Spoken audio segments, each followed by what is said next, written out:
What's up, guys? We are back. We are back. We are back. We're going to be a lot more relaxed this live. Just finished doing almost 7 hours with you guys. So, going to be a lot more relaxed in this live commentary. Okay.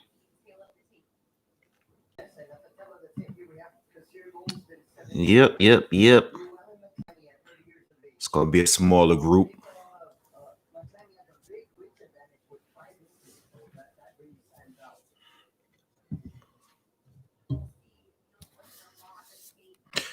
You guys that's just coming in, I'm going to be covering both the ESPN and Showtime cards on here. So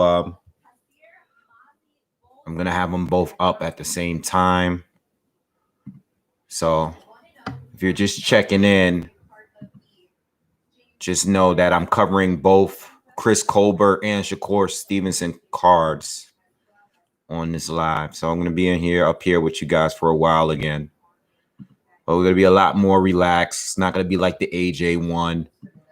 I'm going to take breaks in between because I just finished doing 7 hours. What's up, Nathan? What's going on? But yeah, going to be more relaxed here. But the ESPN card is just starting now.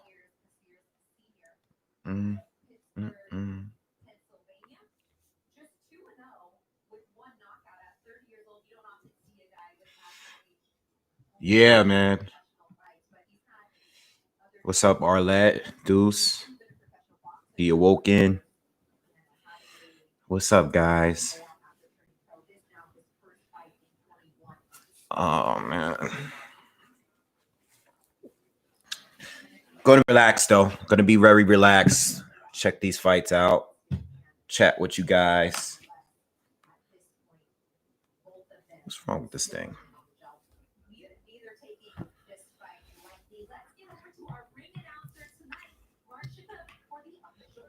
Strong AJ performance, man. That wasn't a mismatch. It wasn't a mismatch. Everybody else struggled against Pulev, that at least we faced. Except Klitschko. Obviously, Klitschko didn't. But AJ did what he was supposed to do. Yeah, this fight is on ESPN Plus. I believe both are. You know what? Good question. Let me just double check and make sure that it is on ESPN Plus because I saw it only on ESPN. Yeah, ESPN Plus. All right. So there's 6 fights. There's 3 pre-fights, and then there's the 3 main fights. All right. So we got 2 young guys about to fight.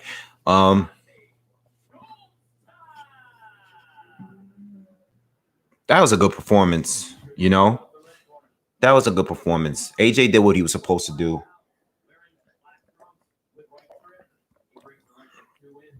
When you fight a fighter like that, you're supposed to prove that you can beat them, you can outbox them, and you can stop them.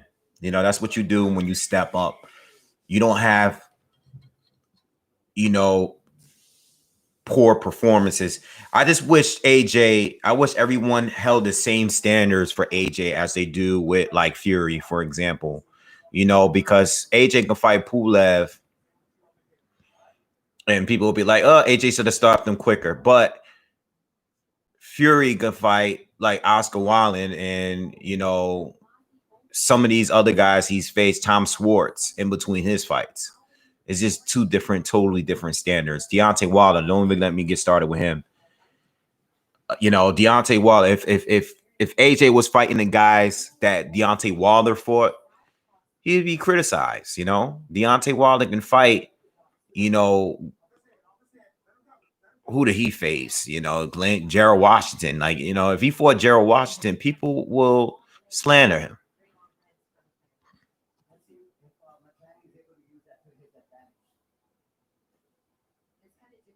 Well, we're waiting for AJ to get in the ring with Fury, you know, or Wilder or Usyk. We just gotta sit and wait, you know.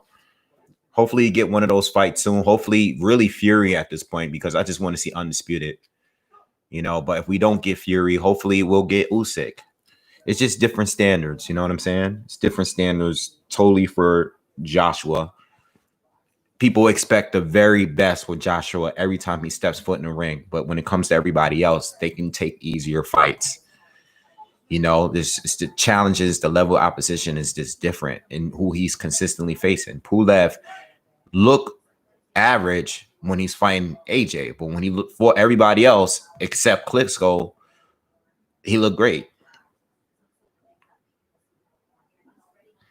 Yeah, ESPN is really confusing, man. I hate the whole ESPN Plus thing. It's like you pay a subscription, but being that ESPN is just all sports, I guess the issue with that is like you pay a premium for certain sports like that.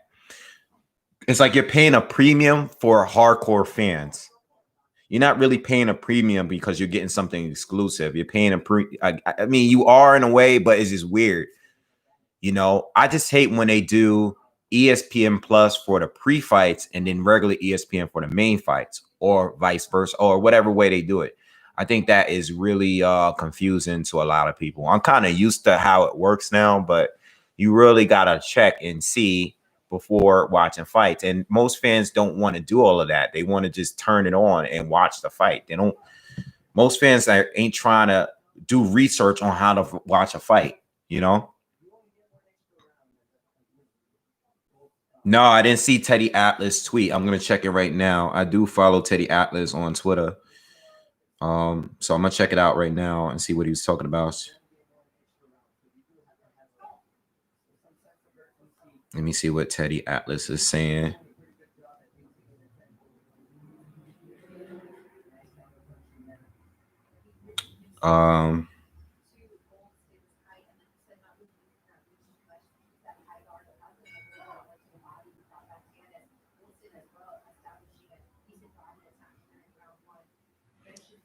Against Klitschko, Pulev got caught a cold left hook. This is Teddy Atlas' Twitter. Pulev got caught a cold left hook in the first, almost ended it. Doesn't react well to that punch. Stands straight up, horizontal, can look straight also. Both pushing a jab. Whoever snaps it will land. Joshua looks surer than he did in Ruiz too. Can't miss Pulev with a full snappy jab. If they would be aggressive during fight as they were after the round was over, this might be good. This is not the Ruiz 2 version of Joshua. The Ruiz 2 version of Joshua moved, ran. This Joshua never once did that tonight. As I said before, fight started. Pulev stands straight up, very vulnerable. If Joshua moves his hands, Pulev will be vulnerable again and again. Joshua being too careful now. That's where the danger actually lays if he lets Pulev survive. A very simple, universal rule. If you don't throw, the other guy will, and that's why Pulev throwing now. Actually, if you know what you're seeing now, Joshua's back is back and being tentative, throwing punches without bad punches, almost half power. Now that's better. We can just be honest. Joshua should end this. Pulev is not still dangerous unless you make him dangerous by begging him to be back in this fight by not fighting. Ghost of Ruiz is still in the attic of Joshua. One thing to be clear, even if Pulev has a better round, it's not because of what he does. It's what Joshua doesn't do. Like I said all night, just move your darn hands and get rid of this guy finally. I'm not mad at that. I'm not mad at that at all. That's the way he sees it. You know what I'm saying? A lot of us think Joshua should have got him out of there earlier. Oh, we got a knockdown first round. That's what I like in these pre-fights. I like early, quick knockdowns. All right. By the way, I'm gonna just be jumping back and forth because I'm going to relax now. It was a long day with you guys earlier, so I'll be covering some of the fights, but I'm going to be talking with you guys. I'm not mad at what Teddy Atlas was saying because, to be honest, there was a point where Joshua looked very confident early, especially after the knockdowns. But you could tell maybe a couple rounds after the knockdowns, maybe around the 5th, 6th round, Joshua started to take it really easy and fight a lot more safe. And that's when Pulev started going at Joshua. I think Pulev at some point when he started landing the right hands, and I believe the 5th round might have been the first round when he started landing those right hands clean. I think he started to gain a little bit more confidence and started fighting Joshua more aggressively. And I think it's because Joshua was taking it easy. I think Joshua was maybe at the after the knockdowns, I think he was taking it easy because he was trying to catch his breath. But it became to a point where Joshua started fighting very, very safe, and he was getting caught with right hands. And basically, I don't really think it's a bad thing to say with Teddy. I know Teddy is hard, hard on Joshua. But I don't think that's like a diss or disrespectful thing to say, about. I mean, the ghost statement, I see what you said, SSB. The whole ghost of Andy Ruiz thing might be in there, but I don't think that's the ghost of Andy Ruiz. I kind of disagree with that point because there's fights where Joshua played it safe. He played it safe against Carlos Takam. He played it safe against Joseph Parker. There's fights where AJ just didn't let his hands go like that because he was being safe. I think the Andy Ruiz fight is the only fight that I thought he was being too reckless. He was being too reckless, and he was trying to destroy Andy Ruiz in a quick matter of time, and he didn't here. And that's that. But that's not the first time we saw AJ fight that way. Even before Andy Ruiz, that's happened before. So I think AJ looked confident for the most part of the fight. I think the only time he didn't look confident, or not, let me not say didn't look confident, because he looked confident and he was confident. It's just that I think after a certain point, he started to take it easy. And it might have just been him trying to set up the perfect shot to put this guy away. Because Pulev was taking the shots, and he was taking them well, better than what we all expected, and better probably than what Anthony Joshua expected. And that's it.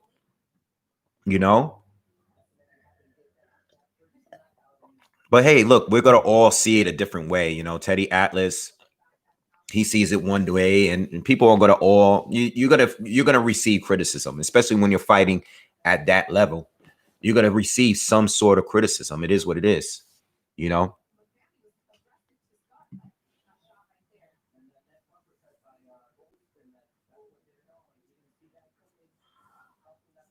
AJ's one of the greatest ever heavyweights, and I've been a fan since his first fight when AJ accidentally nearly knocked out the referee. I mean, hell, I think he's arguably the greatest in this current era. But there's still work that needs to be done. Hopefully we could get the Fury fight. But it is what it is. People are gonna give him harsh criticism. It's only normal. It's always gonna happen. People are going to say things that a lot of us are not going to agree with, but it's okay, Plus, it's Teddy Atlas, I don't think AJ needs another fight for Fury. I think AJ won against Ruiz in a rematch easily. All right. I think Pulev actually gave him more of a challenge than Ruiz did in that rematch. And it's probably because Ruiz wasn't fully prepared himself. All right. But regardless, I think obviously outside of the knockdowns, Pulev was landing the shots that he needed to land. You know what I'm saying? Like he landed them, it just didn't hurt. It didn't hurt AJ, But I wouldn't call him the greatest heavyweights, not yet. I still want to see more from AJ. I mean, putting him up there as one of the greatest heavyweights ever, you kind of at least need to be like the top of your, one of those, at least in the division.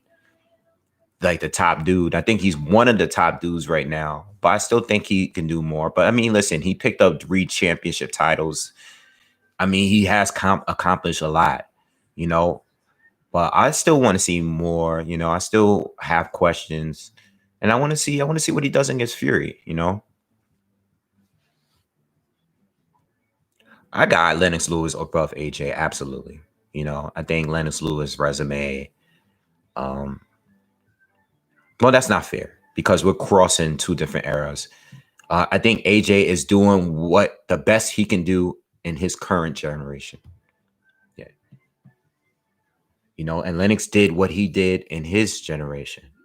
You know, in his time. You know, I think a lot of us, like myself, might be a little 90s biased. So I don't like crossing over into that because that was like one of the golden ages of the heavyweight division, you know, the 90s. Um, all the guys that we grew up, it was my time growing up watching it, you know, so I'm gonna always be biased to that time. Yeah, D style, man. I'm on here all day. You know, I'm trying to make up for the lack of content throughout the week. And you know what? I didn't really have plans anyway. Why not be on here? I don't have any plans. I'm not trying to go out. You know, it's nothing to do out there. Everything is like half closed. Hanging out in bars is not so fun these days. It's not safe. I see you, Arlette. Yeah, yo, it's nothing really out. Everything is closed, like or not closed, but it's corny. Like it's no one in the bars. You go out and it's nothing there. You know, it's might as well just cover boxing. Um, I think AJ would destroy Frank Bruno. AJ would destroy Frank Bruno, in my opinion.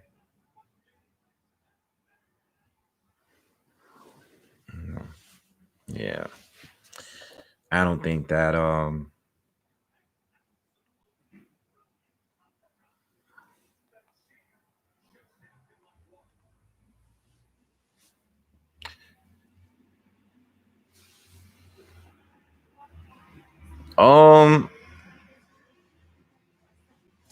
I don't know, bro. I don't know if I don't know, Mr. DRG. I don't know.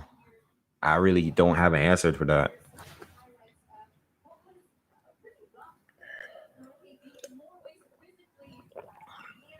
I don't know. But I don't know. I'm not even answering that.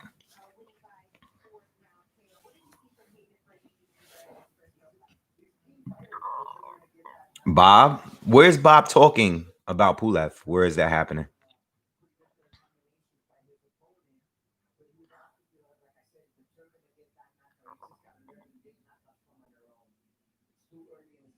I think AJ is gonna beat Usyk. You know what? I'm not even really like, to be honest, man. Uh, Usyk is a great fighter, but I think it's different up there when you're fighting a heavyweight. You know, Usyk is good, but I think AJ is better than him, man. At heavyweight, there's nothing that I've seen that makes me think. In those 2 fights that Usyk has had as a heavyweight, I'm just not. I don't know, man. You know, I don't think AJ will lose to him. I think AJ can hurt him. You know, and I think AJ can outscore him as well. You know, Usyk is a very good fighter, but I think he loses to AJ. I think he loses to AJ, man. I don't think he could be. Yeah, Arlette, I agree. I don't. I think Fury could beat him too. I think I was. You know what? I could tell you this. When Usyk won the tournament, I wasn't sure. But when Usyk had 2 fights in the heavyweight division, after the 2, I was like, yeah, I think Fury and AJ is better than him. You know, and I know styles make fights and everything, but those 2 performances didn't sell me. You know, Chaz Witherspoon, that fight, and I know that was his first fight moving up. That didn't do it for me. And the Chisora fight didn't do it neither. In fact, when I was doing a live commentary, for Chisora and Usyk, I think Chisora actually could have done better and possibly won that fight if he had fought a different way. Like if he had worked behind his jab more and stopped just lunging complete. And you know what? He still won rounds fighting that way. But if he had continued to work behind his jab, which he was landing, very slow jab at that, I think he could have set up for a bigger shot or just at least one more rounds. I seen the dude outfit. I'm watching it. Yeah. I'm just not sold on Usyk as a heavyweight, man. Not as a heavyweight, as a cruiserweight. He was great, and the same with Breedis. If he moves up, I'm just not sold on him as a heavyweight, man. As a heavyweight, if he's gonna be at Bridgerweight, yeah, but as a heavyweight, I'm not sure if he beats these guys. And that's all these other fighters too. I'm not sure if he beats Dillian White. I'm not sure. I think he would have a better chance beating Povetkin only because Povetkin, his style is he's not really gonna impose his size on Usyk. He fights the same way every single time, and he's looking to just set up that combination and be in and out. He's gonna fight the same way, and he could possibly beat Usyk too. But if it goes to points, I can see Usyk giving Povetkin some trouble. But some of these other bigger heavyweights that I don't know, man. I don't know. He's too small, and moving up made him a lot slower. That extra weight has made him slower. I think he was quicker. Even and I know Michael Hunter is doing well. But Michael Hunter was definitely, this guy rocked him already with the first punch.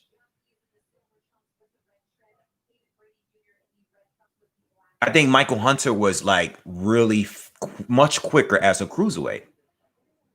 This guy every time he lands against Brady, he hurts him. Yo, turn this fight on. These dudes are not playing. It's like a street fight.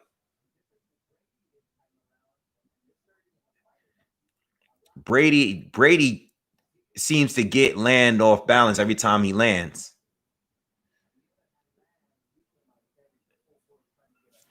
This fight got my attention.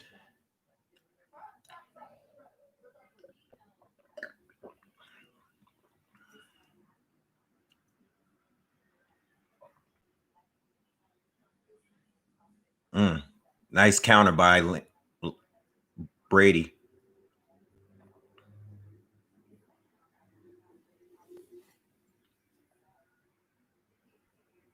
This is only a 4-rounder.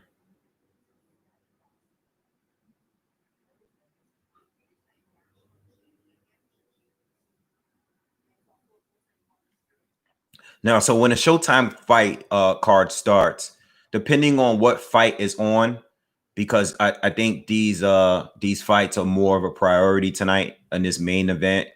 I'll probably keep it on ESPN, and if there's gaps in between the two networks, I'll just switch back and forth. That's how I'm going to do it. I'm trying to sign into my iPad so I can have them both on at the same time, but if I can't, then I'll just do it that way.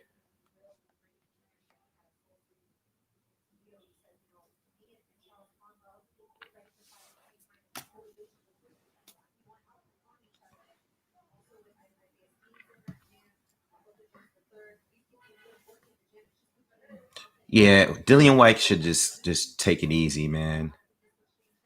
Dillian White shouldn't be talking about what AJ should have did. You know, I think Clary's. Yeah, I think Clary's speed is definitely something that is worth being cautious of, man. William, what's good, man? Um, yeah, DRG. Clary speed is very fast. I'm looking to see how Shakur is going to deal with a really quick, slick fighter. All right, maybe not a big puncher, but I am interested in seeing how Shakur does against him tonight. You know, I did check out Clary stuff, and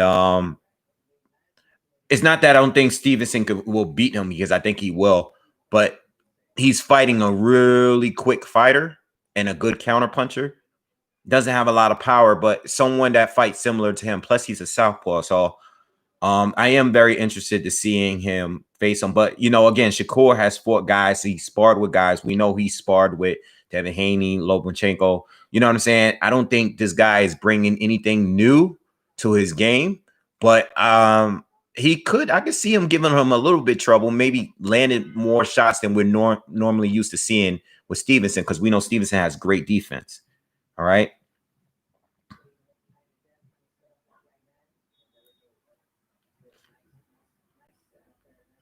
I think AJ's stamina holds up. I think he would take the same approach he did against Andy Ruiz.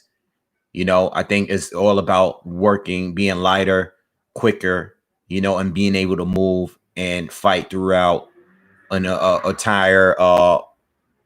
I don't think he's going to be as heavy coming in against Usyk, because Usyk is all about, like you said, Usyk is about, you know, outworking you and just taking over in the second half of fights. I think AJ is going to try to fight the same way that he did in the Ruiz rematch, you know, and I think AJ beats him. You know, I think AJ still has the harder shots. You know, Usyk is good, and he's great at outworking you, and he's great with stamina and everything like that. So I get you, but his defense still a little suspect. He does get hit a lot, you know. Tony Bellew was landing a lot of right hands, you know, didn't hurt him, but he was landing a lot of those big right hands in that fight, even though he was stopped. All right. Breeders gave him a lot of issues, a lot of trouble. Very, very close fight, debatable fight. I think Usyk, as good as he is, size is going to come to a play when you're fighting a elite heavyweight, you know, and I have Joshua beating him. On points or by knockout, you know, on points or by knockout. I just see Joshua could just keep it ranging and just work this jab, you know, and keep him right out there. He's gonna fight Usyk very safe, because he wants to be able to. It's all about endurance, you know. And the same with Fury. You know, Fury is tall, long. He's gonna kick that jag out there. He's gonna even do it better than AJ, in my opinion. You know, I think both beat Usyk, man. You know, but I can see Usyk giving them both issues at some areas. I can see Usyk giving issues to Fury similar to the way this guy gave Fury issues. Otto Wallin, this guy. I can see him fighting that same way. You know, if he is gonna fight that same way, I can see him being aggressive like that with Fury. You know, yeah, not Steve Cunningham, not Steve Cunningham. Because Fury was outboxing Steve. It's just that when the knockdown came, it was like, whoa, you know, I remember that fight. It was like it came out of nowhere. It was just a big hit. And Tyson was doing a lot of taunting back then, you know. Nah, Fury's not gonna fight Usyk. I was just talking about like if the both of them were to fight each other. Kenny Bayless isn't wearing a mask. Yeah. So I got I got AJ and Fury beating Usyk, to be honest. You know, I think Usyk would do great against Wilder round by round. You know, but if Wilder lands, I can see him just laying Usyk out at some point if they were to fight. You know, but AJ and Fury, I see them both winning on points, even if a knockout doesn't come. Nah, I don't think AJ's chin is that bad. They definitely, people make AJ's chin out to be like he has this terrible chin, you know. I don't think he has this terrible chin. I mean, they stopped the fight. What happened?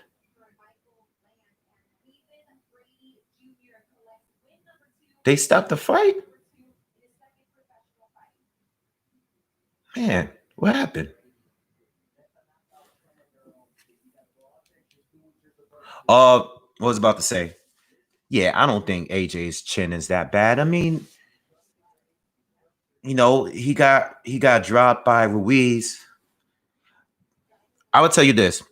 If AJ's sparring stories was never out, if they were never public, I don't think people would feel this way about AJ. It's these sparring stories of him getting locked out or dropped by like Triple D and all these other fighters they said that he got dropped by. I think those sparring stories is what makes people think he has no chin. Like David Price dropping him, Triple D dropping him, you know, Joey DeWaco knocking him out, you know, giving him a concussion. All these stories is what makes AJ a chinny fighter. Not really much so in the ring. All right. We know that Dillian White hurt him, but he recovered. We know that Klitschko knocked him down, but he recovered, won the fight. All right. We know that Ruiz stopped him. Okay. People question whether or not AJ was well. I mean, regardless, AJ got caught with a big shot in an exchange he had no business being in. Okay. But I don't think it's as bad. I think a lot of it is based on these sparring rumors of him getting laid out and dropped by so many fighters, you know? The sparring stories. And that's another thing, man. I just don't like, somebody was asking me about Shakur, I mean, not Shakur, but Devin Haney and Romero and stuff. These guys got to stop letting that out, because if you guys are just trying to prepare for a fight, don't put these videos out, because you guys are actually training and preparing to fight a certain way. You guys are not really going all out. You know, there's plenty of guys that's been in there in the ring sparring each other, and they lose to guys that beat them or had the best of them in sparring or in the amateurs or whatever. You know, look at Terrence Bud Crawford. He wasn't like the greatest amateur ever. He was a very good amateur, but some of these guys weren't like the greatest amateurs. You know, there are certain guys that were great amateurs, gold medalists, and as pros, they weren't that good.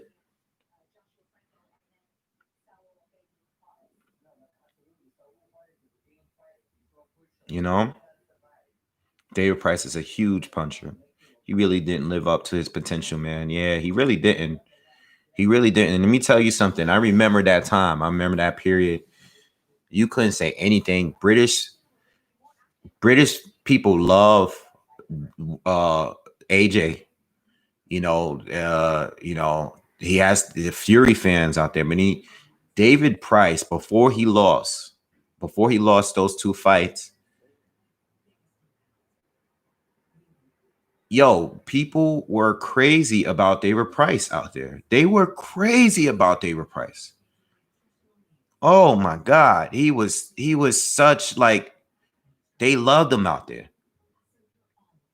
You know, I mean, listen, if he had kept continuing, he would have been bigger than AJ. If he had kept winning, he would have been out there. He would have been bigger than AJ. They loved him out there. Like they love this dude. You know? Thing is, sparring stories means nothing. White said he dropped Fury a bunch. Fury also has dropped down 3 different people that he doesn't have that stigma against him. Yeah, it doesn't really mean anything, man. You know, Haney pound for pound sparring champion. Wilder would be wise not to fight AJ as Fury or as Wilder would be wise not to fight AJ as Wilder hasn't a hope of beating AJ. I mean, I still want to see it though. I still want to see it. Yeah, Price's chin is a bad one. I think Price lost to people that like AJ lost to Ruiz, but Price lost to Tony Thompson twice. And then a lot of other fights, you know, he was just getting, it was like everybody was waiting in line to knock him out next. But he had a good comeback and won some pretty decent fights, you know, so I'm not going to go in on him, but I'm just saying at that time when he was undefeated, man, the fans of David Price were up there, man. The hype behind him was high. Yes, you're from the UK. I know how the UK fans are. I see you, 1-0. People thought he was better than Fury. People was that his hype was huge. You know, I'm not sure if I was even on YouTube yet, but I remember just what fans felt about. I might not have even been on YouTube, but I was watching David Price's fights, and I can tell you, the British fans were crazy about him.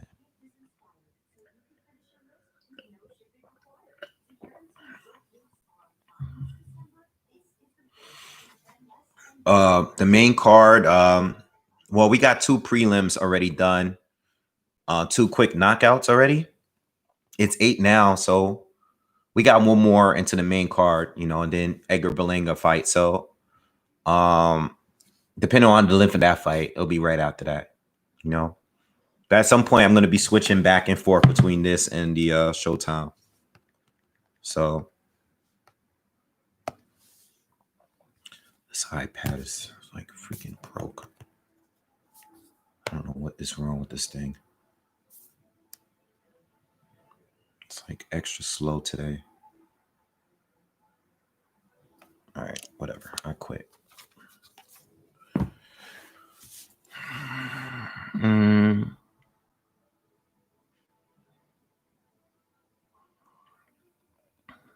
Price never had this name AJ had even back then.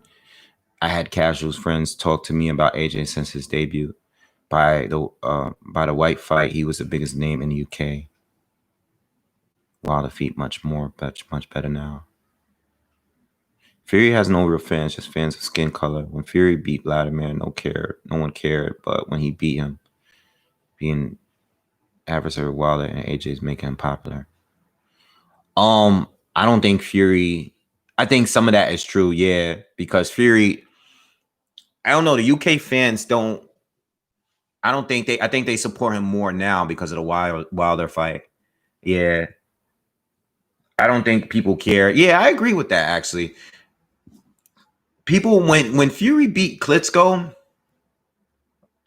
the British fans were supporting of him, but they weren't like the way they are now. He's definitely gained a lot more fans since the whole Deontay Wilder thing. You know? Chris Colbert is fighting on Showtime. You know, Little B-Hop. Prime time. He's gonna be fighting there, or Matthew Korobov is gonna be fighting, and Richard Hitchinson is gonna be fighting as well.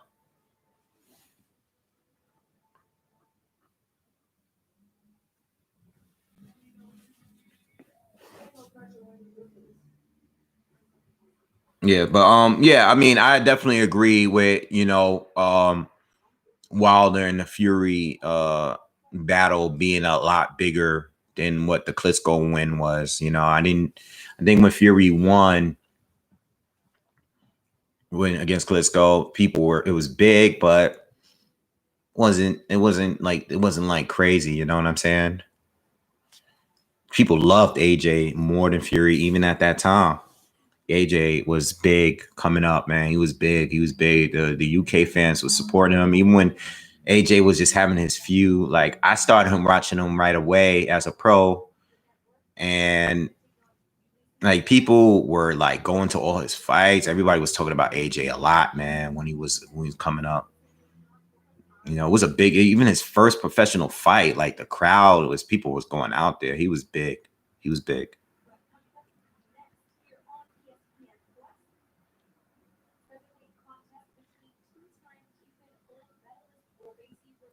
Nah, you can't say Wilder's athleticism is the key to beat AJ and Fury for the third fight. You can't say that because he would have beat Fury already if that was the case. You know? Yeah, you're right, Dan the Man. I agree.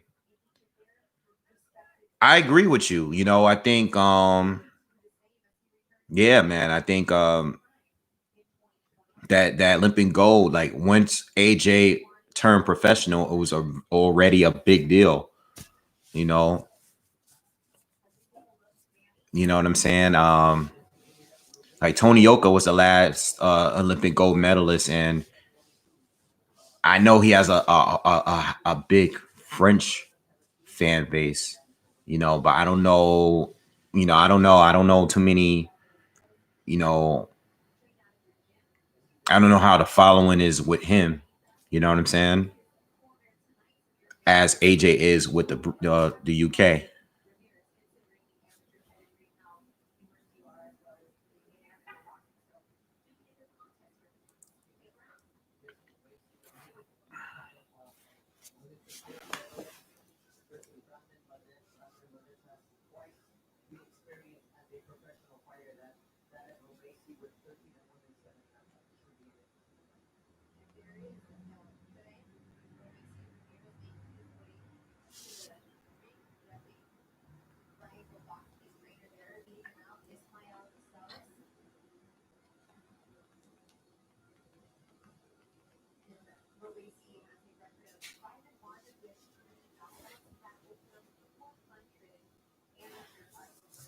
Easy fight for Stevenson tonight. Yeah, I kind of I think Stevenson's gonna not too much have too much of an issue beating Clary. Like I said, I'm just more interested in seeing, like I believe Clary's a southpaw, and I know he's really fast, very slick. But Stevenson's he's not bringing anything. Stevenson, I just want to see how he deals with someone else that's really really fast, but. I don't think there's any real danger. Clary's not like a huge puncher or anything like that. You know, I think Stevenson should be fine. You know, I'm more looking forward to the Verdejo fight. You know, I want to see them and Nakatani. I want to see how that fight goes. That's the best fight on this card. You know, who do you guys think is going to win that fight? Who do you guys think is going to win that fight? Between Nakatani and let me know. Let me just grab some more juice.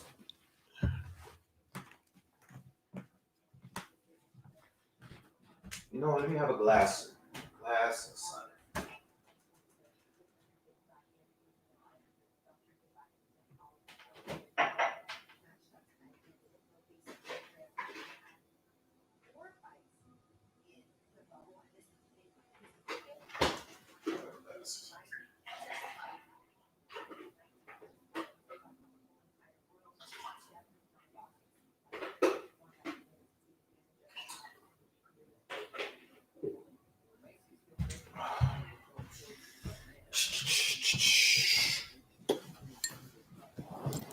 All right.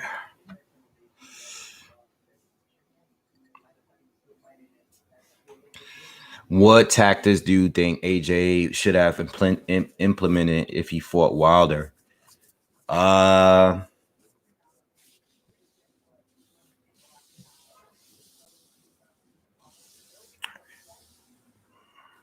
Just watch the right hand.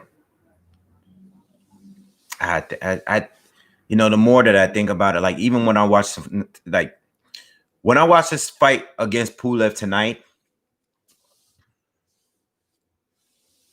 I could see AJ just countering Wilder and hurting him, man. You know, Wilder, the thing with Wilder, you don't want to, you know how close AJ was against Pulev tonight, even though Pulev has a terrific jab. You notice how AJ stayed like at the perfect position. I think he needs to be like that with Wilder, because I just think AJ's timing and his counterpunching ability is better than Wilder's. You know, I think if he stays a little too far out with Wilder and Wilder has that wide stance, that's where you don't want to be. I think when AJ is closer up on him, I think Wilder won't really have anything for him. You know,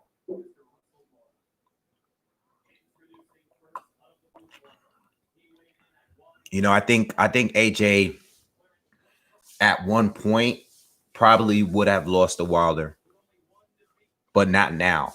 You know, just like Pulev, I said Pulev was a dangerous opponent for AJ in 2017. 2017, Pulev would have been dangerous for AJ at that time. But going through and gaining all of that experience since then made him a better fighter. You know what I'm saying? And Pulev, he didn't really take off from there.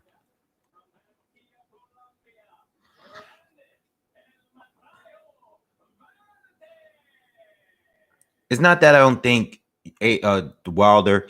See, the thing is, I think Wilder is stuck in his ways. Like a lot of us keep saying that Wilder needs to do this, he needs to change that, he needs to change this, that. Wilder is actually kind of stuck in his ways. You know, and I'm not expecting Wilder to learn new tricks. Like he's here, he could come in a little lighter, he could be a little heavier, but what you see is what you get. Like he's been fighting this way for a very, very long time. He has like 40 something wins. I don't think we're getting anything new with him. You know, it's not like we've seen fights where he made adjustments. He does the same thing until it works. You saw that in the Fury fight, the first fight. If you look at the first Fury fight, I'm just going to keep throwing this right hand until it lands. I don't care. I'm not going to change anything up. I don't have anything else. I don't have any other tools. I'm just going to keep going, throwing it over and over. And hopefully it lands at some point. And my whole thing with Wilder is, okay, what if it doesn't land? Or what if it lands and you can't knock him out? What are you going to do? You know? How many times have we seen Wilder in a fight getting outboxed until the knockout comes? Ortiz won every round until the knockout came, you know, in that rematch.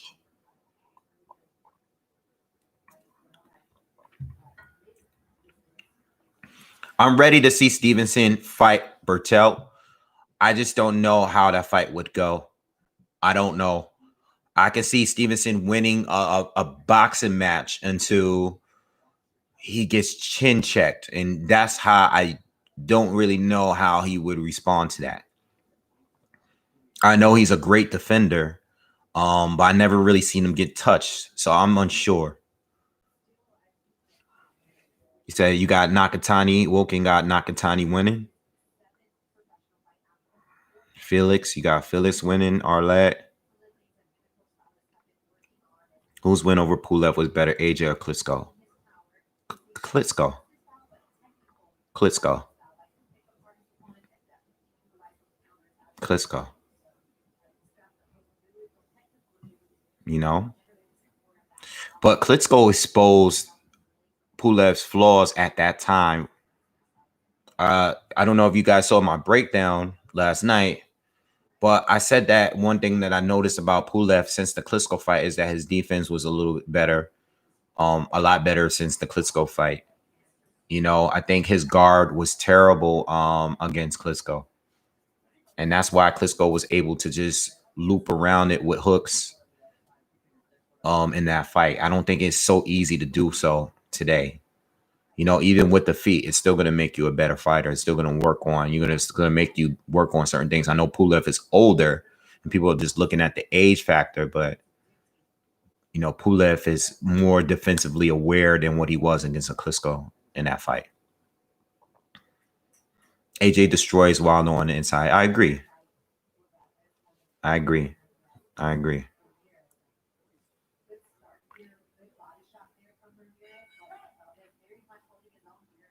AJ is, AJ is a superb, and AJ looked very comfortable. AJ looks very confident and comfortable in a space where he was in range with a guy that is known to have an excellent jab, and you're right in his in range to get hit by it, and he felt comfortable being there because he's so confident in his own counter punching ability. He wasn't in a place where he was just trying to avoid a shot. I mean, yes, he was outside of range, but there was times where he was right in front of Pulev, waiting for the jab, daring him to jab. And I like stuff like that. I like guys that is daring you to do exactly what you're good at doing. Because I'm going to capitalize off your best weapon. I like that. I like that. It shows that he's grown so much over the years.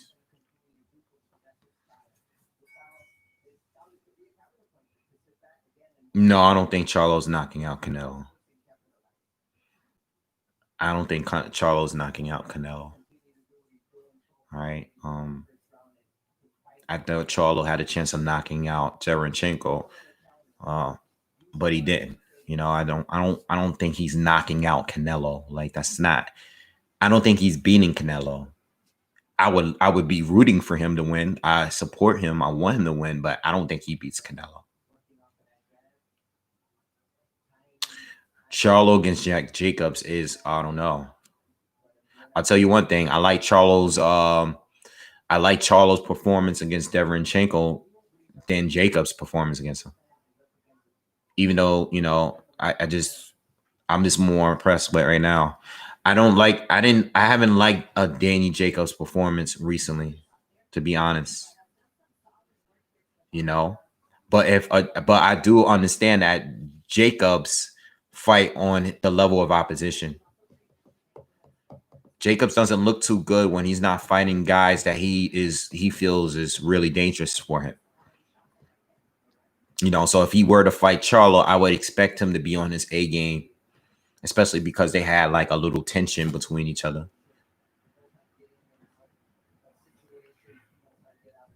Yeah, William. I did watch his fights in the Olympics. There's some good videos out there on YouTube, showing his whole way through. The Wilder Olympic videos they're really good videos. There's a lot of videos out there, and they've been on YouTube for a while. No secret, Wilder's fights in the Olympics. I think the fights that's hard to find a Wilder is some of his early professional fights. Especially the fight where he was dropped and stuff early in his career. There are certain fights that's harder to find now. But well, in Olympics you would have to box more because the scoring is different. It's totally different scoring. And that's why they say a lot of fighters don't really leave that Olympic style way of boxing. A lot of guys fight as if they just want to score points, the whole way they score it with your knuckles and the way the punches land, it's always totally different. It's like a different sport almost.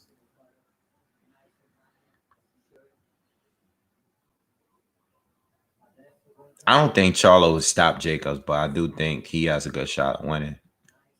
But you never know. I think Jacobs was a little aggressive towards Triple G. Jacobs was aggressive towards Triple G because when Triple G will try to go on get a good groove going, Jacobs will shut that down quick. Jacobs stood his ground against Triple G. He didn't bully Triple G or anything like that. That's not what I'm saying. I'm just saying when Triple G would try to do what he would normally do when he was dominant in his fights, Jacobs would shut that down.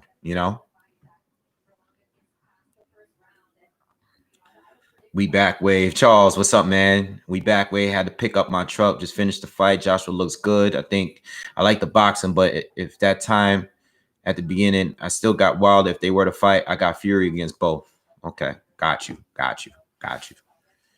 I have AJ. I've always been back and forth between AJ and Wilder. I currently have AJ beating Wilder. It was once upon a time I thought Wilder would beat AJ.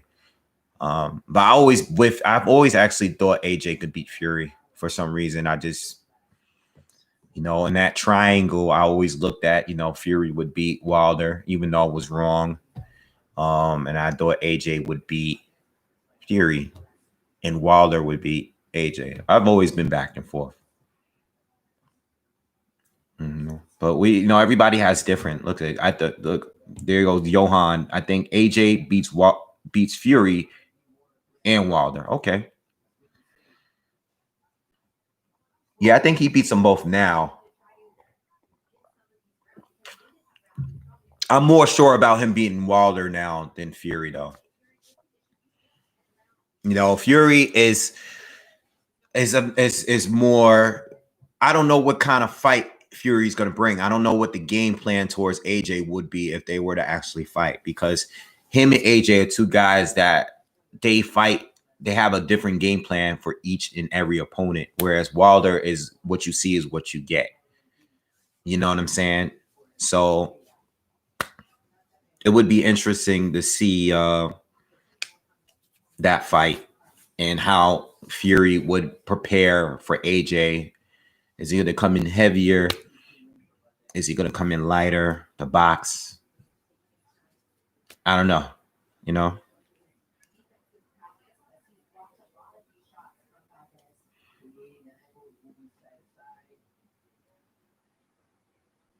Thing is, I think AJ doesn't box better than Fury overall, but I think AJ can hurt Fury and drop Fury, similar to Wilder, but in better fashion. I think he's more capable of actually hurting Fury. Fury has been dropped a number of times in his career. You know what I'm saying? And I think he's, even though he's a very good boxer, he's capable of losing rounds too. You know what I'm saying? I think overall his skill set is better. I think he has a higher ceiling when it comes to overall talent, but he has his flaws as well. You know what I'm saying?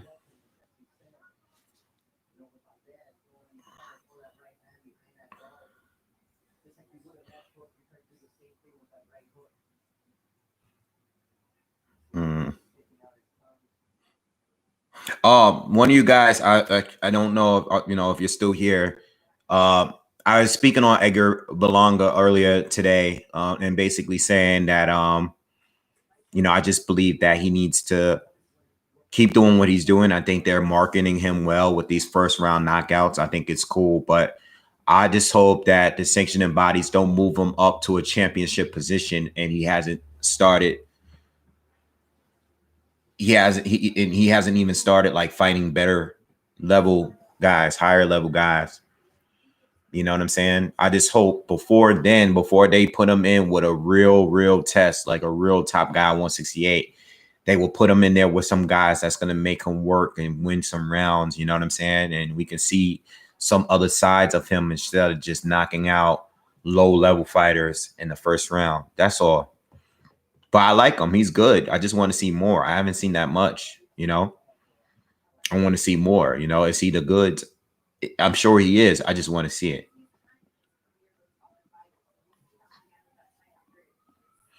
Oscar Rivas versus Wilder, who would win? That'd be tough. I think Oscar Rivas is tough for anyone. Oscar Rivas is he's dangerous for anyone at heavyweight. I don't think Fury would have too much of a problem. But against a Wilder, I mean, I could see Wilder winning, but I could see Rivas giving him some issues. But I'm still kind of leaning more towards Wilder for now. Rivas is tough, but I see Wilder beating him.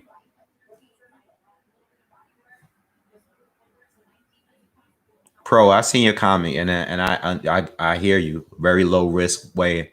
I said this earlier. I think going into that fight, I would prefer Fury to come in the way he did against Klitschko and just Chisora in that rematch.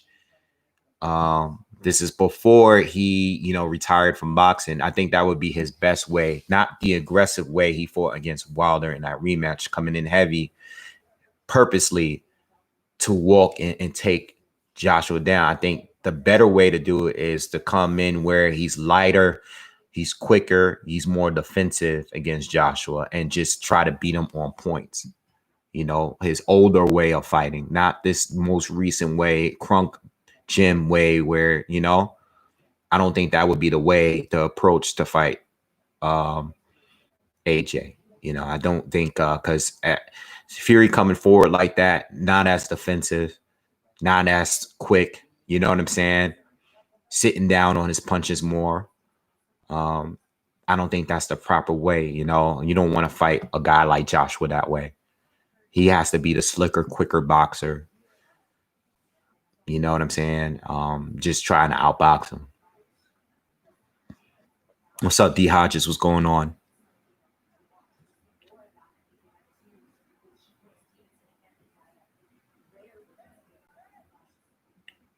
What do you mean? Like, do I mess with animals? Do I like animals?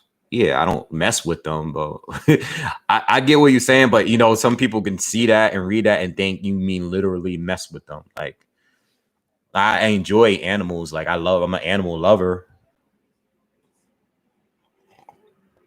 Yeah, I'm an animal lover. I love aquariums. I go to zoos a lot. Like, I follow a lot of YouTube rescue channels. I follow so many YouTube people that's not boxing related. It's crazy. But yeah, I love animals. Yeah, no, I know, Charles. I get what you were saying. It's just that people are gonna read that and not know when you say mess with. I know what you mean, but yeah. I like animals, man. I'm a big fan of animals, man. I wish I owned, like I'm a dog lover. I'm a whatever. Like, I like large wild cats. I like monkeys, like whatever, lions. Yeah, I like everything.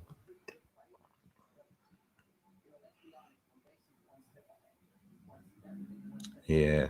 Spence versus Canelo. Canelo, man. Canelo.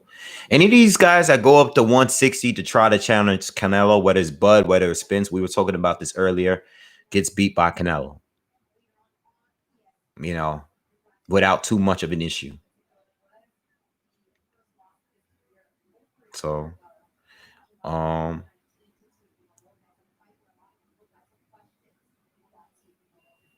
yeah, my favorite, I follow Black Tiger, White Jaguar, I think, on Instagram. He's like the big cat rescue place. I've been following from years. There's a few other people that I follow that own tigers. There's a few of them. I just don't know their names on top. I follow them on like IG and YouTube. I like a lot of the animal rescue, and I follow this other guy that has like a giant pet bear. Like, I don't know. I follow all of these random guy. I follow the guy that feeds like 30 raccoons on his deck. I subscribe to like those craziest stuff, man. Francisco, I love the Charlo twins. Those are my guys. I would like to see Jamal or Jamel like try to get that last strap over there.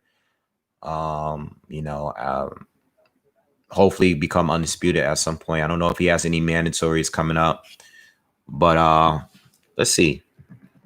Because the last time I checked, let me just pull up. I met this do this earlier. So you got Patrick Chisera, who I think is going to be fighting Brian Castano. So I guess the winner of that hopefully can fight Jamel, and maybe we can get an undisputed match. But I'm sure Jamel has some mandatory obligations. I don't know which one, but I would like to see undisputed for him, and then for 160, I just want to see Demetrius Andre and Jamal Charlo fight each other. You know, um, I want that more than anything, man. I've been saying this. You know, I want to see that fight, man. I mean, these guys. I don't know. I want to see Jamal and Demetrius Andre fight each other, man. That's all I really want to see, you know. But I don't think they're ever gonna fight.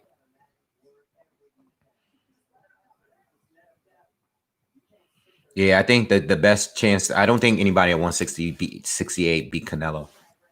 In my opinion, I think the guys at 175 would beat him possibly.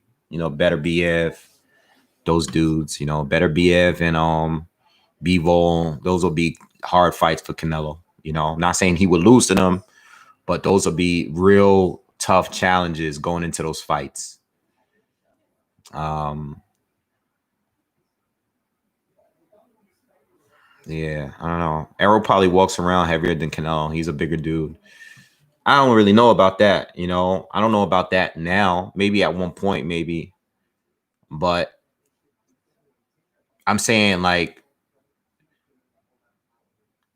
Canelo can't come down to anywhere near his weight.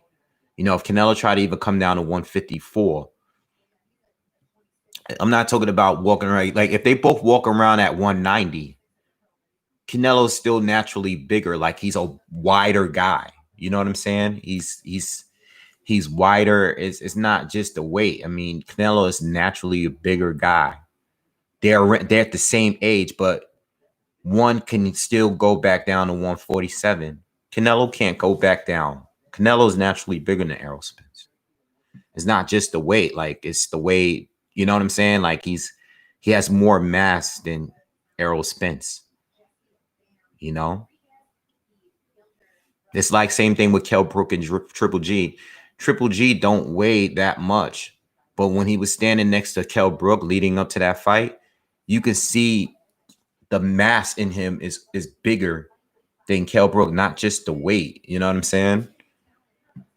They both wearing suits. You can see that they're different.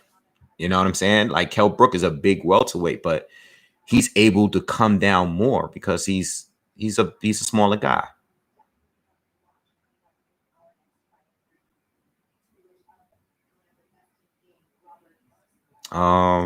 Who's Derrick James' best fighter? Oh, that's hard because I would probably have to pick between him and Arrow and and Jamel. I really don't know who's better between the two right now because I could tell you once upon a time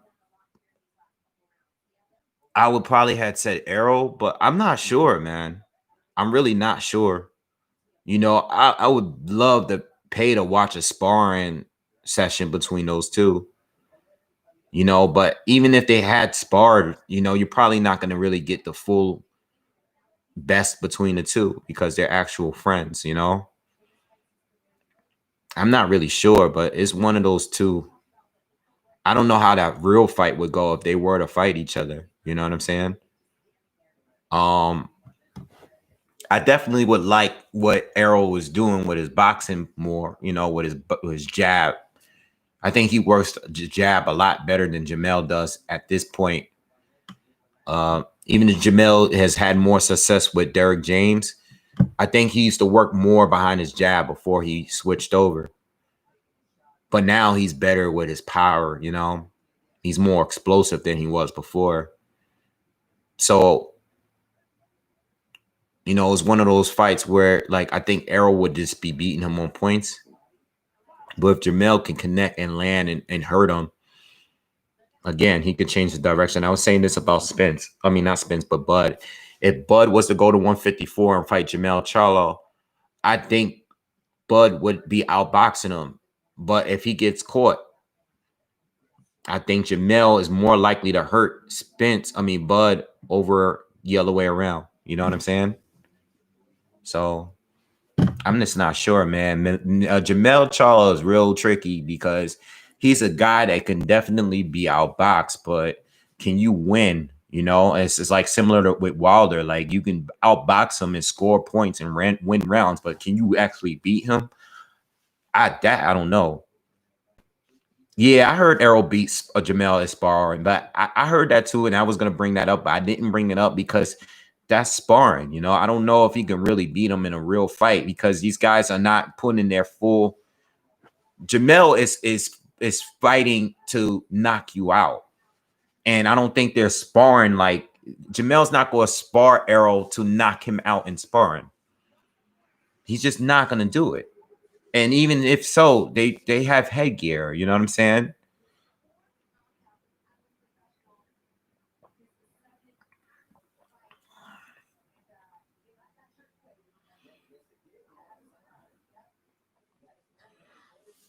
Nah, I don't think Errol's jab is funny. I think it's stiff, it's strong, it's powerful, and it's quick. I don't know. I think his jab is as good as a jab can be, you know?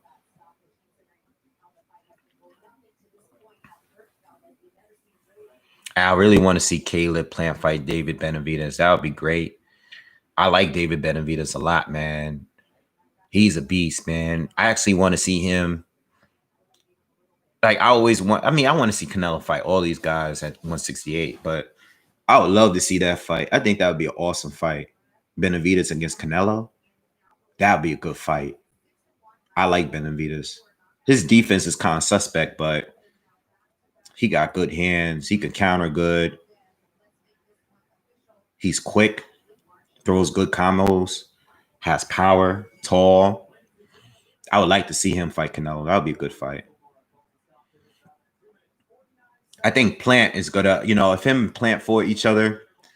The main fights are about to start too. By the way, it's 8:47, but so I'm gonna leave it on ESPN because I want to watch these fights first, and then I'll switch over to the Showtime thing. The Showtime starts at 9. So I'm gonna wait into these fights because these fights are gonna be better fights than the ESPN card. What's up, Robert? Thank you, man. Hope you was here earlier. We had a lot of fun earlier. It was definitely jumping earlier in the AJ live commentary. It's light tonight, though.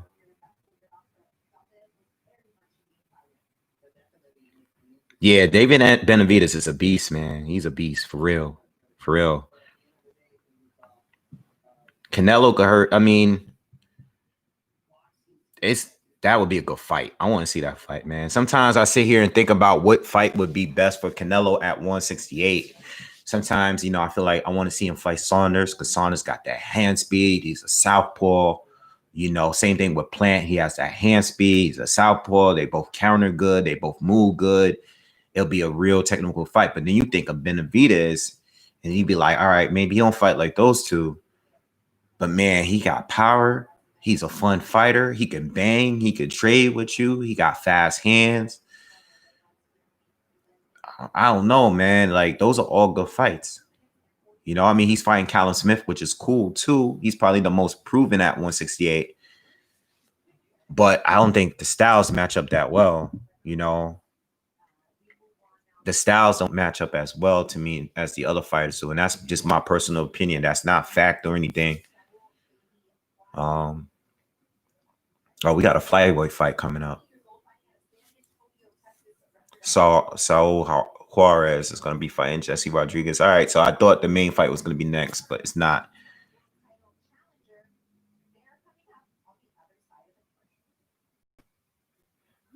Nah, he don't got no glass draw, man.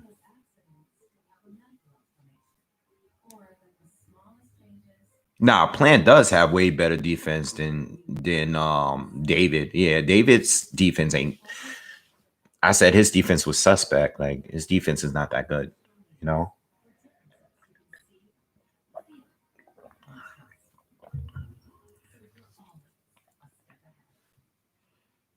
Yeah, no, Canelo. I mean,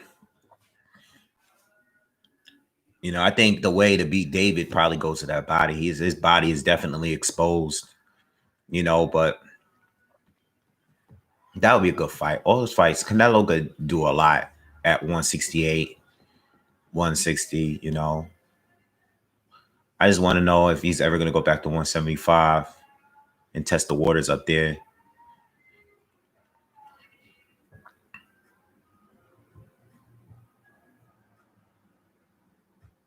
I would like Charlo to fight Plant. That's another fight that they were talking about possible. Charlo's gonna eventually move up. I don't think he's gonna stick around at 160 too long. You know, I think he should stay because I think he needs to keep that hand speed. You know, I don't think his hands are really as fast as what they were at 154. But you know, if he feels like, I mean, PBC got a good lineup there at 160. I mean, 168. He should go up. You know. But I would like him to fight Demetrius Andrade, but I don't think that fight is going to happen. He's on the wrong side of the street or whatever. So,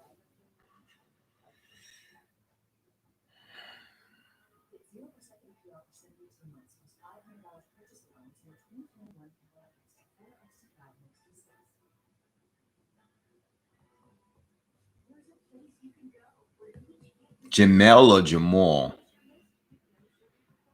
should move up. I don't think Jamel should move up until he become undisputed. And I think Jamal should try to get a fight with Andre. You know, I don't think Gennady Golovkin is going to fight him at 160, you know, unfortunately.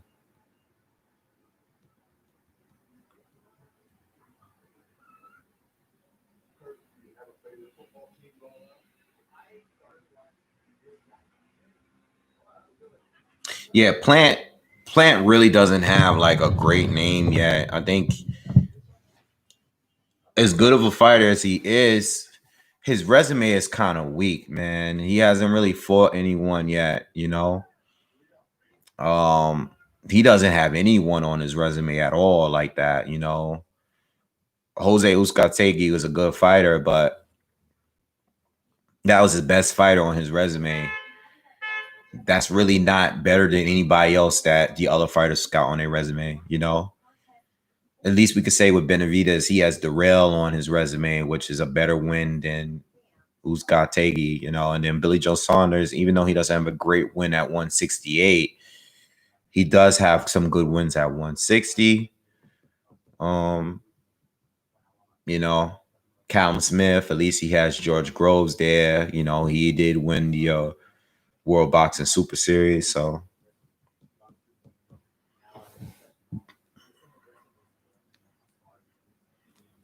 Andre hasn't fought anyone good recently. Not gonna argue with that, but there's no one that wants to get in the ring with him neither. You know, he was supposed to fight Saunders, but Saunders screwed that up. That's not Andre's fault. You know, if fighters don't want to get in the ring with him and guys want to juice before getting in the ring with him, that's not really his fault.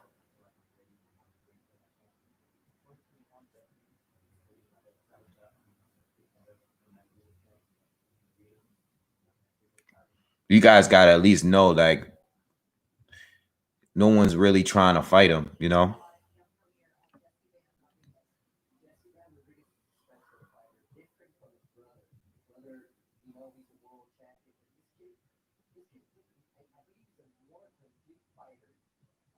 Yeah. Plant is like, I mean, not Plant. Andre is like Michael Hunter. Like, you don't really want to fight him unless you have to. And no one really wants to fight him because they don't think the reward is great enough to beat him. You know, they rather go and fight another title holder in the division. They're not going to want to fight him.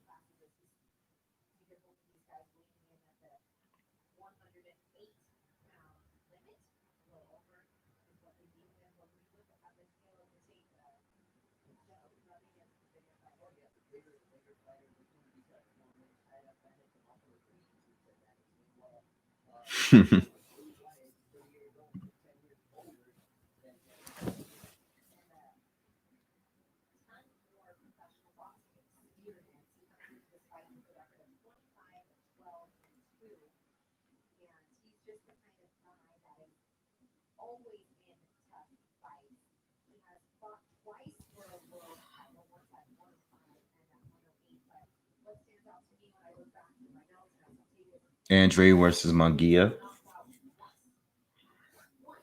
I think Andre destroys Munguia, but that would be exciting. Munguia, not for nothing. Like I don't think he's the greatest fighter, but his fights are usually fun.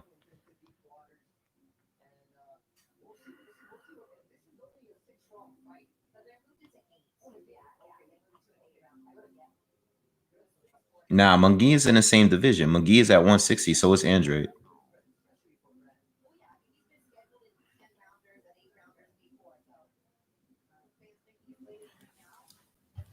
Hold on, I'll be right back. Let me open this window. Get some air in here.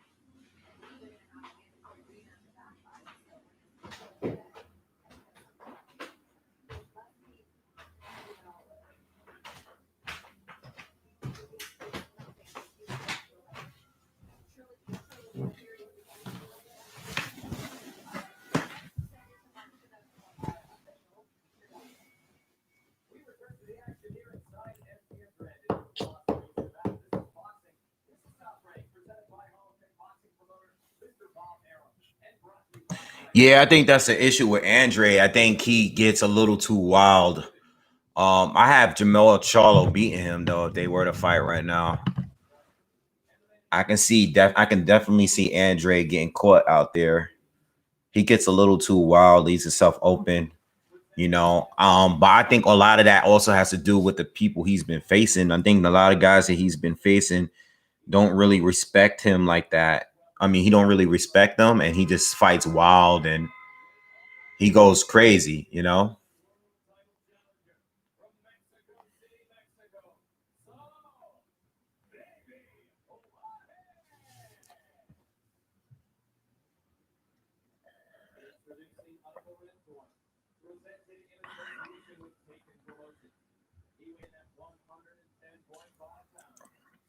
Thanks, Rob. Yeah, man. I just keep it 100, man. No extra stuff. Teofimo Lopez honestly could beat Andre. Come on, man.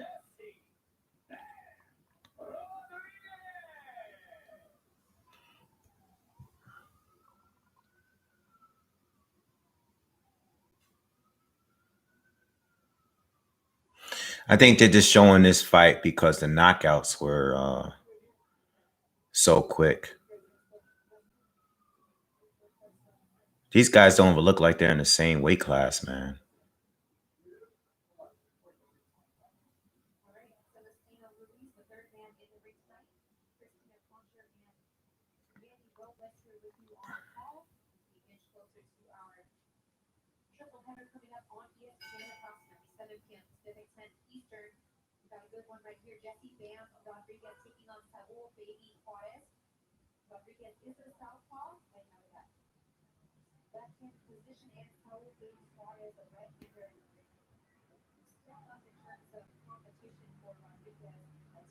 Stevenson, the baddest young fighter right now. He's definitely one of the best guys out there. The only thing I can complain about Stevenson is his lack of power, but I mean, he's great at everything else.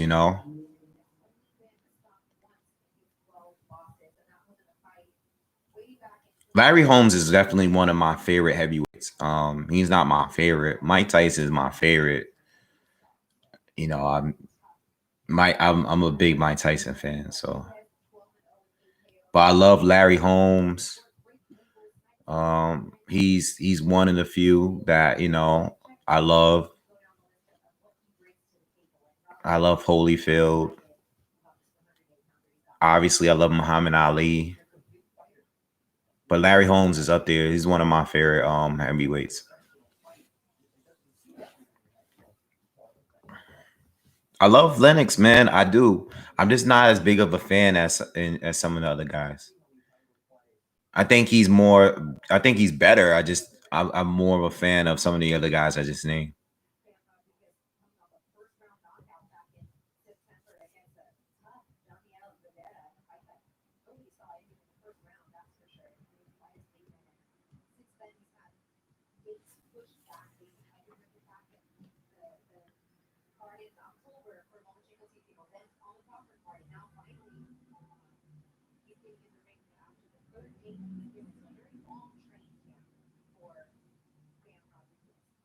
I'm watching this Juarez Rodriguez fight. Not really much going on here. Surprised there wasn't no female fights tonight. Not one. I'm surprised not one. Usually we'll see one or two per card. Sometimes we'll see two on one card. Oh, man. Getting tired.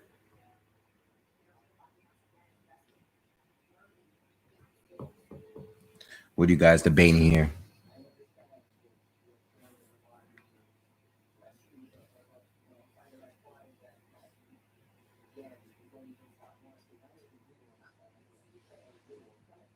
Who are you guys debating?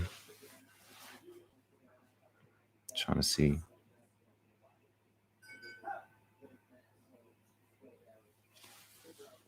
How do you guys see the Canelo fight going with Smith? Do you think he could stop Smith?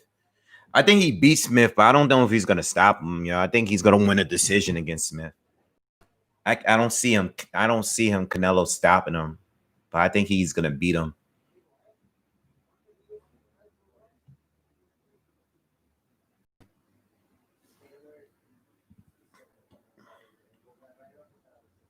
Spence would beat Triple G right now.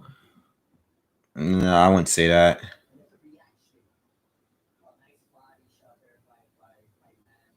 I don't know about that, man.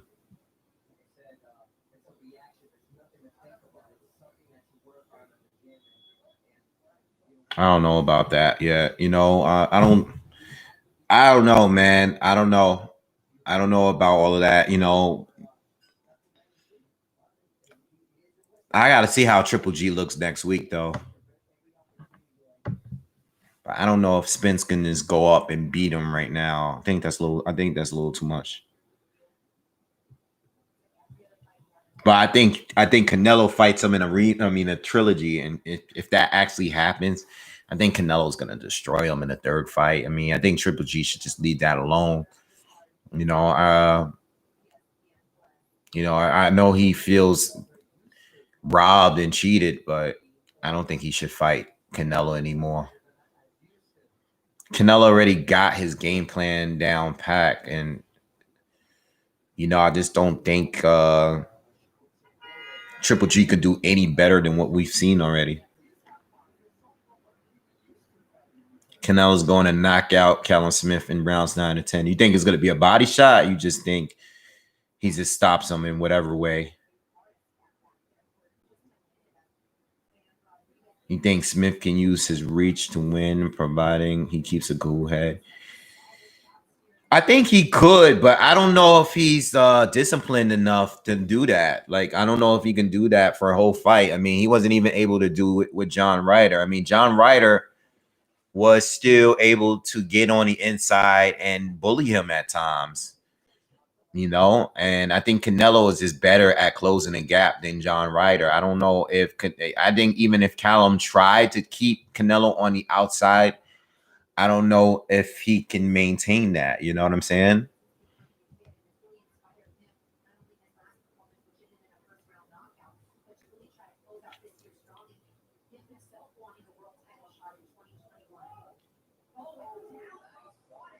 Oh, we got a knockdown.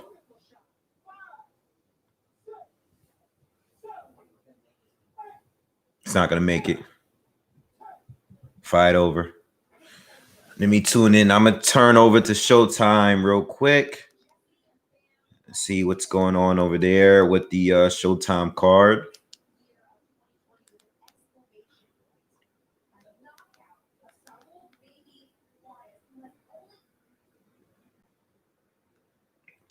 I'm just gonna keep switching back and forth.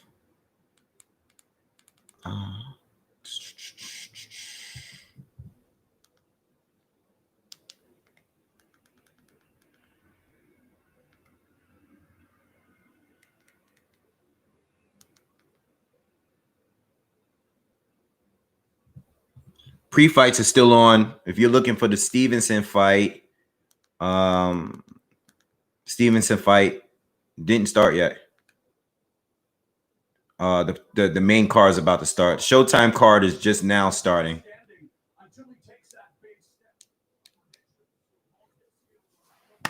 I think it's a 3-bout card on Showtime. I don't know if it's 4. I think it's 3. I'm gonna see.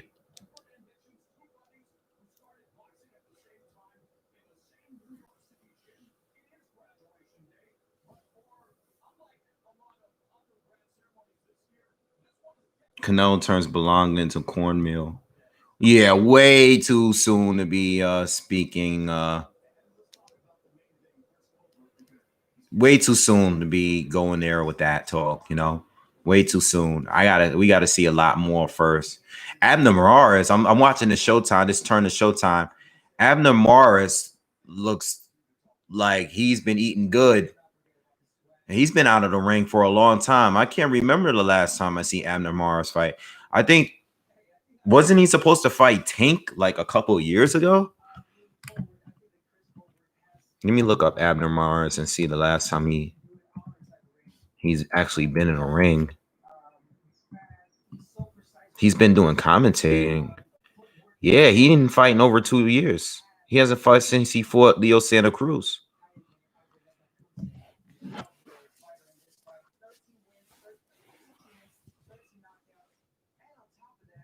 Yo, I like the main event though with Chris Colbert and this guy. This guy he's facing, Arboleda.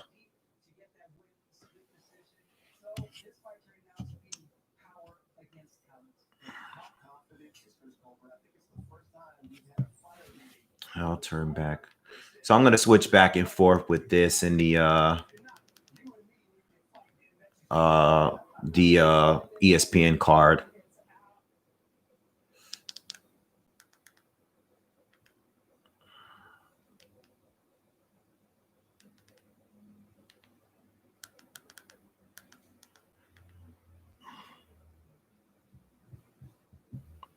I think Shakur beats Ryan.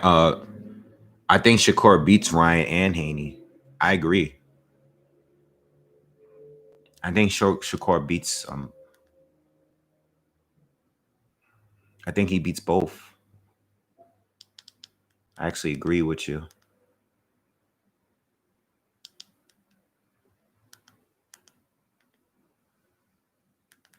Just my opinion, but that's the way I see it.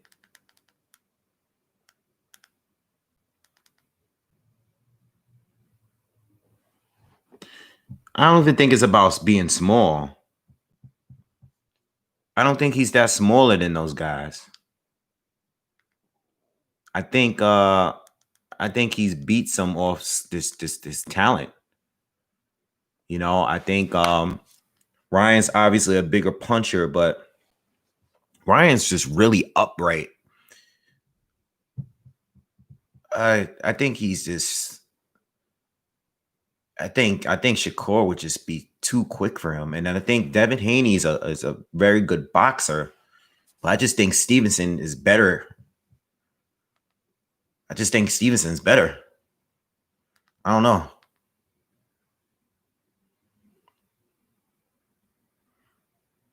I don't know if Stevenson beats Teofimo Lopez. But we'll see. We got to wait and see what's up with Shakur. And I just got to see how he does at 130.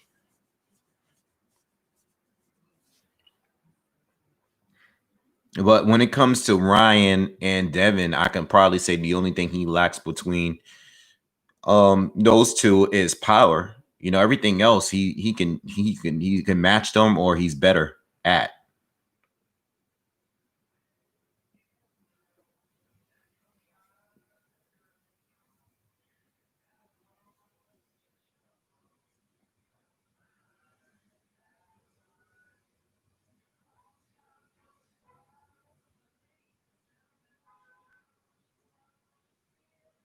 Yeah, I would put Teofimo as number one right now, just because he's actually proved it. I'm not saying that those other fighters would have. I'm not sure if those other fighters would have beaten Lomachenko if they had the opportunity, but at least Tio with me, he's proven it. He beat Lomachenko. He knocked out Colbert quickly. I would just take him for right now. I'll take the guy that actually proved it. The other guys haven't proved it. None of them have. Ryan hasn't proved anything. Devin Haney hasn't proved anything. Stevenson really hasn't proved anything either. I'm just going to go with Teofimo Lopez. I think the other three are all debatable, but when it's Lopez, is that just keep him out that group. I mean, Lopez even done more than Tank to me at this point. I'm more impressed with what Tank did. I mean, Lopez did over Tank.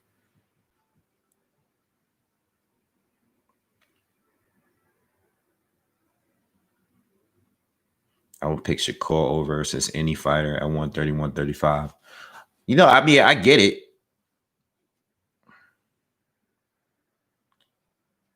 I got AJ beating him. Thank you, Maurice. Appreciate it. I have AJ winning. I was talking about it earlier. I have AJ winning, but it's, I'm not sure about it. I'm not sure. It's 50-50. I don't know. I could see Fury winning and outboxing him and winning on points. And I could see AJ winning too on points, getting knockdowns and stuff, Good fight.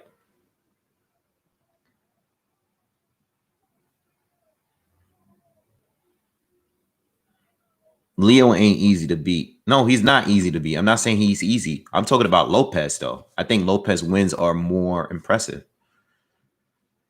He beat Leo. Tank beat Leo, and Tank beat Pedraza. But I would take the Colbert win, and I'll take the Lomachenko win over that.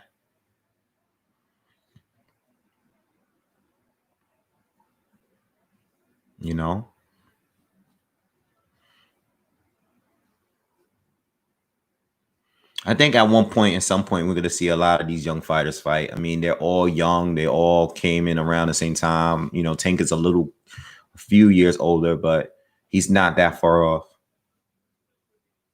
He's not that far off. So hopefully we can see them fight one day. Tank got enough power and skill to beat Tio.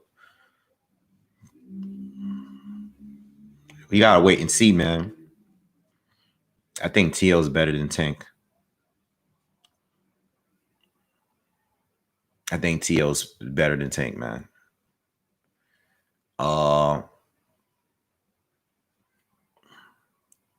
If you ask me, is this a different time? I would have said Tank, but right now, Tio's better.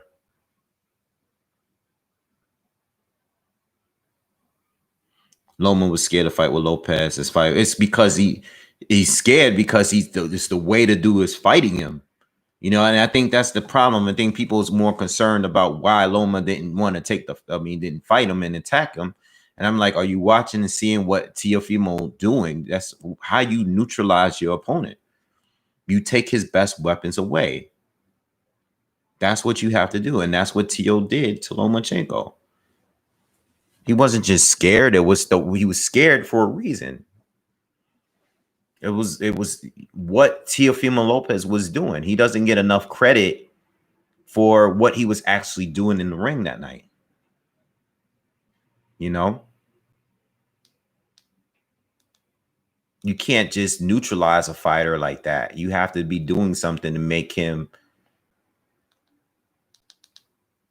If he's scared, what is he doing to make him scared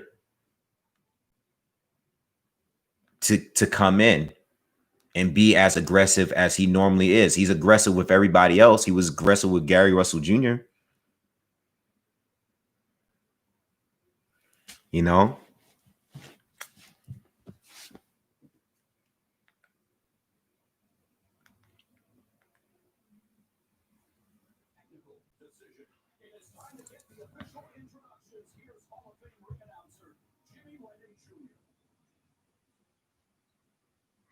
I think there's a time when weight is a factor, but I think people use weight a little too much. A lot of these guys are roughly the same size. It's about some of them just can cut down the weight a little better than others. I'm sure Stevenson, if he wanted to, he probably could have started at 135 too. I just turned to the Matt Korobov fight against Ronald Ellis. Uh, Somebody asked me who I think was going to win this fight. I couldn't tell you because I never really paid attention to Ronald Ellis like that. I was more like focused. Honestly, to be honest with you, I was more focused on his brother.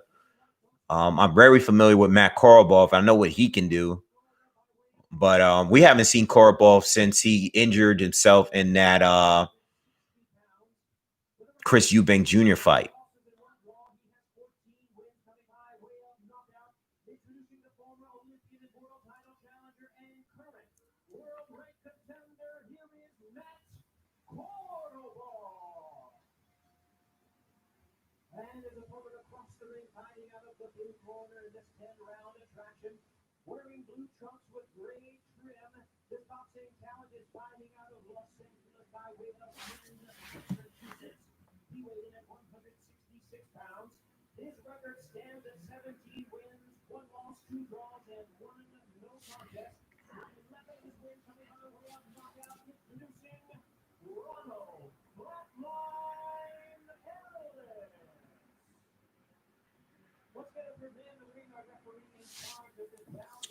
Matter of fact, you know what? I'm gonna put this. Let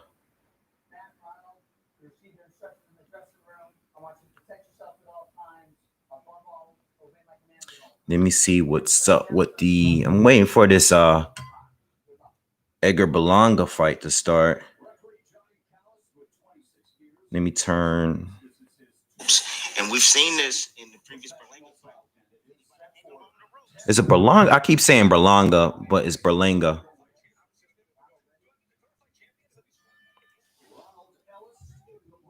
All right, so Ronald Ellis against Korobov is starting now. So I'm gonna leave this on over until the Berlanga starts. Berlanga.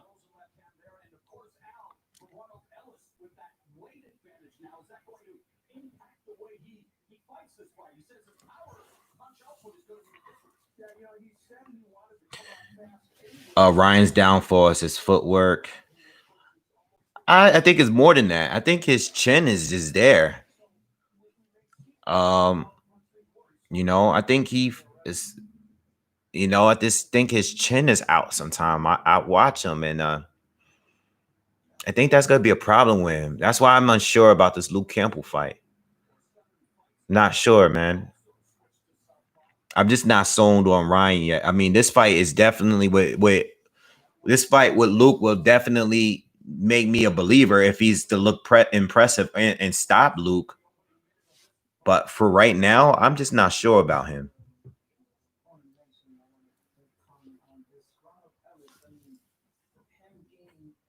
You think he's stopping Luke early? Wow. I don't know about that.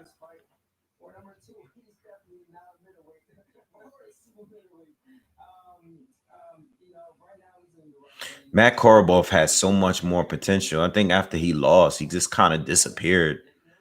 A lot of talent, great amateur, just kind of disappeared. For him to come back and give Jamal so much trouble.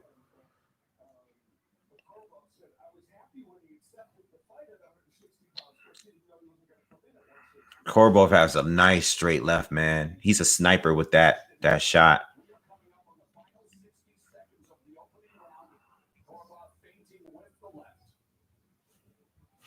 But like he's boxing, he's fighting, but I'm just like, where does he go at this point? Kind of just like wasted a lot of good years. I mean, it's good that he's fighting. He's still collecting the check, but he keeps having these bumps in the road. I don't know if he can really get to an elite level fight again. Think his Charlo fight was his opportunity, but he didn't finish strong in that fight. He started very strong. Oh, nice right hand. Caught Ellis real clean right there. He caught him with a couple good shots here. He definitely won this first round.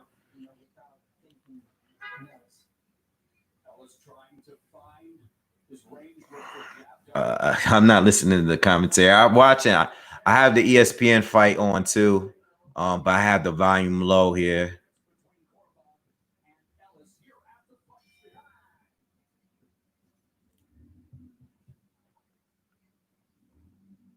Showtime never does the pre-fights. Like they have the main card and that's it. They never show preliminary fights. ESPN and DAZN show the entire cards. You know, I actually like that because I like watching the undercards. Some people just want to see the main fights. But at least we have the options to see the undercard. I know when I go to fights, when I go to the actual arenas, I like to go super early because I want to see all the pre-fights too.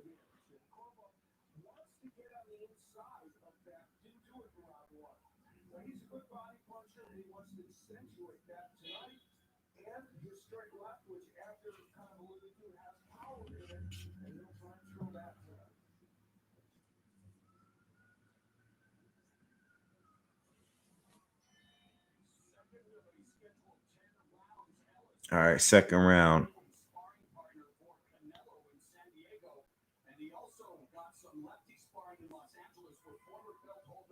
ESPN is showing a lot of fights, man. I thought they would only be showing you know, like 3 fights and then 3 fights on the main card. They're actually showing a lot of pre-fights. They're showing like 5 pre-fights and they still got the main card. I think it's because we got early knockouts in the first few fights. So I think now they're showing all these other fights.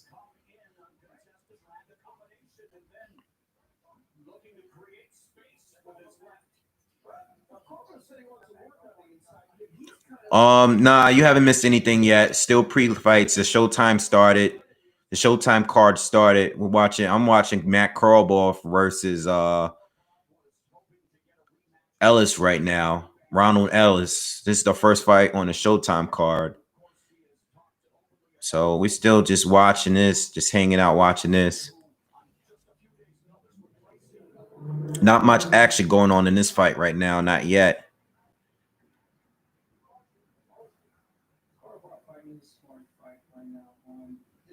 Korobov seems to be in. We're only in the second round. He seems to be in control so far.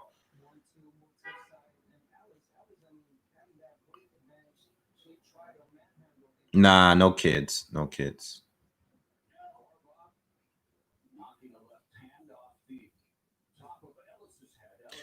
Keith, what's up, man? What's going on, man?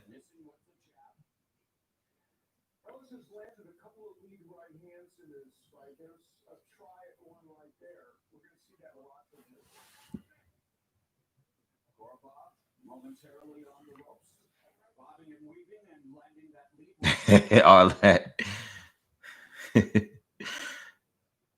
Crazy.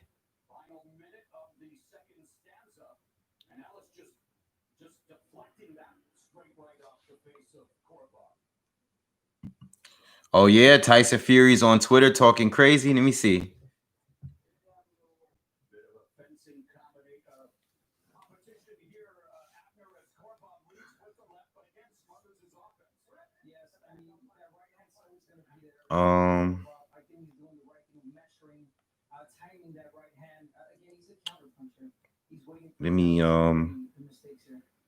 Let me go to Twitter real quick and see what Tyson Fury is saying.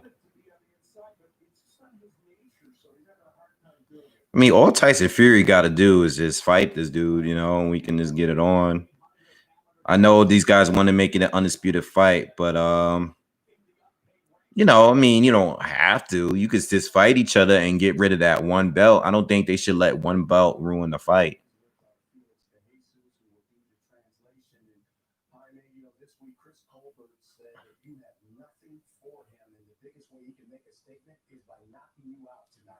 Let's see what Tyson Fury is saying. Top Rank, presented by Hall of Fame boxing promoter Mr. Bob. Trying to play. Anthony Joshua just shit himself live on television. He got asked did he want to fight. And he went around the bushes and put his arse on the edge. I want the fight. I want the fight next. I'll knock him out inside 3 rounds. He's a big bum dosser. Can't wait to knock him. Yo, Tyson Fury is stupid, man. So they should just fight next, man. Tyson Fury responds by calling him a big dozer. I like it. Let's get the fight. I like it, man. I like it. I like the tough talk, man. I love the talk, man, but I want to see the fight.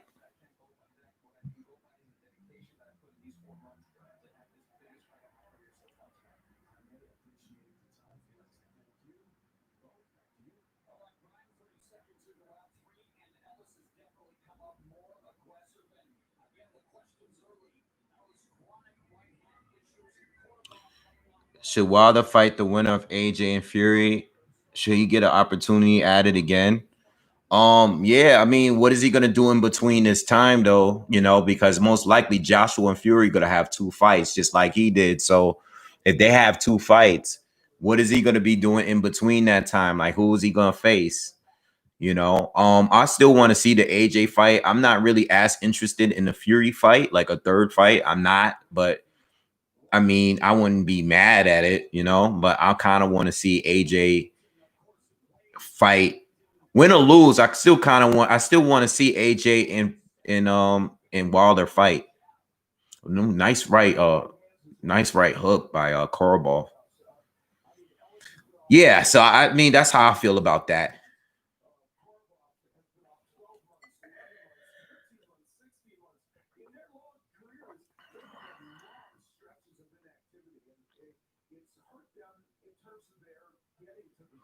Yeah, Wilder gotta chill with the conspiracies, man. And most of it is not him. It's those people that's on the internet, like making all these crazy videos, and with the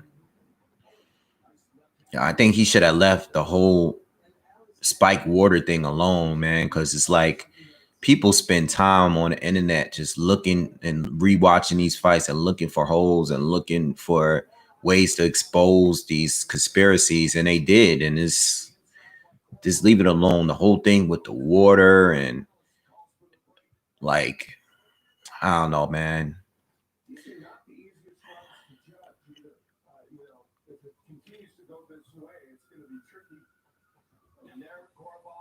Wilder needs more head movement. I don't think we're going to see a different Wilder. You know what I'm saying? I think it's too late.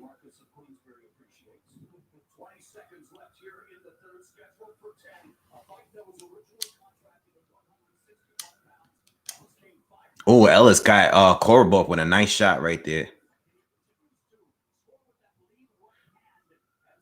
Ellis caught him with a couple nice right hands late in this round. Colbert is still good, but you could just tell like the age is taking its toll on him. You know, he just doesn't have that.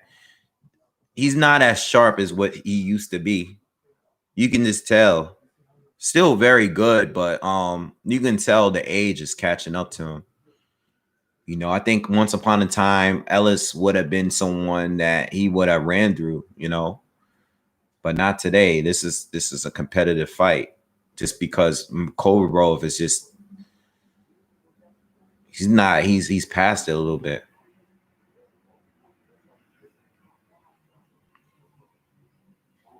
I love the next fight. I love it. Delorme is good, man, and it's a good step in the right direction. He needs to be fighting people like that on the way up, you know, and I think getting a good stoppage there would make him look really good. Those are the fights he needs on the come up. Coming up, fighting Tomas Delorme is a good come up fight, you know.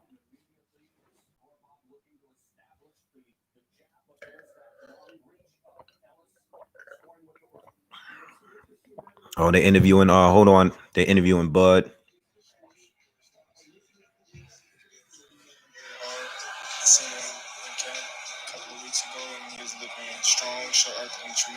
Bro, this dude's sick. Got a cold or something? I know you were looking for an exciting fight. You know, when Spence stepped up into the ring against Danny Garcia, you were ringside. What were your impressions of his victory? It don't matter what my impressions was. You know, he got the job done, he got the victory, and that's all that matters. Is that the fight you definitely want? Because today it was... They're asking Bud about Spence. Tyson Fury saying that's the fight we want. We want an undisputed champion. Is that what you want next? Well, if I can have my way, I'll have a Pacquiao fight next, and then the Spence fight. Let's hope we get that fight moving forward. So Bud says if he can have it his way, he will have the Pacquiao fight next, and then the Spence fight. That's what Bud just said just now. All right. Yeah, I don't know what's up with Bud. He was talking real low. But anybody would want the Pacquiao fight. I get it. You know, whoever gets that fight, I see Spence's chances of getting a Pacquiao fight being greater than Bud, only because I think Bud already had the opportunity to face him. I don't think if he you know, I don't know, unless Pacquiao had to change a heart or something. I don't know why Bud would get the fight now if he didn't get it while Pacquiao was on the same side as him.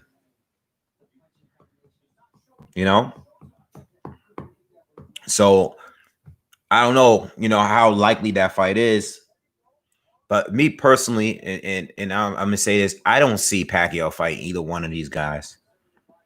I just don't see it, and I don't see it as his first fight coming back from a 1.5 year layoff at 41 years old or however old he is. How old is Manny Pacquiao now? Let me look on him up.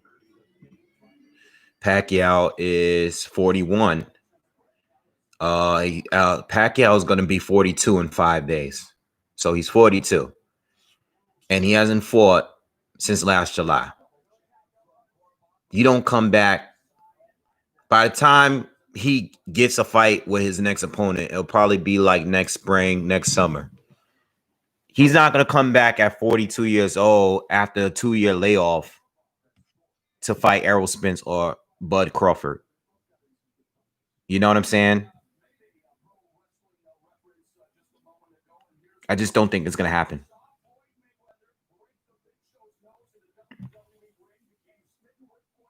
Pacquiao's not going to do it. He fought Keith Thurman, and it was a good win, and it was a good fight. But I'm not nah, man. You know, Keith Thurman it was just a good time to fight Thurman. You know, and if he was going to beat Thurman, it was the best time to do it. It was less risk at the time. Thurman didn't look good in his first fight back. You know, he's coming off injuries. He's coming off a layoff. And Pacquiao did the job, but we can't forget that Thurman did come back in that fight. He lost, but he did look impressive in the second half because Pacquiao looked older. Pacquiao is not going to fight at a high level against Spence and Bud in those later rounds. That is a dangerous fight for Manny Pacquiao at this stage, at his age, at 42. I seriously doubt if Pacquiao is to fight one of those two in his very next fight, that is like huge respect for that.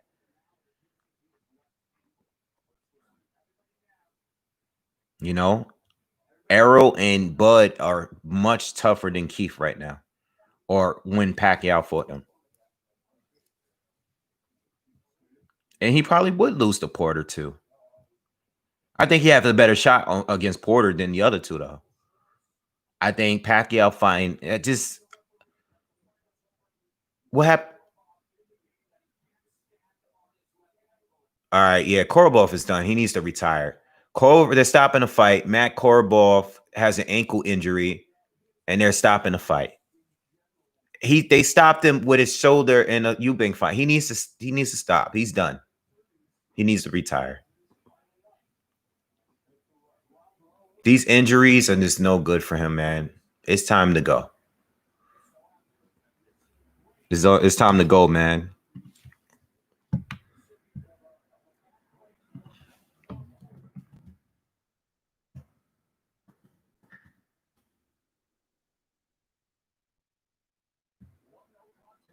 Unbelievable.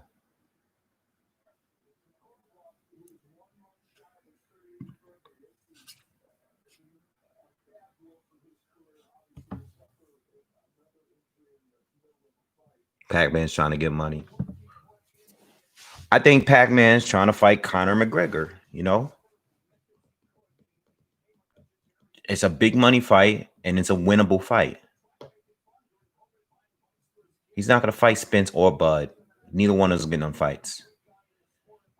Major respect if he were to come back. That's really dangerous for him to come back and fight Spence right now or Bud.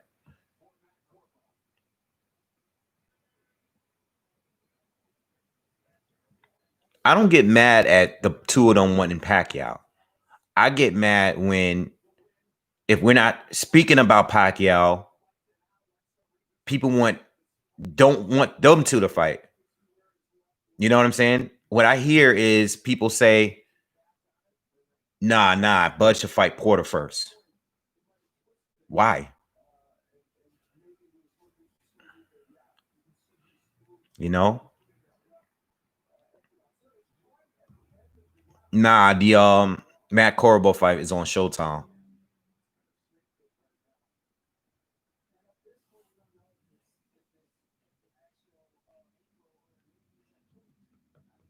Mayweather didn't fight no top welterweight his last few years.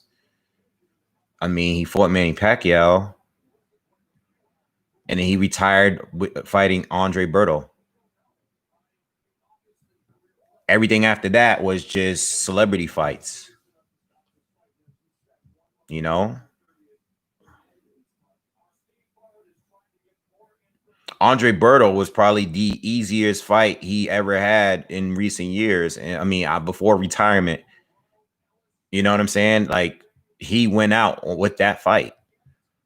That's not a bad fight, you know?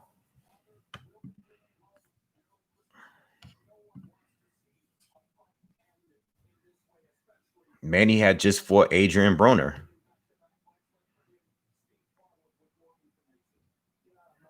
And Broner was coming off of a loss, I think, at that time, right? He fought Adrian Broner. Broner was coming off a draw against Jesse Vargas and a loss to Mikey Garcia. That's not something to brag about. You know, Broner is just good because he talks a lot. You know?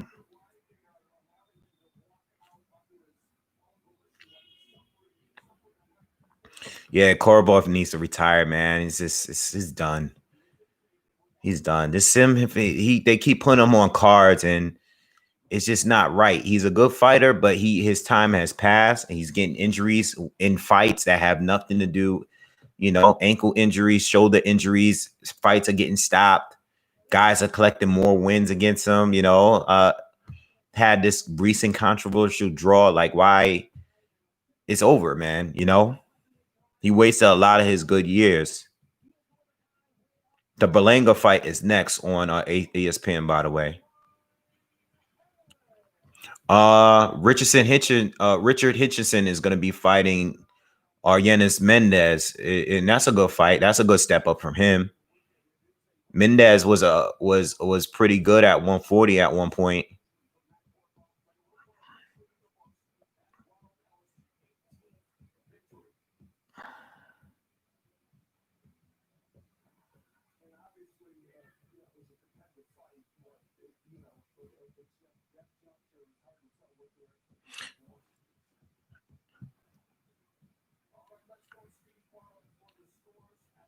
Jim Gray is still pissed at Broner.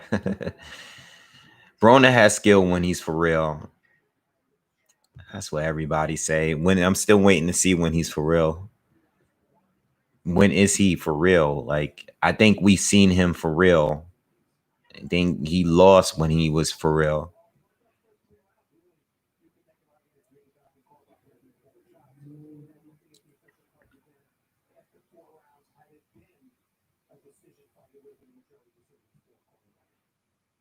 Okay, he won 27 fights straight, but when he stepped up in opposition, it didn't look so good. You know, I don't think it's because he got rich. I think he just started fighting better fighters. You know, that's what happens with fighters. You know, he went up to Antonio DeMarco. those were good wins. Gavin Reese, those were solid wins at that time. But he went from that. He fought Paulie to a split decision. You know, he fought Paulie to and listen, don't get it twisted. Paulie was already past it, but still, Broner fought Paulie to a split decision. Maidana beat him. Then he started fighting a few lower level guys, John Molina, Emmanuel Taylor. What did those guys do? Carlos Molina. Then he fought Porter, lost again. All right. Almost got shut out outside of the knockdown late. All right. Wins he picked in between. Again, Adrian Granados, another split decision win. Ashley Theopain. Like, he beat Ashley Theopain. So what? They put him in there with Mikey. He lost. Everybody he stepped up to face, he lost again. Draw against Jesse Vargas, you know? I don't know what, you know, I just think that he lost not because he wasn't focused. I think he lost because these guys he fought were good fighters, really good fighters.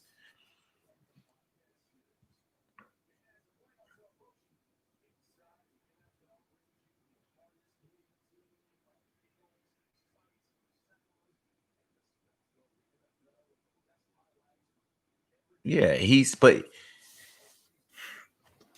like if you can name one person in the lower divisions that were on a level of the guys that he lost to, I may agree with you. You know, if he has wins over those same level guys at the smaller divisions, I would agree with you.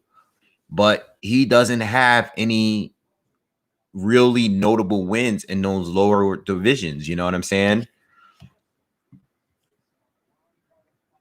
I don't know. Did you ever see his fight with Daniel Ponce de Leon? That was a gift win. Broner was undefeated at the time. It was a 10-round fight. And Broner won 4 rounds out of that fight.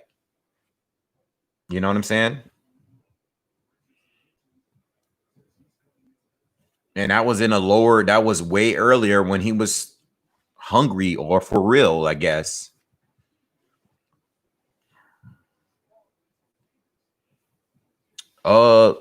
Yeah, I think Broner can still, like, I think Broner should come back now and pick up a good win like he normally do, like a solid win. But you know, I heard them talking about him fighting Regis Prograis, and I don't think he's gonna win that fight. You know, I just don't see him winning that one. But it'll be a good fight. I mean, he's gonna get paid. I mean, he's always gonna have. He's a name, so he's always gonna get decent fights. So there's people that's always gonna be willing to fight him. You know, but I don't think it really. You know, I don't know, man. He's getting to a lot of trouble with, and he's getting to a lot of depth right now. So I'm trying to think of what fighters he should. Shoot, he should be trying to fight Conor McGregor. You know, he should be trying to fight Conor McGregor, get in a fight with McGregor. He might mess around and lose to Conor McGregor too. It's just because Broner don't let his hands go like that. He's such a low volume puncher. You know, he's a good counter. He's fast. He's a good precision puncher, but he doesn't throw enough. His punch rate is so low, you know?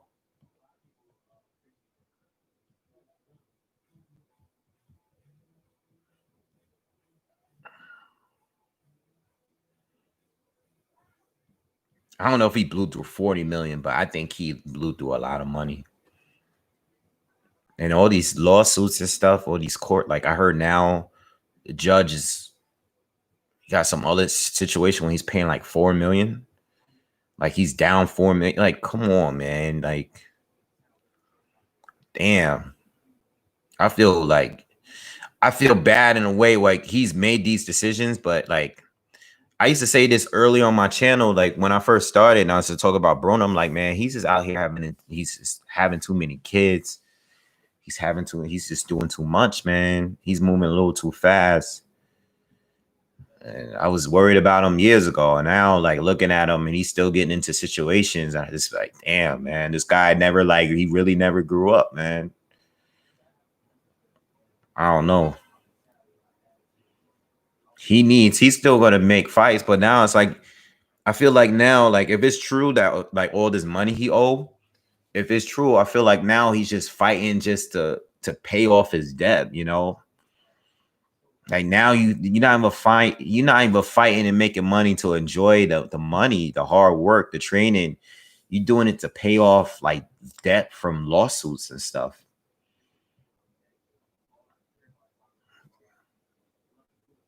You know, like now you just fight because you have to now. You're not even comfortable with it, you know? And how do you really be hungry when you fighting off the pay? Like that gotta really mess with your mental health too. You know, especially like when you cocky like the way you are, you flashy and you can't live that life. Like everybody know you like you falling, like you know, you don't got it like that right now. I'm sure he has money still, but it's gotta be tough, man.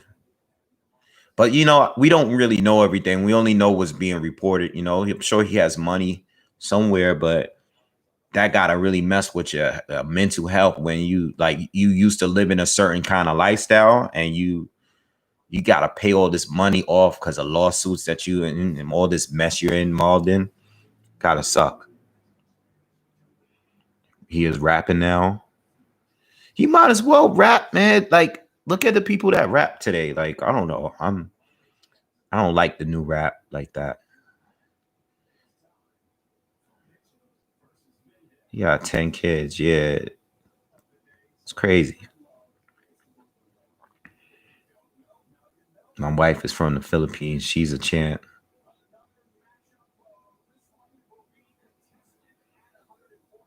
Broner's more skilled than a lot of fighters, but he ain't disciplined. Yeah, he is more skilled than a lot of fighters, but he isn't disciplined. And he hasn't proved that he's more skilled than the best fighters. You know?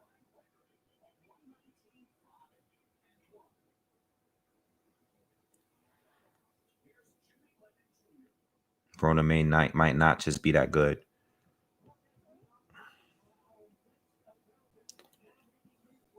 Hitchison against and Mendez coming in now.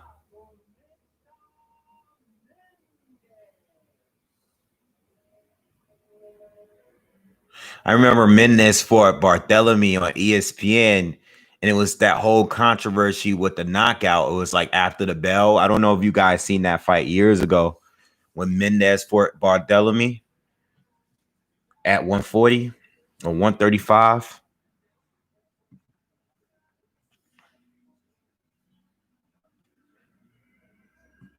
It was years ago.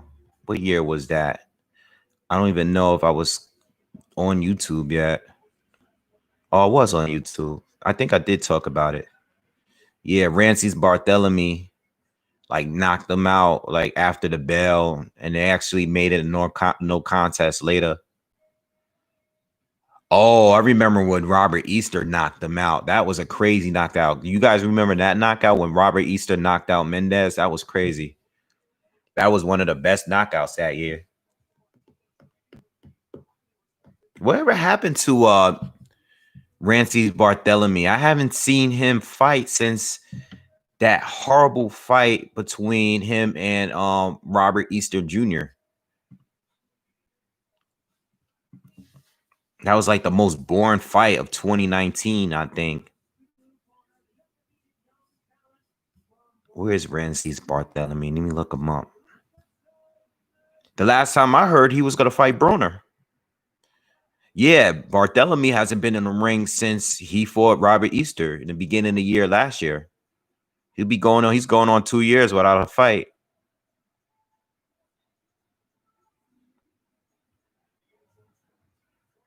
His VADA test didn't inspire yet, though. I'll tell you that. At least he know he's clean.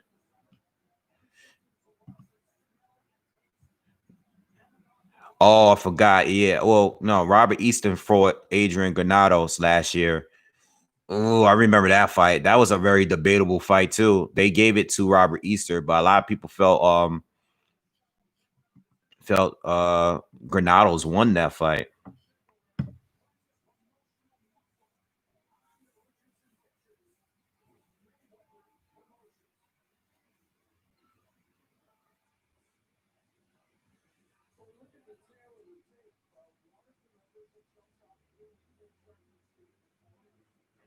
Yo, whoa, Tony, chill. Broner does not make us look bad. He makes himself look bad. He don't make us look bad. He makes himself look bad. Don't put me in that category. I feel what you're saying, but he make himself look bad. We don't do that. None of that generalizing stuff. He's on his own.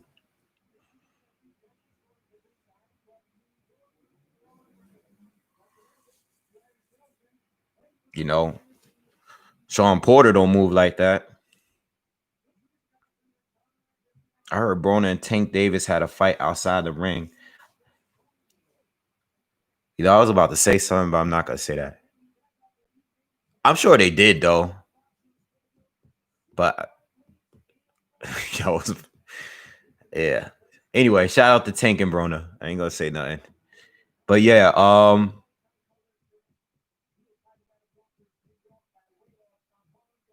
yo, I ain't know Argenis Mendes was from Yonkers. He must be living in Yonkers. I don't know if he's from there.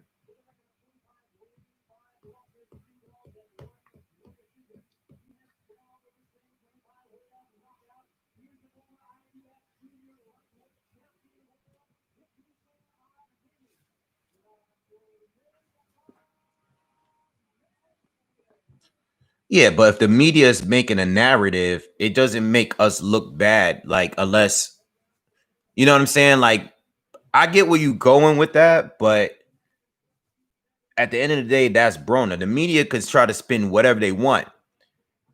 It's not making us look bad unless if you just gonna generalize us. If you generalize black people based on what Broner does and how he acts, or people that's like him act, you the problem if you think that the rest of us act that way. I totally understand what you're saying, and I hate people that act like the way he acts. But if you think we all act like that, then you're the issue. You know what I'm saying? That's what I was trying to say.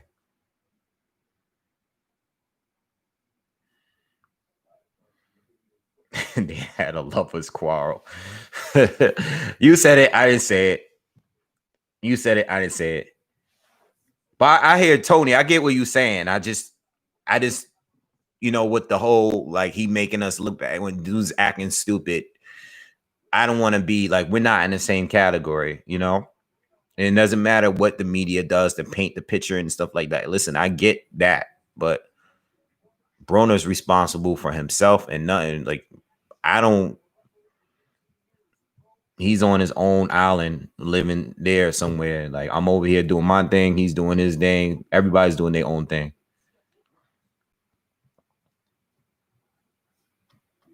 I never listened to Broner's music.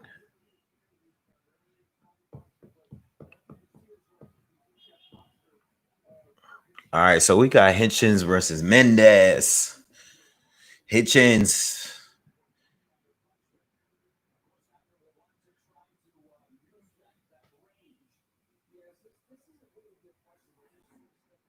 Ooh, nice right hand.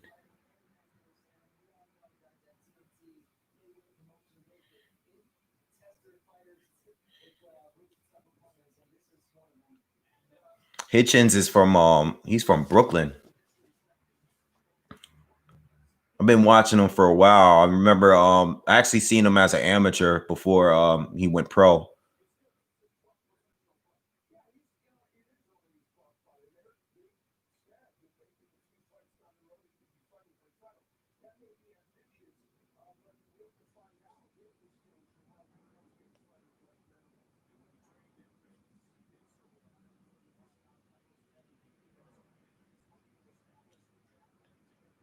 Hitchens look too quick for Mendes right now. Very quick, man.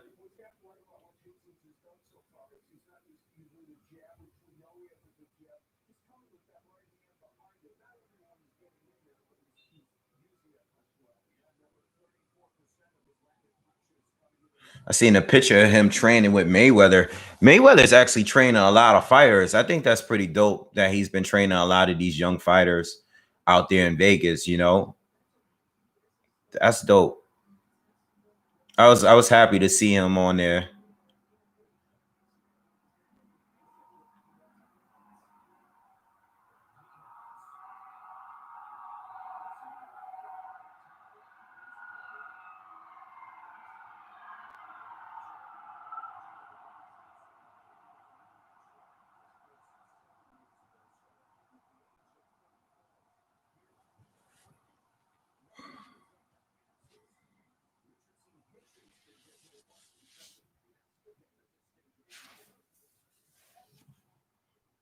Yeah, this ESPN fight is on the last round.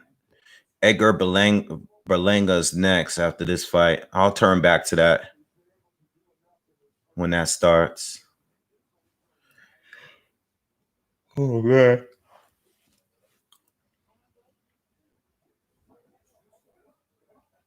Oh, I think we got a headbutt clash. Hitchens got round one.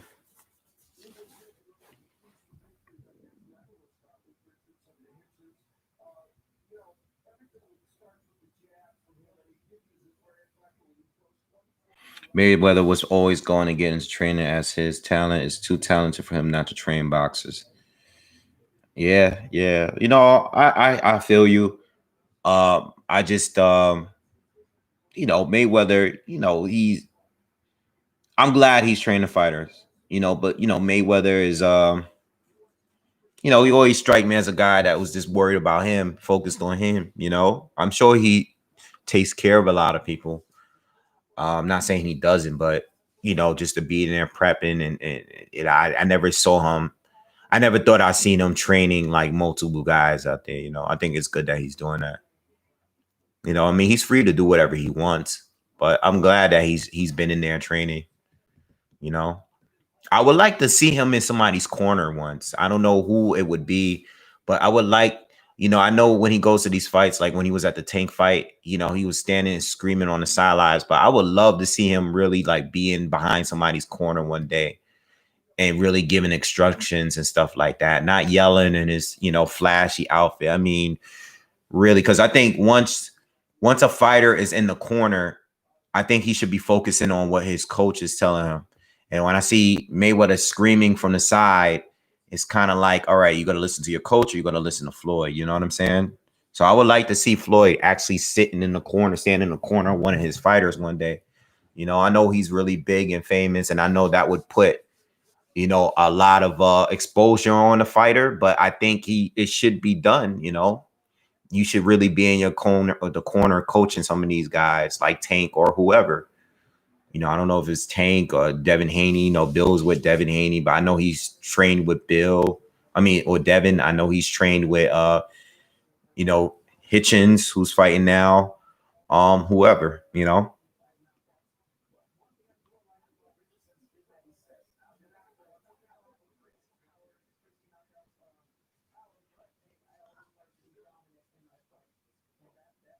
Like not just a picture for IG. Like the IG thing is like when people do it, it's like, all right, you know, it's just like, you know, everybody just wants to be seen on IG. I mean, the real thing, like really be in the corner round by round, giving instructions. That would be dope. I mean, I already have respect for Floyd as a fighter, but that would be great to see him really in the corner, training someone, coaching someone. I mean,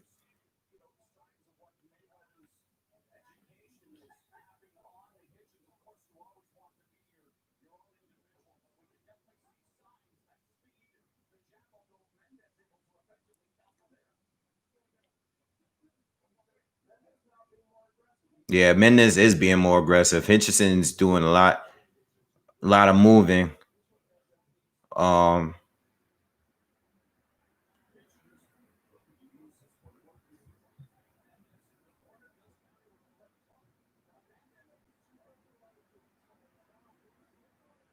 Now I don't think AJ invited him. I think Floyd wants to be seen because he got a fight coming up. You know what I'm saying? And he's keeping his name out there, and he needs the exposure because he's trying to just. Once Floyd got a fight coming, you're gonna see more of him. It only makes sense. So he's gonna make appearances for fights and stuff like that. I'm not surprised that he was at the age. I mean, I was surprised, but it makes more sense now. Like you go on the zone, you know, you go on these other fights on these platforms to show your face. A lot of people was going to be watching the AJ fight. So I'm not surprised when he showed up to the fight. You know, I don't know where the Canelo fight is going to be, but I wouldn't be surprised if he showed up for that fight either. I wouldn't be surprised. He's going to be making appearances on shows, probably on television, doing interviews.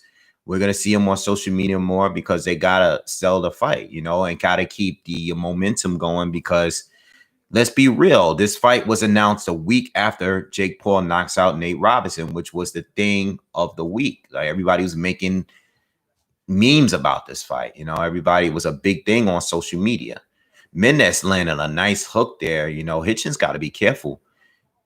You know, Mendes took a lot of losses, but he's still fighting someone much older, you know, experienced than him. So he has to be careful in the step up here. He can't get a little too crazy. He definitely has the hand speed and stuff, but I want to see how Hitchens does now with this pressure that Mendes is bringing towards his direction now.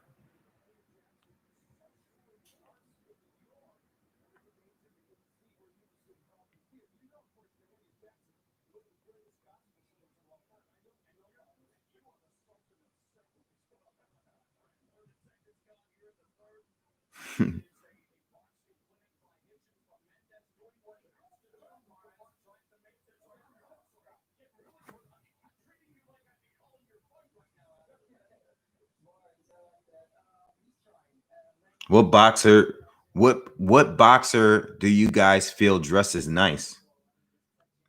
Since we're talking about Floyd and the way he dressed, who do you feel dresses nice?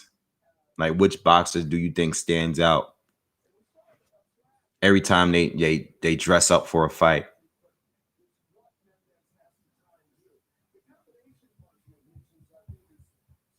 Sean Paul, is you for real or?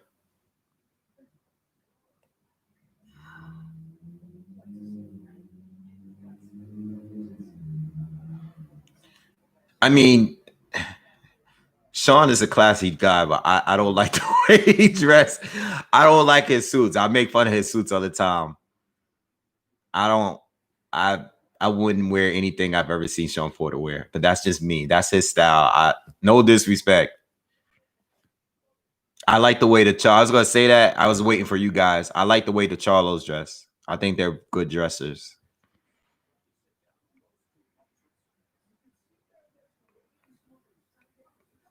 I think Chris Eubank dresses nice. I like Chris Eubank the way he dresses. I seen Danny dress. Nothing that stood out with me. I do think AJ dresses nice, but he dresses like he's not flashy like that. Like, you know, he wears suits, but he's like playing with the suits. It's not like more like business type. Now I like Charlo's street clothes. Not all of their stuff, but I mean, I'm not talking about what they wear to a fight. I'm talking about like what I've seen them on their pictures and social media and stuff like that. Like I think their fashion is cool. I don't think they overdo it too much. I think sometimes they do, but I think they're cool dressers.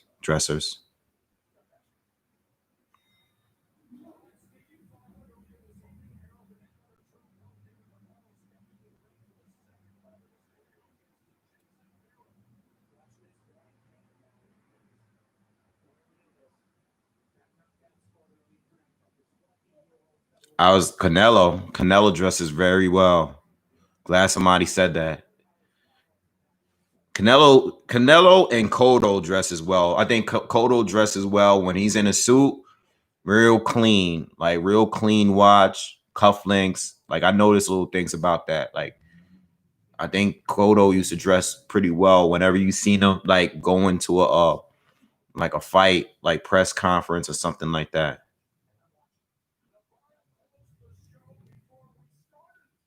I think Haney dresses nice, but he's a little younger, you know. So for me, I wouldn't wear like. I think he dresses nice, but he's kind of younger, you know. But he dresses nice for like his group.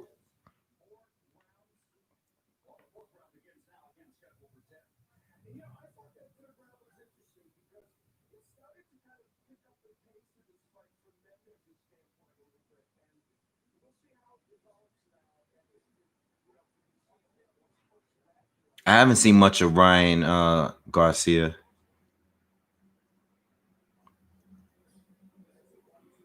Yeah, Fury. Nah, Fury looks crazy. Yo, I see your Dennis Ugas, man, on social media. He's fresh. Fresh. Nice looking. I don't know if it's his wife or his girl or nice looking girl. Very nice looking. Nah, man, Fury ain't fly to me, man.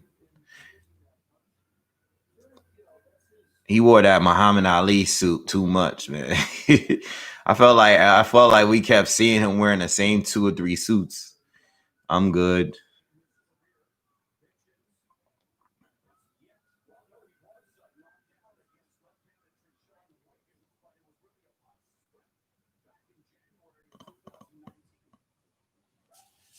I never seen like I don't remember seeing Gennady Golovkin dressing up like that. I'm sure he has, but I don't remember him standing out. Like, you know, I off top, like I remember Canelo probably wearing something real fly, Cotto. I don't remember. I can't really say with Golovkin. I don't. Not saying he doesn't, but Fury dressed out reminds me of Shaq.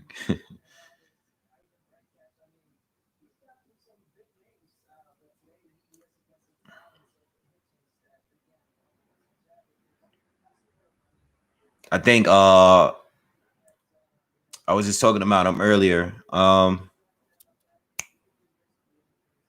think this dude that was just here. What's his name?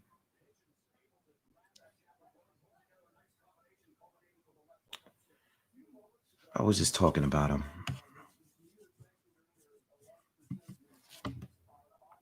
I think Abner Morris. I think he dresses nice. I mean, he dresses for this talk show, but I think every time he's on the show, I think his suits are really, really nice. Like he wears really, really nice suits. I think I like the way his suits are. Him and Sean be up there with the suits. I think Abner Morris always wears really, really good suits. Really nice suits. Always on point. Haircuts always point. Everything. He's sharp.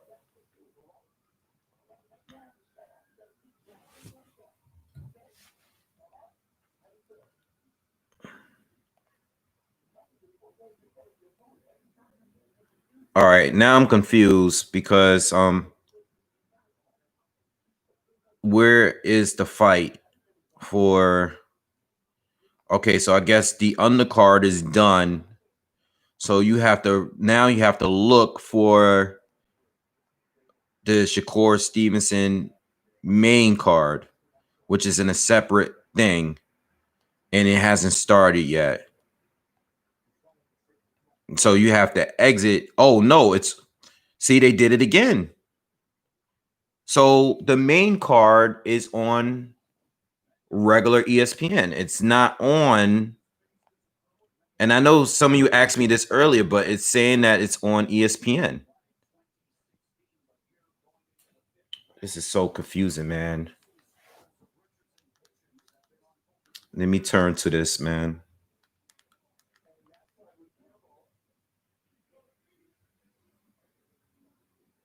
Yeah, sorry guys. I told some of you guys the whole thing would be on. This is so confusing, man.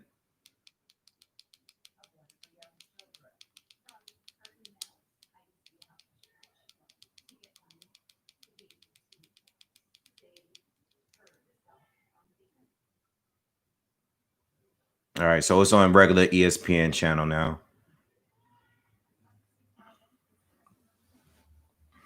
They're so confusing. Well, they're not going to keep what it is they're not going to show. I mean, look, I'm glad they're showing it on ESPN channel because more people are going to be able to watch the fight. But at the same time, it's like it's just so confusing with this premium stuff. I just think that it's all about numbers. They don't want people watching this fight on the app because it's going to take away from the viewership that is going to get on the actual channel. So I'm glad that more people are going to be able to watch this fight on regular ESPN. I'm good with that. It's just so confusing because they just did this with Bud. Some people won't be able to watch it now though because some people paid the subscription for ESPN for the app, but they don't have the channel. You have to have the cable. You have to be a cable subscriber in order to watch it on the channel. Very confusing. All right, but it is what it is.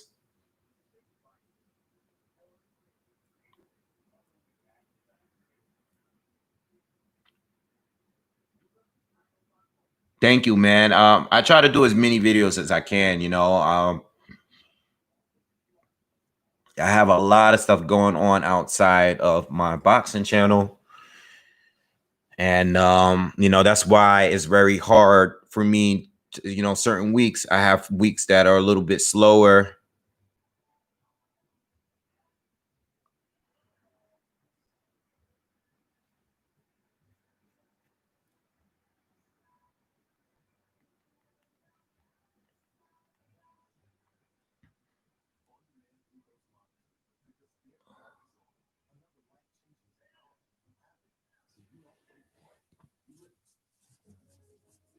Clarissa Shields and Christina Hammer dress good. I wouldn't even know. You know, I never really paid attention to what Clarissa Shields be wearing outside of the never really noticed. She could. I don't know though.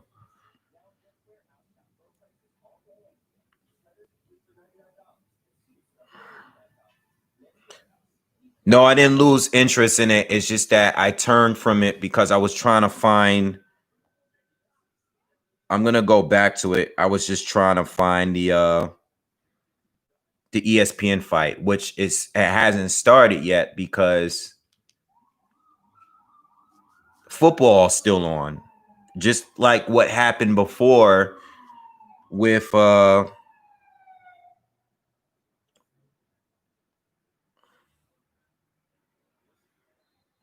give me a second.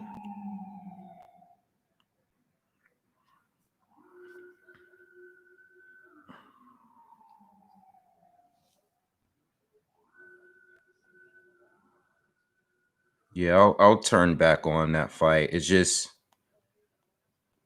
I didn't know this thing was gonna be on. I didn't know it was gonna be on regular ESPN.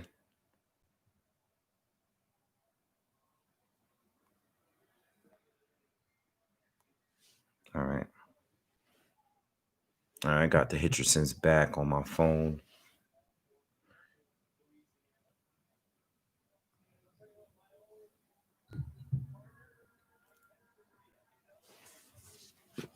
All right. Boxing should have never gone pay-per-view as they are missing out on a lot of boxing fans who will tune in to watch fights. Then again, if they did, then we wouldn't have BoxingWave. Thank you, man.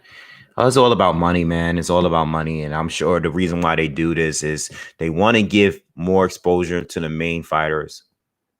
But they're giving us the opportunity to watch the pre-fights on ESPN Plus. I just feel like if you're,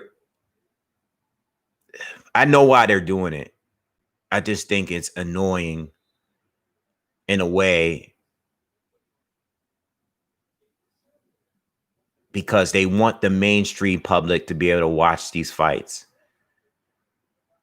But the diehard fans are not going to be able to watch these fights because they might just be subscribed to the app. It's a pain. A lot of people don't pay for cable anymore.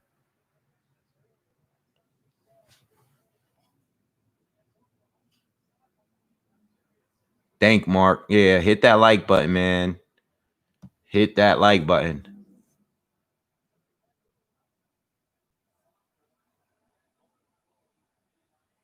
Boxing's taking a financial hit. Well, the fans being able to go to the fights personal. Yeah, it is. It's not even personal. You're absolutely right.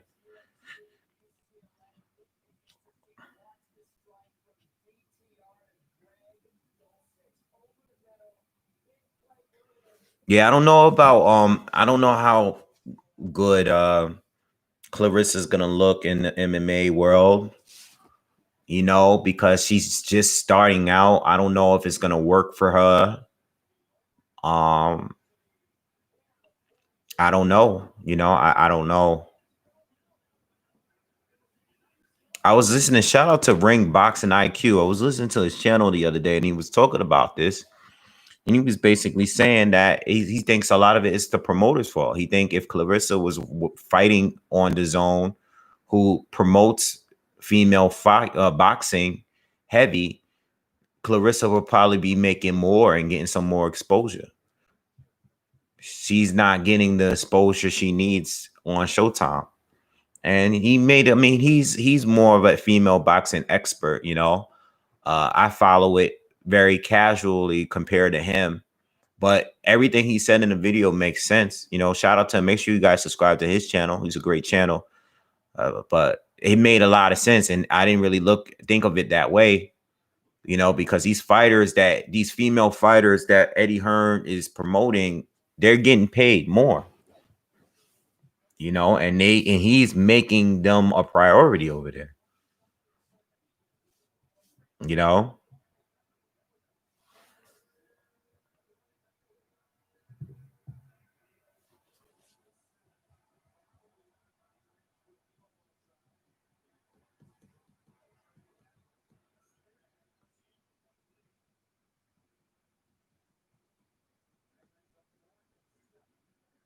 Look at John Jones' Instagram. Okay. John Jones. John Boney Jones.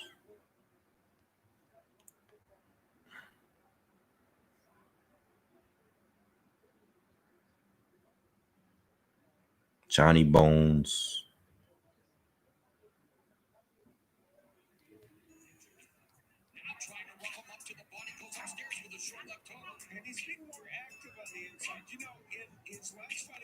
Yo, Holly Holm looked kind of.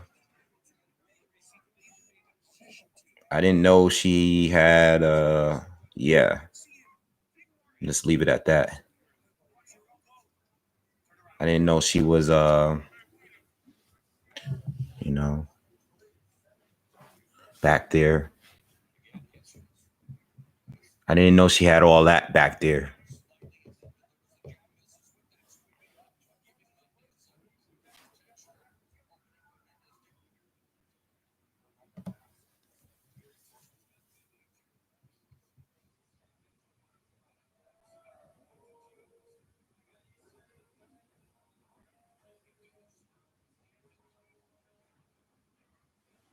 Yeah, I really wish the best for Clarissa. You know, I don't know if the MMA move is gonna really help her career, but I hope so.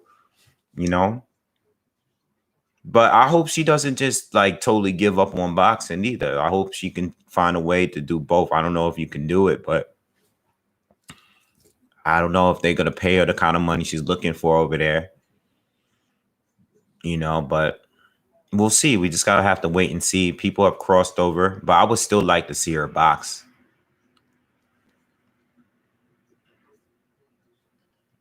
Yeah, I watched the video, man. You told me to watch the video. Yo.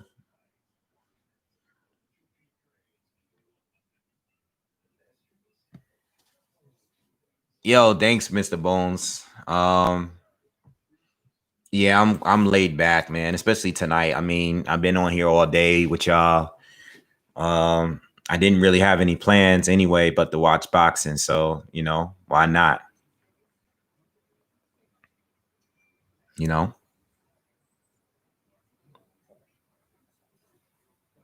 Yeah, I've been to Sylvia's. It's funny. I went to Sylvia's this summer for the first time to eat since like the 80s. Like I used to go as a little kid, like on Sundays when I still lived in the city. Back then, I didn't go to Sylvia's for years, because Sylvia's had like kind of fell off, I guess, and I just didn't eat there for a while. But I went this summer for the first time in a long time, you know. But the food is still good. I mean, it's decent. It's different this year eating there because with social distancing and stuff like that. But Sylvia's is like it's like a tourist attraction. It's not really the place that we go to. Like people that live here, people don't really go to Sylvia's like that for the best food. I think there's more there are better food restaurants around here that's better than Sylvia's, you know.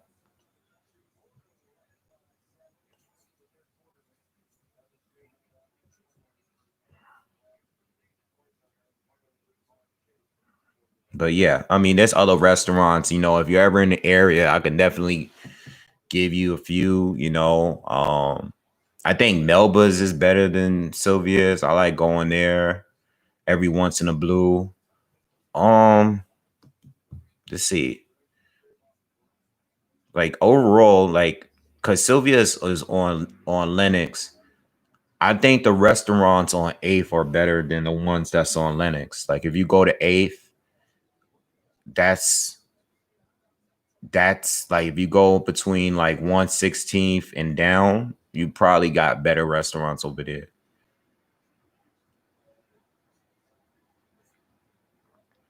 Taste of Seafood is good, but that's like a good spot to get and pick up food.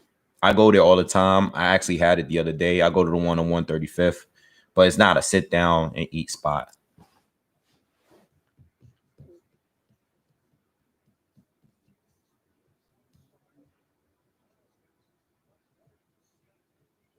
So ESPN is word why they waiting for a supposed start at 10.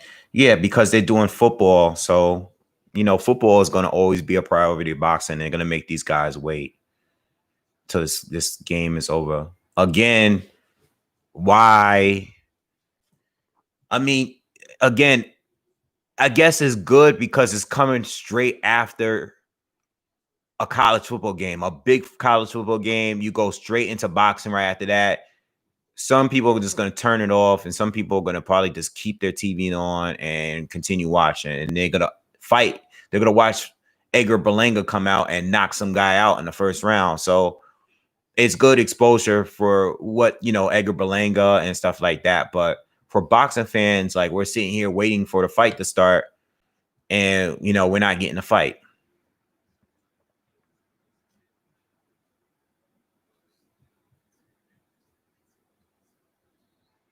Jacobs is good. Yeah, I eat Jacobs. It's good for picking up and on being on a run. Their food is pretty good. It's not crazy, but their food is all right. It's a good, like easy, quick walk, pick up. You want to move. He said Danny Jacobs. Oh my God, man. You guys are the funniest, man. That's funny. Prime time getting ready to come out, warming up in the back. This guy he's facing is pretty good, man. I kind of looking forward to this, man.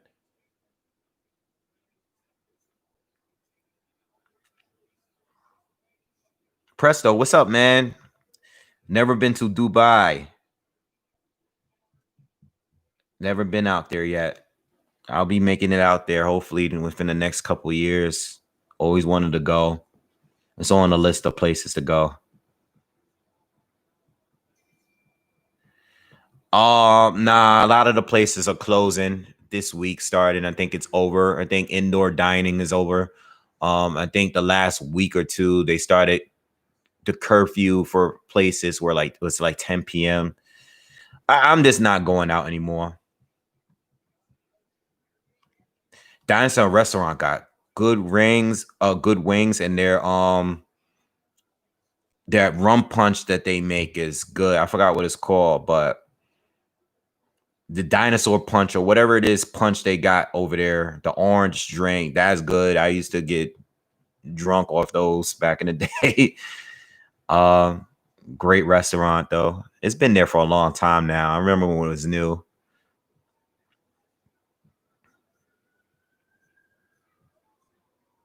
Yeah, I think women's professional boxing needs more fighters. You know, when you go to the box rec and you look at women fighters in one division, sometimes you'll see like 40 fighters, you know what I'm saying? And you know, when it comes to the very top elite fighters in that division, it's not many of them. You know what I'm saying? So this is why the donkey punch. Yeah, that's what I was thinking, donkey punch. Yeah, I think it's just gonna take years, but you know, it's gonna take time, but you gotta push the sport. You know, you gotta push it and make it work so more women can start like, you know, signing up and start boxing. But it's more popular than it's ever been right now. You know what I'm saying?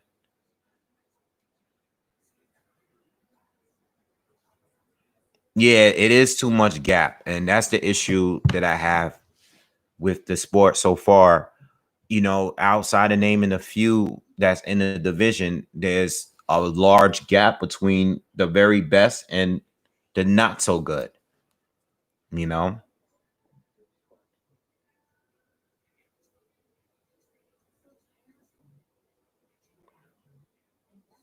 No, no one's getting the event right now because we're waiting for college football to end. It says at the bottom, next Top Ring Boxing, also available on ESPN app. So they're basically waiting until this game is over.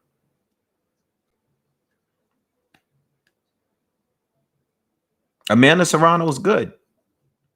But like with her, you know, remember the girl that she just walked up to and just blew out and just walked away? You know, it's that fights like that. I think that's part of the problem when you could just walk up to a girl and she's just standing there frozen and you can just blow them away. You know what I'm saying? I know that happens in male boxing, but you know, she's like an elite fighter.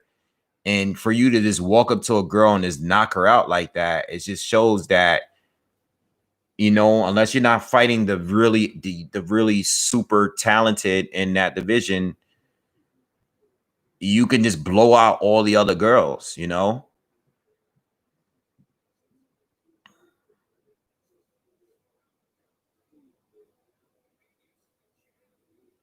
I didn't want the Layla Ali fight with Clarissa Shields. I don't want to see Layla Ali fight after all these years. Fight Clarissa Shields. I'm glad that fight didn't happen. I didn't want to see that fight. Clarissa Shields is good. Layla Ali was good at her time. I don't want to see her fight her now, you know? Mm-mm.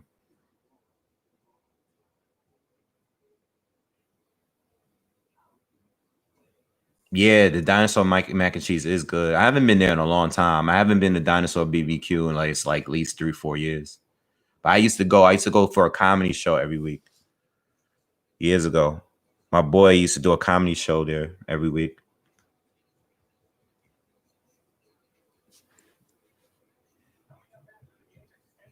Yeah, like, you know, she had kids.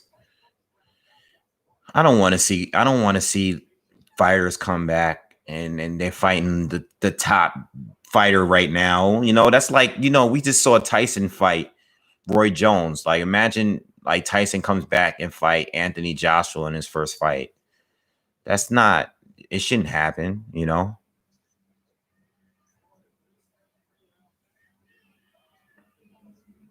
I don't think she beats Clarissa, man. I don't know, man. I think if Clarissa and Layla Ali fought and they're both in their primes, I still think that's a tough fight for Layla Ali. You know, I just don't think I don't know. I think Clarissa is really good, you know.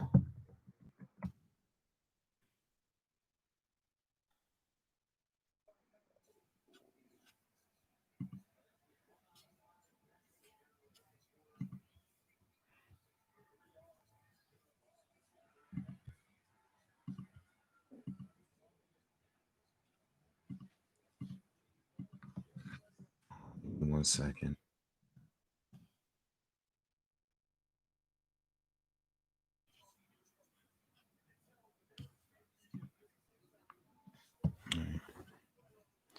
I don't know, man. I think y'all sleeping on Clarissa Shields. I think that's a good fight if she fought Layla in her prime, you know.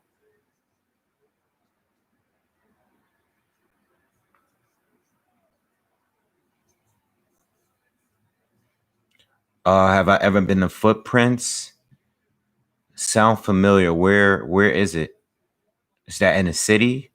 Or is that somewhere else? Is that in Queens or Brooklyn somewhere? It sounds familiar though. I might have been. Young, what's up? Yeah, I really don't have a regimen, you know. I kind of just like I said this before in the tank, not the tank, Terrence Crawford. I kind of just brush and do rag it at this point, you know.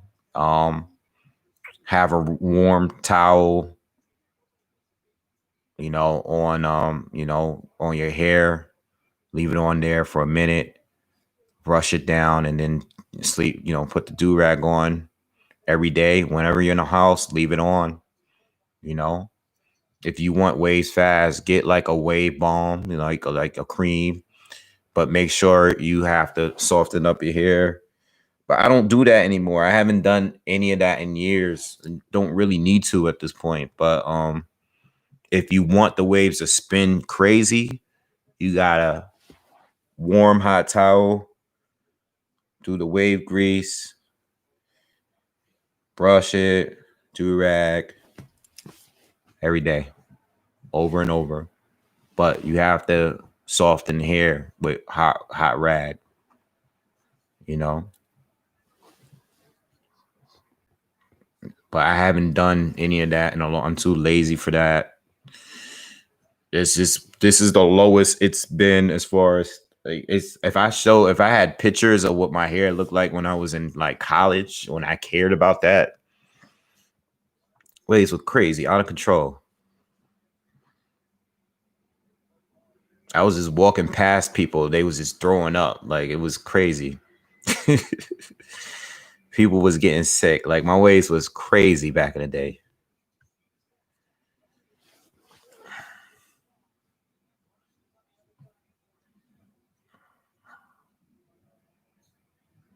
The Jamaican spot and BK. Is there one? No, I think I'm thinking of another spot. It's not in downtown, is it? Like near the Barclays? It's not one downtown. I might be thinking of a different restaurant.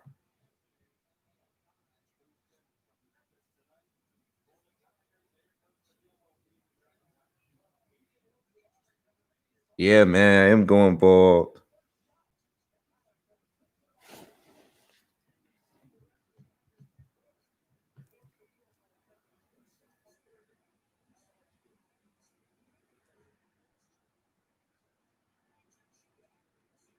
Yeah, I don't know if I've been there. Yeah, I'm gonna be going live for Canelo and Smith too. I'm not sure with the Triple G fight, but I might go in there. I'll see how I'm feeling that night.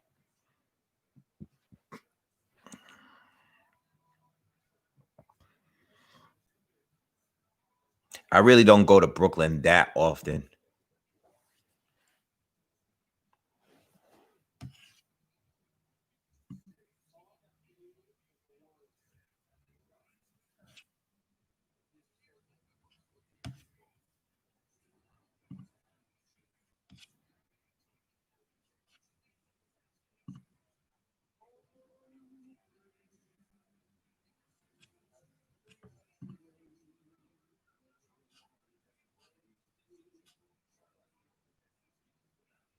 Nah, no Henny, man. No Henny.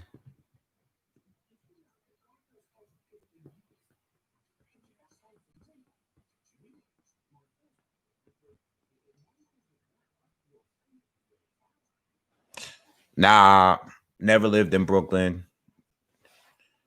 You just probably heard me going a lot because I hang out there or go like to the Barclays, but I don't really be in Brooklyn like that.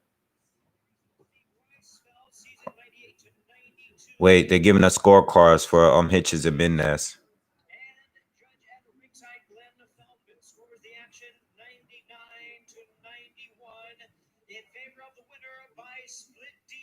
Split decision. Oh, they gave it to Hitchens. Split decision win.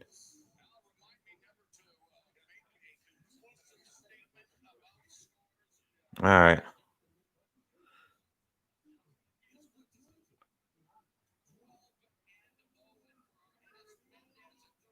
Still needs to move slowly, though. Good win against an experienced fighter, but I was watching it as I was talking to y'all. Want to see a little bit more before he steps up, you know?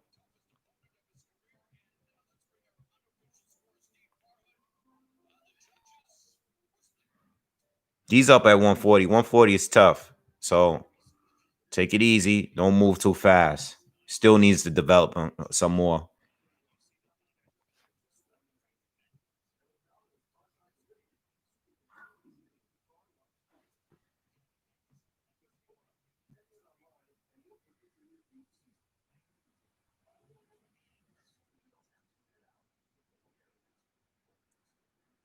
None of us can see the Stevenson fight because they're showing the college football game still.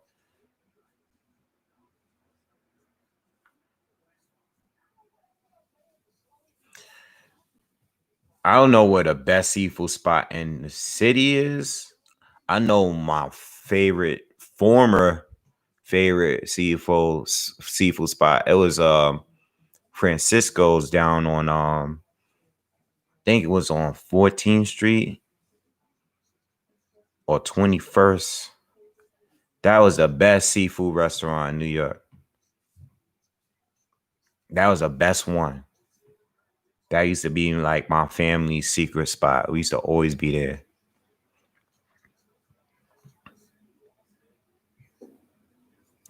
They closed it though. After years, they closed it down. I don't have a personal favorite right now. Like usually when I get seafood now, I go to spots like I go to City Island. I'll go to I go to Taste of Seafood. I don't really have a favorite seafood spot, restaurant, like sit down and eat type of spot. I usually get stuff on the run. Yeah, City Island, the Bronx. When I go to city, yeah, Sammy's is cool. Sammy's is cool to sit down. But normally when I go to City Island, I don't go to those spots. I don't sit down to eat. I go to Seafood City.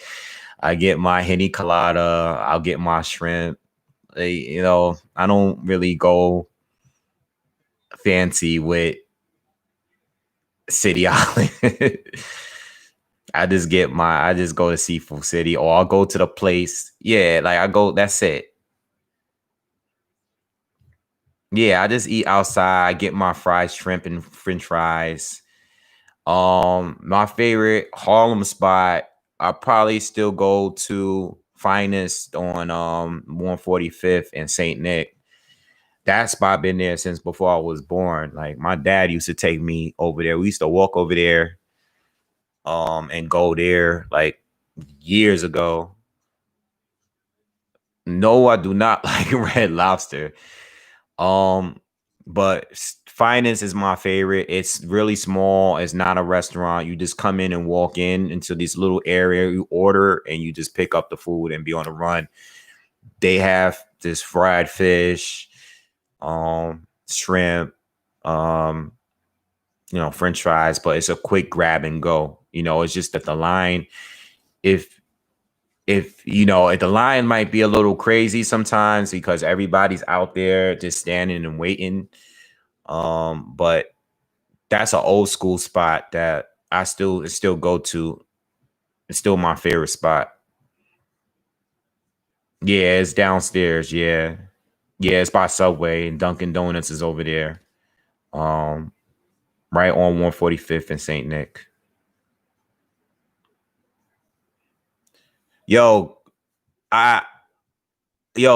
This football game gonna go to overtime. Yo, it's crazy how much boxing always is getting curved, man. Like, boxing is always being treated like a side piece, like they're making boxing like, what if this goes to overtime? If it goes to overtime, we gotta wait however long. I'm not even watching this anymore. Let me know in the comments. I'm gonna turn back to the show. I'm gonna put Showtime on my TV because Chris Colbert is about to fight, and I want to see him fight. So I'll turn back to ESPN if anything.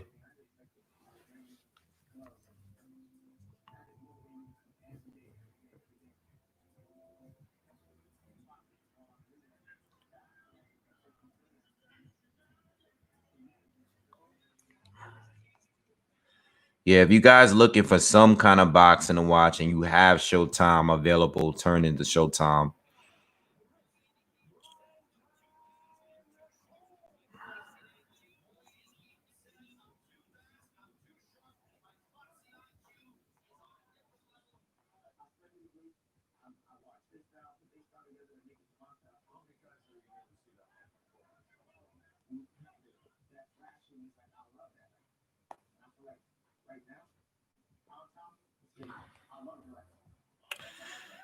It's annoying because with the app, they don't allow you to, like, you just gotta wait until this football is over. So I'm gonna leave ESPN alone. I'll check every, let me know if the game goes to OT. If it goes OT, then we're gonna have to wait longer.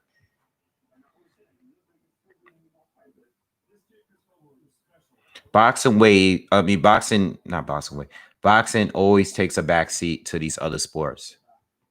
It takes the backseat to football. It's taking the backseat to MMA. It's not the priority, man. It's unfortunate, but that's the way it is.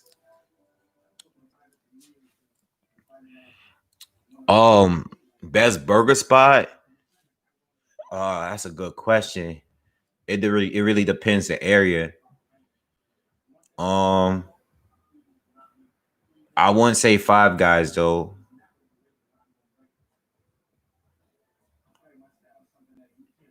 All right, so I'm gonna probably say, damn, best burger spot. So many burger spots now. Well, the best burger spot in Harlem. You know what? All right, so I know a spot in the Bronx that's actually good. I'm gonna tell you it right now. Hold on, I just can't think of the name, but I know where it's at. It's by Bruckner.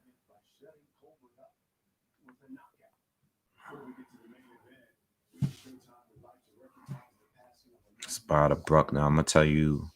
Give me 1 minute. I'm gonna let you know right now. I hope it's still open because I haven't been there in a while. All right, so if you're in the Bronx, no, not Jimbo's. No, Jimbo's. No, Jimbo's is go downstairs, walk over. Is there? That's it. Don't suggest Jimbo's to people. Milk Burger. If you're in the Bronx, if you're ever in the Bronx, right, go to Bruckner. It's like 134th Brooklyn or somewhere around that area. Milk Burger, really good burgers, like great burgers, like some of the best burgers that I've had. If you're in Washington Heights, I would probably go to Burger Heights. Burger Heights got great burgers over there. That's probably the best burger spot over there. No, not Shake Shack. No, if you want to be on the toilet for the rest of the night, go to Shake Shack. Don't go there. Don't go to Shake Shack. Don't go to Jimbo's. Arlette is gonna try to tear your guts apart. Don't go to these places she's suggesting. They're commercial and they're not good for you.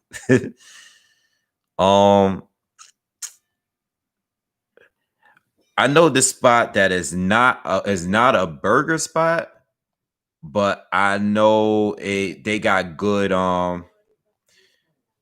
they have great burgers, like really good burgers. It's this spot called The Edge. It's on Edgecombe. It's a nice restaurant, but they make good burgers. Not a burger restaurant, but they make excellent burgers. Go there. It's on Edgecombe. It's not mostly residential over there, but it's this one restaurant that's there that not many people know about. Great restaurant, and they make excellent burgers. They make excellent everything.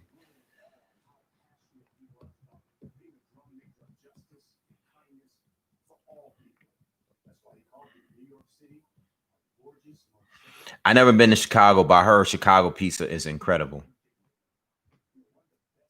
If you go to New York, if you come to New York for pizza, you cannot go to you gotta go to there's certain hood spots that still make great pizza. But you gotta find them now. Like New York used to make pizza great everywhere. Like you could go to any local spot and their pizza is great. I know some parts in the Bronx, some pizza spots in the Bronx that are still really good, but they're in really, really bad areas. So I wouldn't suggest going there for their pizza. You know, most people are gonna come to the city, they're gonna go eat pizza near Times Square somewhere, and they're gonna pay a lot of money and the pizza is gonna be terrible. Yeah, I think I know some good pizza spots in the Bronx, but they're in the really bad parts of the Bronx though. Like I know a good spot on 138th in Brook in the Bronx. I know it's on 138th. It's a real old school spot.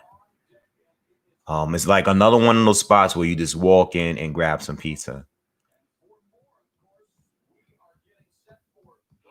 But I heard those two bros dollar slices go. They definitely go, especially when you just looking for something to grab on the move. But I wouldn't say they're the best pizza though.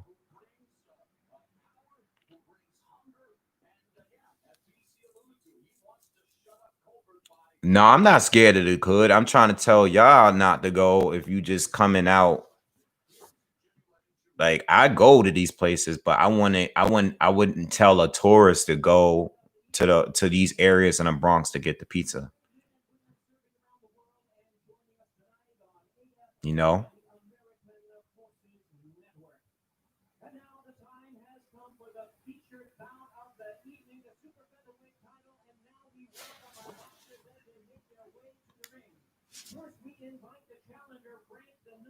All right, so there's no OT.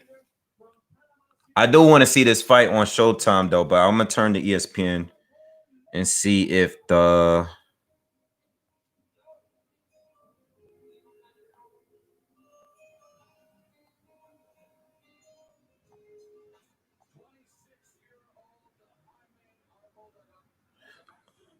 Arboleda. So now they set the Stevenson Clary fight until 11.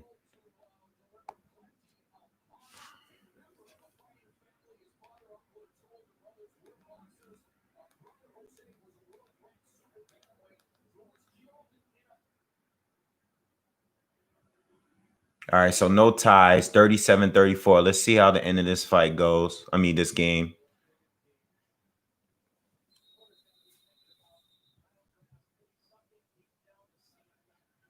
Know that New York pizza Famiglia is not the best, man. That's just downtown.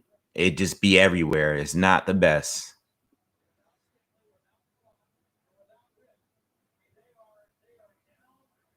Don't go to them tourist attraction pizza spots. I'm telling y'all, you're gonna pay a lot of money and the food is gonna be terrible.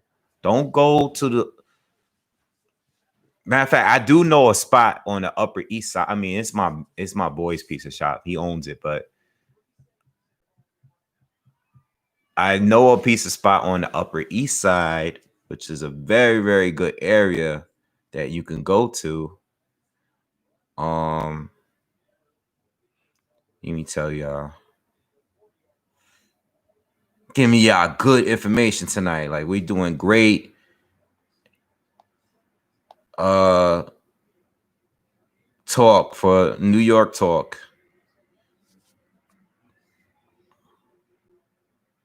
I can't tell you much about Brooklyn and Queens and stuff like that, but yeah, if you're ever in the Upper East Side, you're in Upper Manhattan, but like around the 90s, go to Zesty Pizza. Good spot. It's on 3rd Avenue. They have great pizza. And plus, it's a good friend of mine's pizza spot. So, Zesty Pizza. Check them out.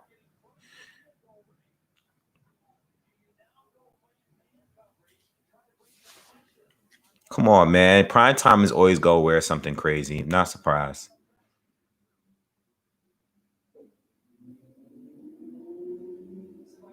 He changed his hair color for every fight, too. Yo. He looked crazy tonight, though. I think this is the craziest look so far. Little B-hop. I don't think he like when people call him that anymore, though.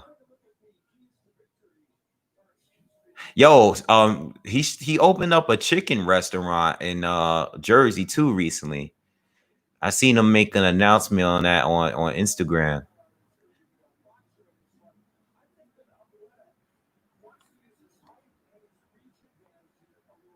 Yeah, that pizza shop is good. That pizza shop is good.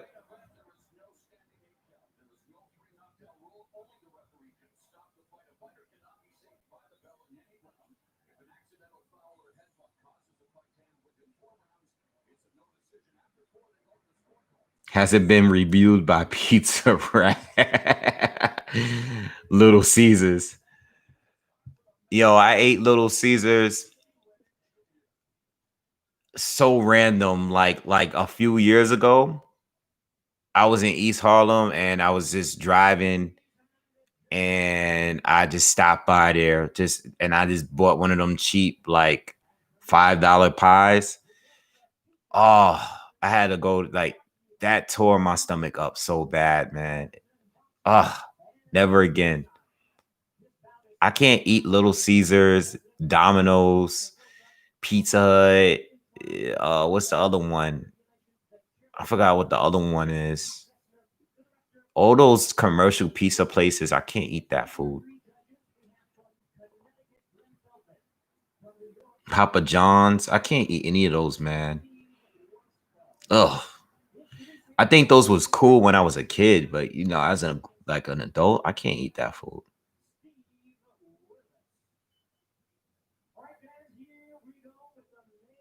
Papa John's is the worst. Yeah. Only time I eat Domino's is when I'm at my cousin's house. He always orders Domino's. I would never, it would never be my idea to order Domino's.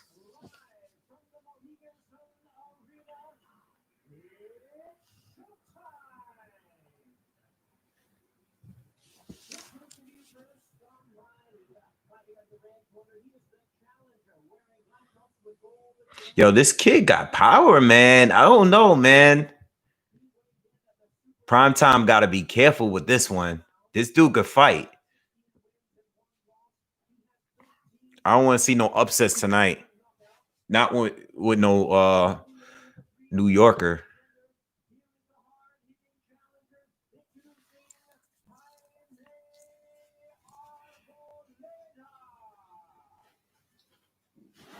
I think I'm gonna have a drink. I think the drink of the night is Casamigos. I think we're gonna go with tequila tonight.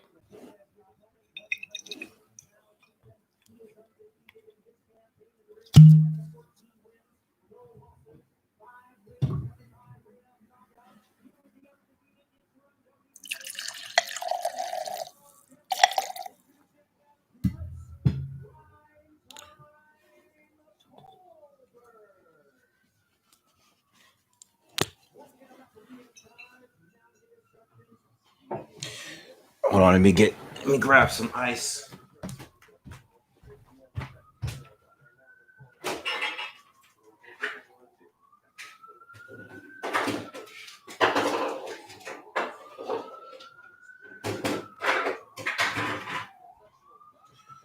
All right, let's get it.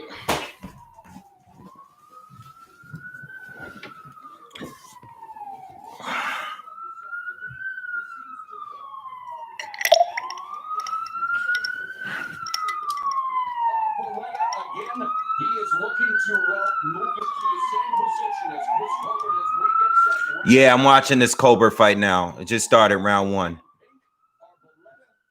Nice jab landed by Pops Arboleda. Head back with the first punch he drew.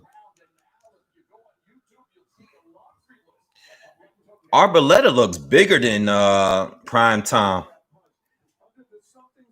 Nice jab landed again.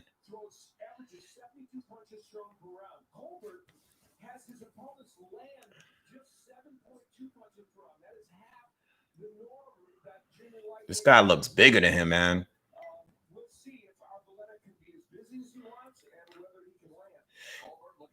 Arboleda looks like a full-blown lightweight. He looks like a bigger lightweight. Colbert lands a good right hand right there. He got to be careful, though. I noticed when he stepped inside, he's kind of, he got to keep that guard up, man. He got to be careful because he's fighting a puncher now. Nice jab. Oh, nice combination by Colbert. Arboleda eats it, though. Damn, he's quick. Primetime fighting as a righty right now. You know he can switch off the southpaw. He can switch it up.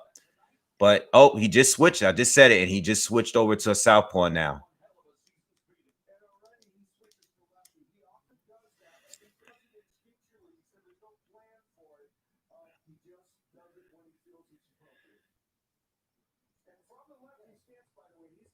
He's just waiting. He's waiting. He got his so Primetime got his guard down, and he's just waiting as a southpaw. Up, he just switched back over to a righty. Lands another jab. He's definitely showboating. Definitely got the hand speed advantage. I mean, everybody knew that going into this fight here.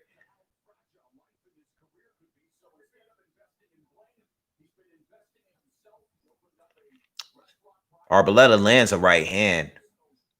Colbert lands a right hand, returns one, lands a jab.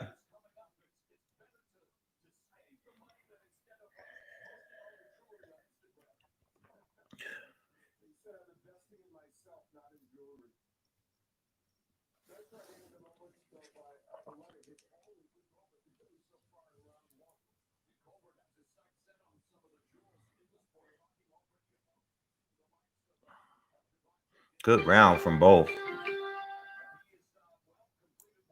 All right, the top rank card is starting now. I just got the notification, but I'm going to put that. All right, round 1 is done. Good round. Colbert definitely got that round, but Arboleda landed his shots too. It's a good round from both. All right, let me turn on this ESPN card.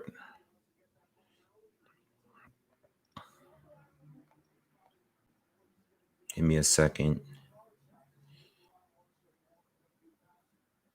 Crap.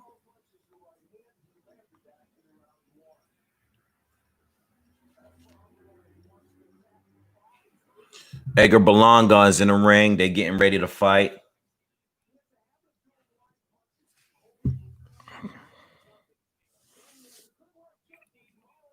Yeah. I don't know. This guy might make it. I was looking at this guy. He might make it out the first round. We'll see. All right, round 2 here.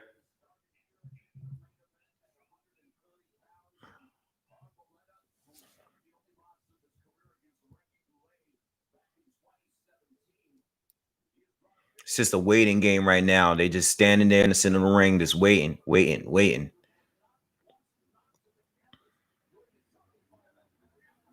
I mean, they fighting at Colbert wants to fight at a slow pace. He's not a high volume puncher. You know, he's a pop shotter. Arboleda is fighting his fight right now. Arboleda got to open up, but he's afraid to get countered. Arboleda is trying to be aggressive here, though. He's coming forward now. Colbert's in the corner now, just keeping a tight guard. Caught him with a hook. Caught him. See, he's trying to catch him in between the punches. Colbert is catching him with the better punches, though.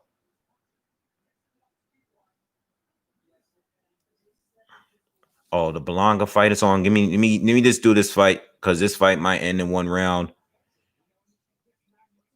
Berlanga started swinging wildly in this round. I'll go right back to the Colbert fight in a second.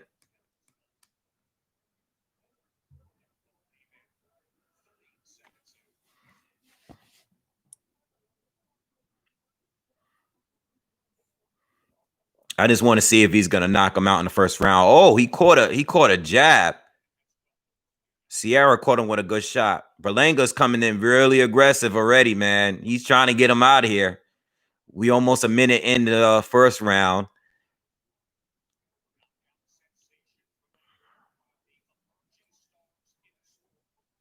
He's bigger than this guy.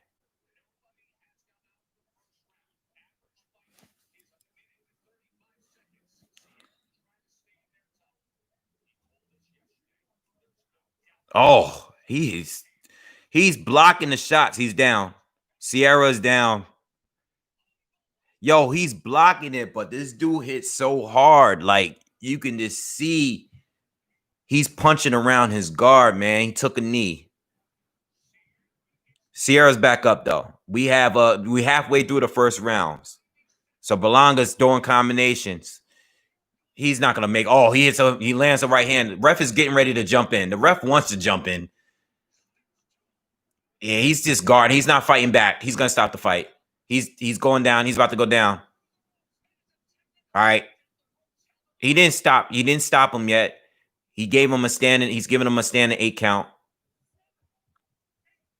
All right. We got a minute left in the first round.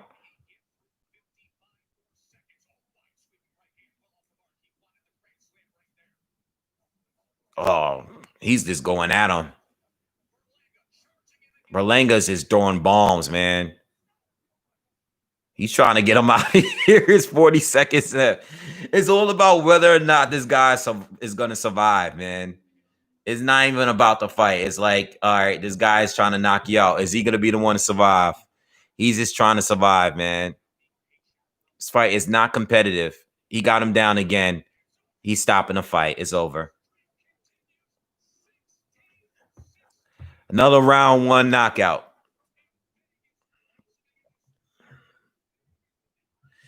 These dudes are not good, though. It's like these dudes are not good, you know? Like, this doesn't do anything. I don't know, man. I don't know. I'm gonna go back to the Colbert fight.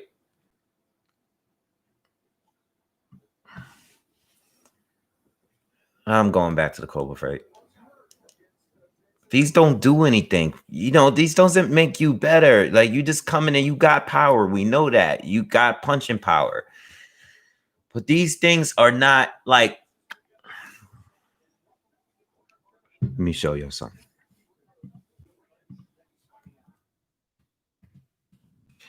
Now, in Berlanga's defense,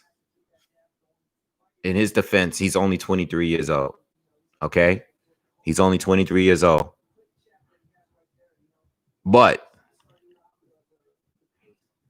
like, you know what's more impressive than fighting and knocking out 16 guys in the first round?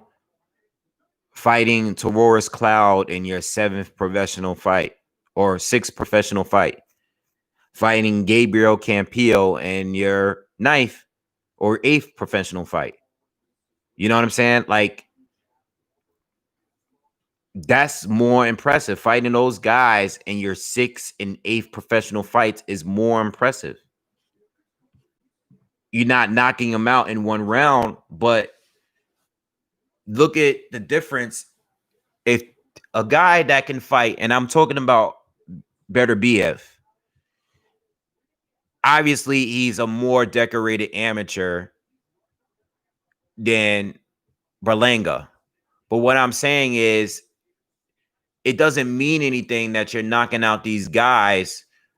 It's like, it's not a real record. You're not fighting any good fighters. You're fighting guys that you're supposed to knock out. You know, if everybody was trying to do what you're doing, they can do it. Like, not everybody, but I'm saying punchers that's coming into the sport and you keep just giving them bums to face, you're going to knock them out. You're not really getting better by doing this. And the fact that Canelo's name was brought up in an interview is just disrespectful. Colbert landed a big left hand right there. Colbert be he be dropping his guard, and he be just throwing these wild shots, man. But yeah, going back to Berlanga, this is what I was saying. It's just like, yo, I mean, if you put all of these fighters and you threw them in there to do the same thing, they can do it. They can all do it.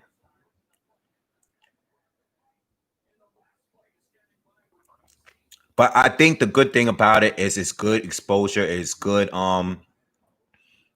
promotion. Because again, he's becoming a celebrity because of this. He's becoming a celebrity. I just hope when it's time to step up and fight some better fighters, you know, I hope it's not when he's 40-0 with 40 knockouts. You know what I'm saying? I hope it's not that, and he's just going to fight someone good at that point. Yeah, Verdejo against Nakatani is a priority to me. So I'm going to put that on the big TV once that starts. But for now, I'm going to keep it on the Colbert fight.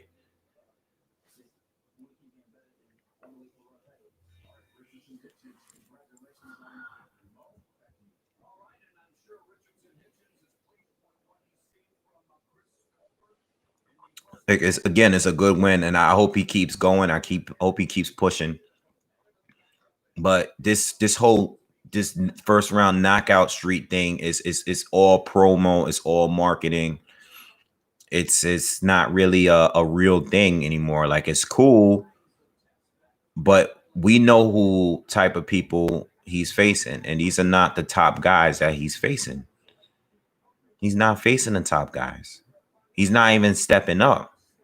He's beating like the worst guys that they can find to lose. We're going to just keep this going, and that's it. It's good promotion, though.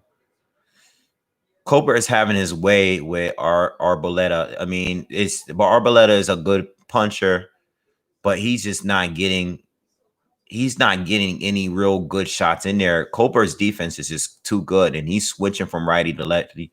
He's just like toying with him in there, you know, showboating in there. He's doing what he normally does in a fight. Arboleda was able to get a good right hand in there while Colbert is in the corner.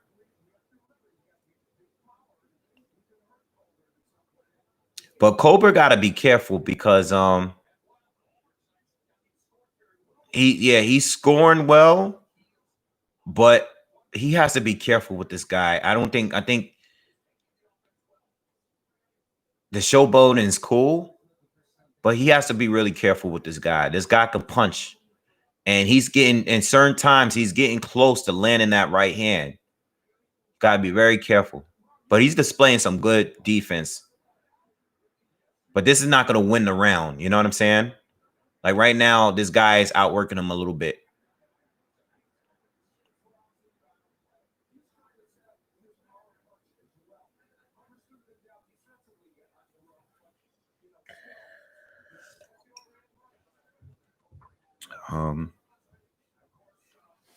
He needs rounds. Yes, he needs rounds. He needs rounds. He needs to go the distance. We know you can knock guys out.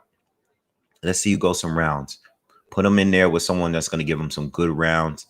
That's going to give him something to worry about. Make him defensively aware. Like, you know, I don't want to get hit by this guy. When you're just walking up to guys and you're just blowing them away, it doesn't make you a better fighter. You know, you got to be fearful against your opponent. And he hasn't, I haven't seen any fear or any caution at all against with any of the opponents he's faced. That's not making you a better fighter. It's just not. You should be using these fights to develop yourselves, you know, like develop. You know, Errol Spence came in Olympic. Well, he missed the gold medal, but he comes in, he's getting his stoppages, but he's slowly, gradually improving with every fight. You know, he had the Larte fight that was where he got hurt, he got rocked. It is what it is, though. You're gonna have those fights where you're gonna get hit hard. You're gonna catch one right on the chin. But he was able to still win that fight. You know, then moved up. You know, eventually fighting guys like Van Herden and Leonard Bundu and stuff like that. I mean, you gotta, those fights are making you better fighters, like make you a better fighter. This guy's just fighting straight bums at 16 fights in. He's still fighting a straight bum. That's not making you a better fighter. It's not. You're not going to win rounds. You're not going to win distant fights like that. You're not. And they're going to come at some point.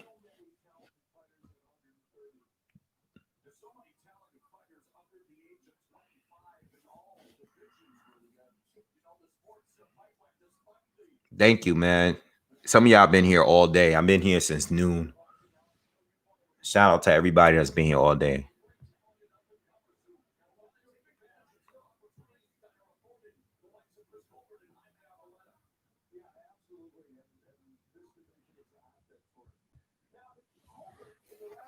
That's good that he said that, Scotty. I didn't hear the post-fight interview because I had the Colbert fight on. But that's good that he said that. He needs rounds, and that means he's listening to what people are saying. He needs rounds. Like, all right, now everybody know you. Everybody knows you now. So what are you going to do now? Like, you knocked out fighters. It's time to step up and fight some better quality fighters, man.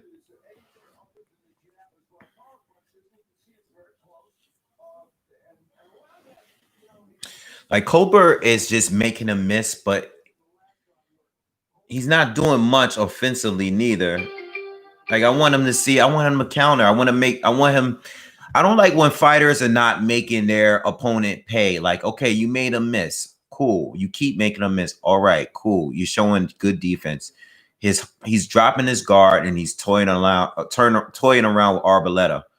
But people want to see you fight, you know, and if you're not, like, if you're a casual boxing fan and you just happen to watching this fight tonight, you might not be impressed with this performance because you are showing good defense, but you're not hitting him. You got to hit him, you know. People want to see a fight. Like, he's just moving around and just making him miss with his guard down. He's showing great defense. He has great defense. He does. The way he's able to read the punches from the guy is very impressive, but make him pay for it. Oh, he made him pay this now. He landed an uppercut.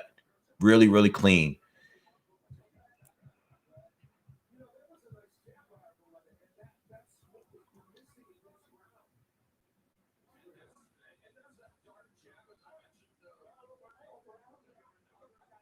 Yeah, he's showing good defense, but I want to see what he does offensively, you know?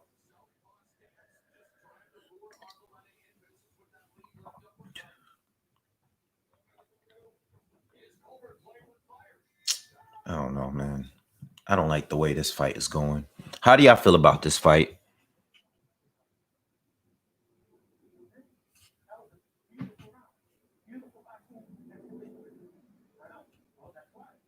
What do you guys think about this fight? Anybody watching the Colbert fight?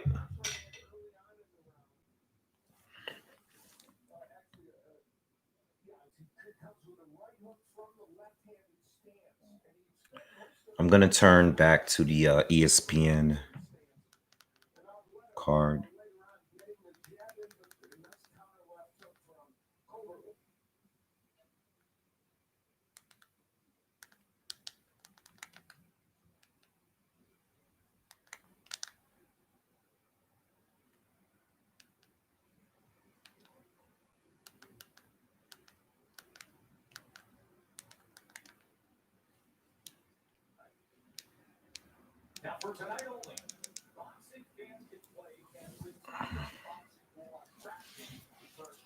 Yeah, he's good, but he needs to make him pay. It's too much hands down, too much playing around. I agree with everything you guys are saying. Yo, you're good. We know you're good. You're making a guy miss. You know, we know you're better than him. But what are you gonna do about it? You making a miss, but what are you gonna do about it? You know?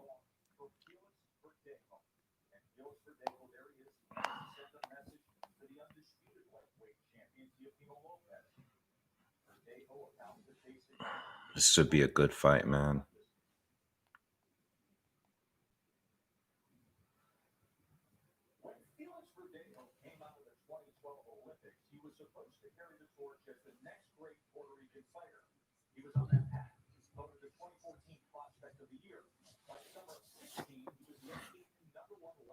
What do you guys got winning tonight? Verdejo or Nakatani?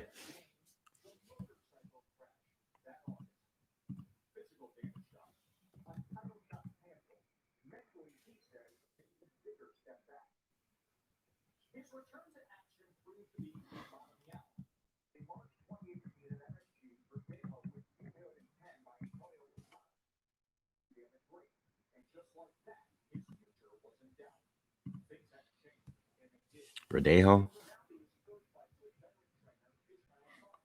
No, I don't think Usyk beats AJ.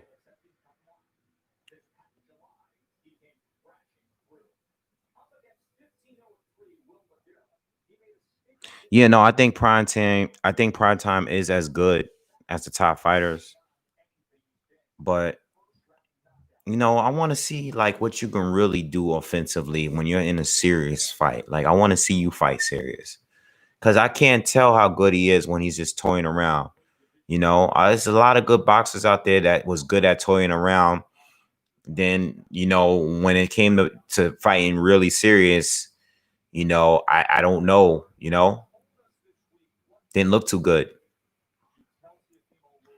So Chris is coming forward now and walking I'm walking this guy now, which is good, which is what I want to see, you know? Like, especially because he's a smaller guy here and he's not the bigger puncher. I like the fact now, like now he's walking him down. He's displaying defense while coming forward. I like the way he's fighting now, you know? Like now he's fighting. I want to see you fight at your best, like, you know? He's digging to the body. Like, I like what he's doing right now.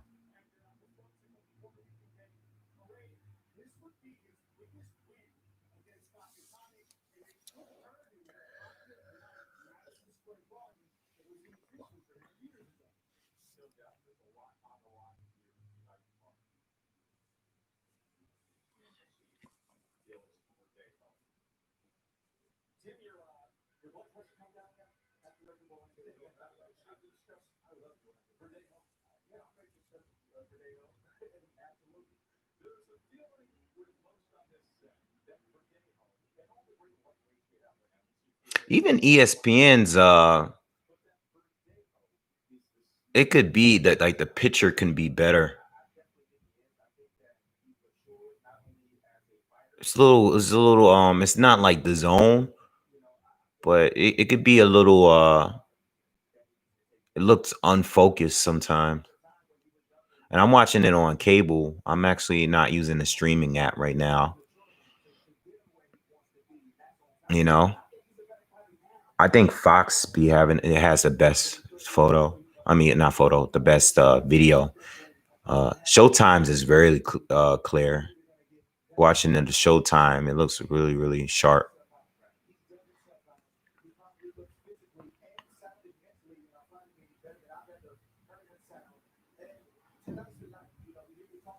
Yeah, nah, he definitely don't have anything for Tiafimo, but I want Verdejo to win. I think Verdejo is gonna win tonight.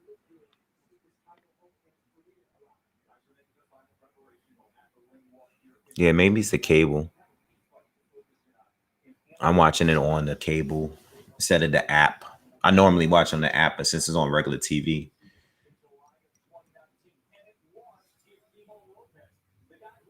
Oh, so they're showing Lopez's fight with Nakatani.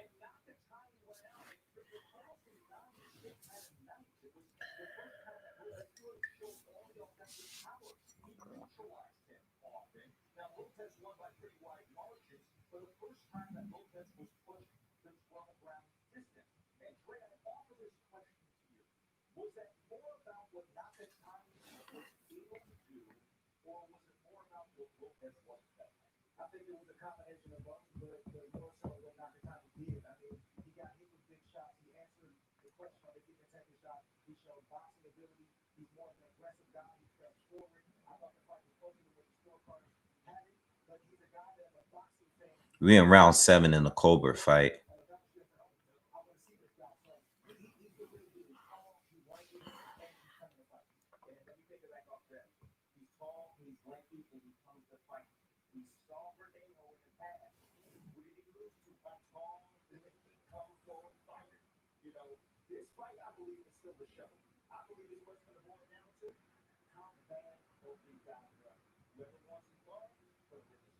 Thank you. I'm getting a little tired though.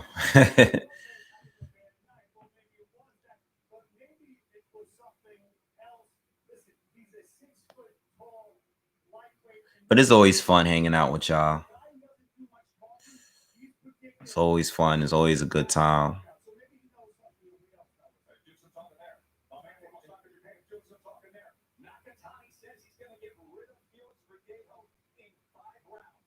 Nakatani is calling, yo, really? Nakatani said 5 rounds. I don't know about all that. Nakatani hasn't fought since last year. He hasn't fought since last summer. I don't know about all that. We got to wait and see.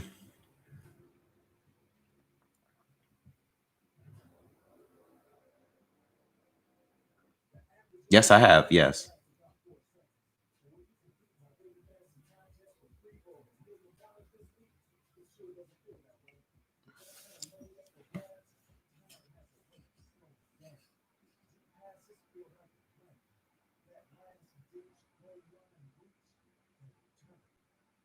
Young Elder, thank you.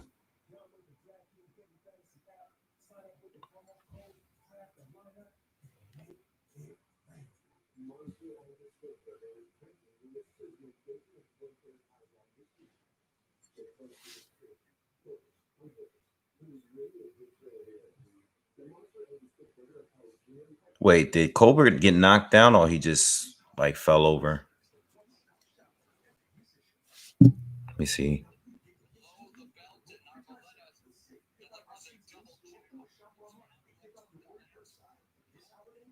Arbaleda's stepping up the pressure here. We're in the 8th round.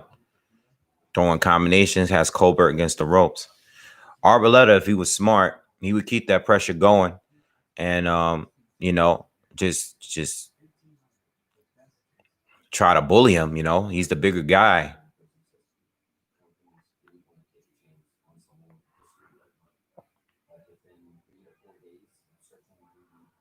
You know, you're not going to win a boxing match with Chris Colbert.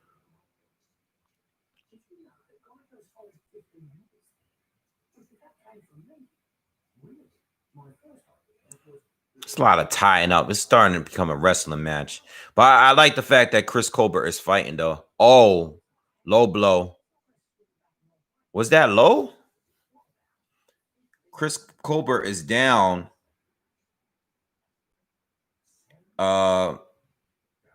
Arboleda is down from a low blow. I'm waiting for them to show the replay.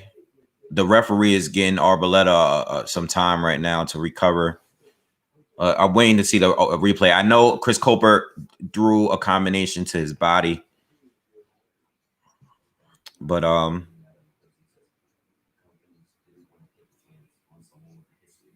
right, they back on.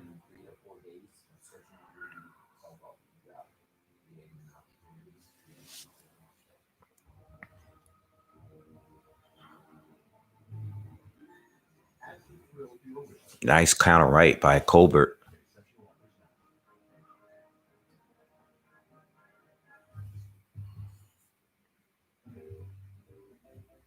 Yeah, the fight is on regular ESPN.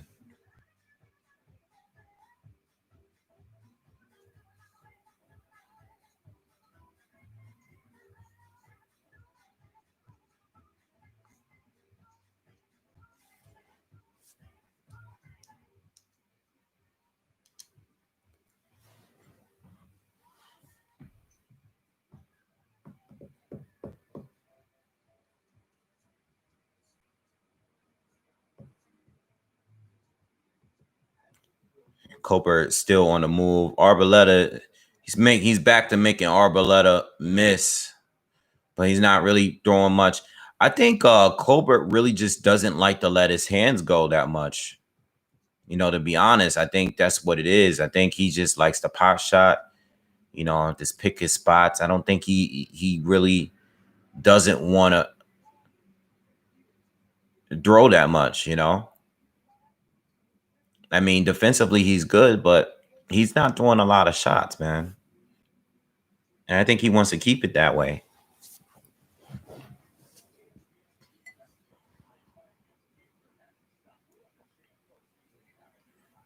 You know, he's just winging big shots and then tying up to protect himself. Nice counter right. He timed that perfectly right there.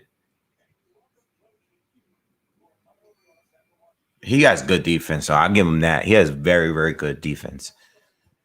He could just read the punches. Like you can just tell, like the way he moves, he sees them coming before they're even thrown. All right, Verdejo and Nakatani are both in the ring. This fight is about to start.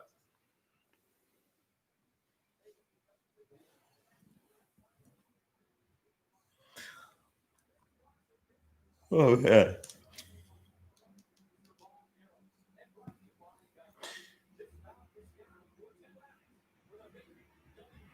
I have Verdejo winning by decision.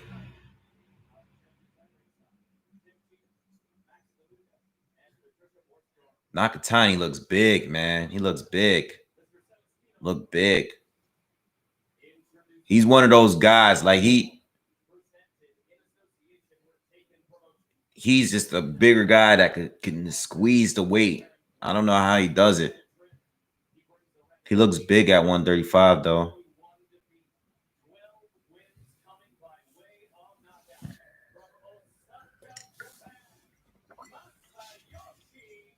Nakatani.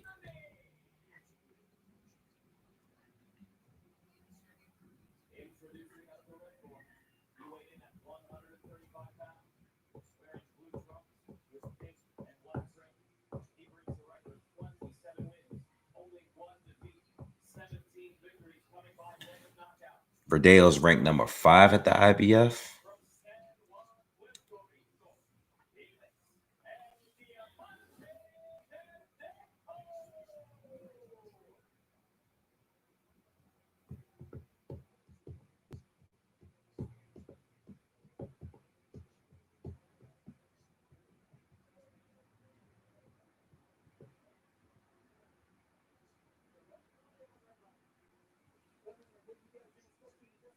Tequila. Casamigos. Waiting for this Verdejo fight starts now. About to start round 1. Let's get it. Yeah, Nakatani is huge, man. It's like towered over Verdejo and that like face off right there.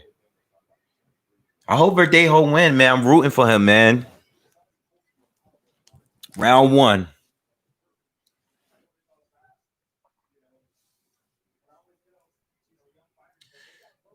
Verdejo gotta have to be aggressive in this fight. Nice jab. Starts out with that pistol-like jab. Yo, Verdejo's jab is on point. Ooh, Nakatani got him with a jab.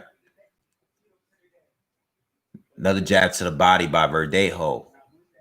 Nakatani tried to counter with a right hand, but misses.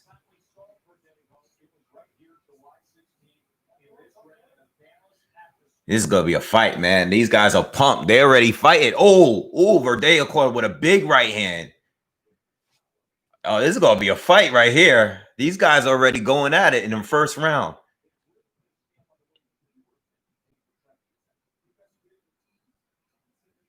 Let's go. Nice jab to the body by Nakatani. Both of these guys got some really good jabs. Oh, Verdejo dropped him in the first round. Oh, Nakatani is hurt bad. Big right hand. Huge. This guy fell hard, man. Nakatani's back up. He's back up, though. He survives. Yo, turn to this fight, y'all, please. Oh, damn. Colbert got a knock. Oh, damn. I can't even watch the Colbert fight. Verdejo's trying to stop Nakatani, man, in the first round. Colbert got a knockdown, too, in his fight.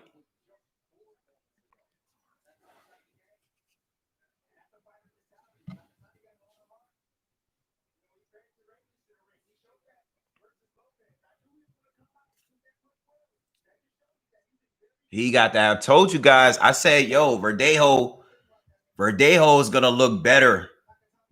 Styles just look better. I don't think he could fight. I don't think he could beat Tio, but I knew in this fight he would look better. Plus, Nakatani's a little rusty, man. He hasn't been in a fight in a while. But there you got to be careful, though. He's swinging a little too wild. Misses a big left hand. Got to be careful. Nakatani's probably have a slow start. The longer this fight goes, the more he's going to get into a rhythm. But big round for Verdejo so far.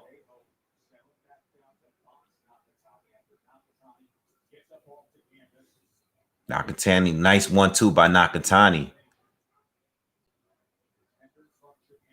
All right, we got about 15 seconds left in the first round. We got a knockdown already by Verdejo. Nakatani lands a right hand. Nakatani still boxed well outside of the knockdown, though. Great round, man. Round 1 done. I don't know, man, but that was a big right hand he caught. He was hurt. Even when he got up, he was still wobbling a little bit.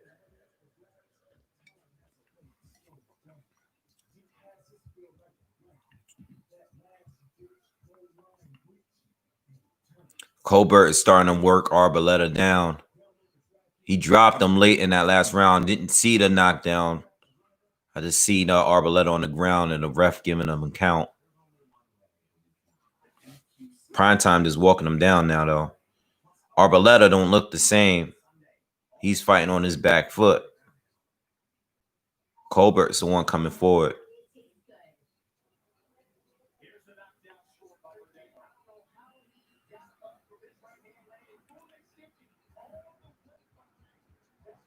They're showing a knockdown now. Boom.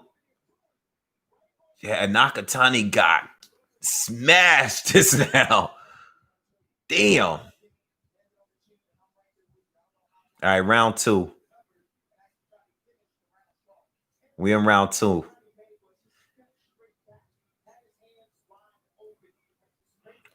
Nice jab to the body by Verdejo, man. He has a beautiful jab. That's one thing you got to give him credit for. Oh, he timed Nakatani, caught him with a big left hook. Nakatani took it though.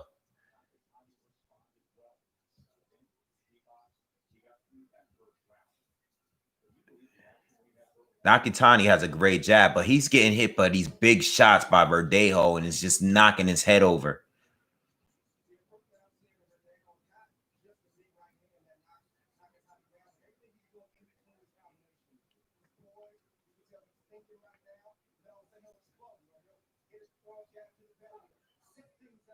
Yeah, Verdejo's doing well right now. I think Verdejo's just getting the timing right with Nakatani's jab. He's catching him. He's trying to set up the hook. He's trying to set up the check hook, you know, and the overhand right. That's what he's going for. Another big right hand. Nice 1-2. But Nakatani blocked at that one.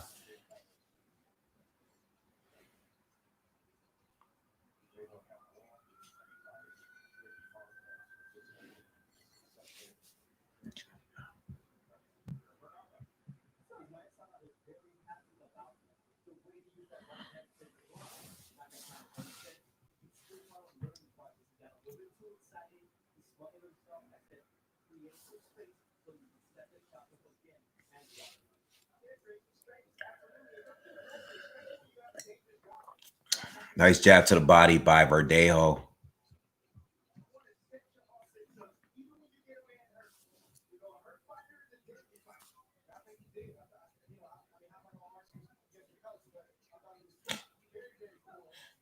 Verdejo just trying to, he's trying to time that left hook, man, so bad. He's missed it. He threw a couple of times, but he's trying to time Nakatani with that jab. You know, he's trying to time him and counter him with a check left hook or, you know, over the overhand right. He's waiting. He's waiting. He's trying to catch him. He's going to catch him too. He's going to catch him at some point. He doesn't look like Dragon Chan. You're a funny dude, man, Charles. Thank you for the donation, though. You're a funny guy, man.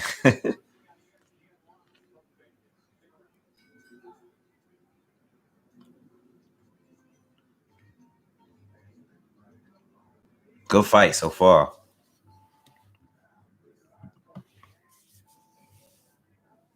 Two more rounds left in the Colbert fight. Oh, he hurt Arboleda again. I think he's done. I think Chris Colbert got him out. Arboleda's down. He's down. He's down.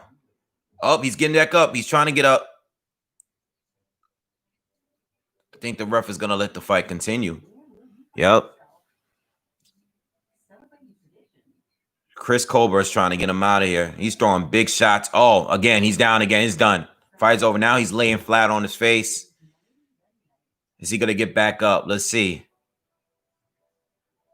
Is the ref going to... Oh, I don't know if Steve Willis is going to let him continue, man. He's going to let him go. He's going to let him go. 2 knockdowns in the 11th round by Primetime. Primetime is just loading up on everything now. Bong. He's still hurt. Ref is going to stop it. He's waiting to jump in. He's going to stop it. It's over. It's over. He stops it. Nice, nice. That is how you beat. That's how you perform. That's what you're supposed to do. That's how you make a statement. You played around, but you're supposed to make your opponent pay. Make him pay. You're going to counter him, make him pay. That's how you stop your opponent. Good win. Good win for Primetime, man. Good win. Good win. Good win. Good.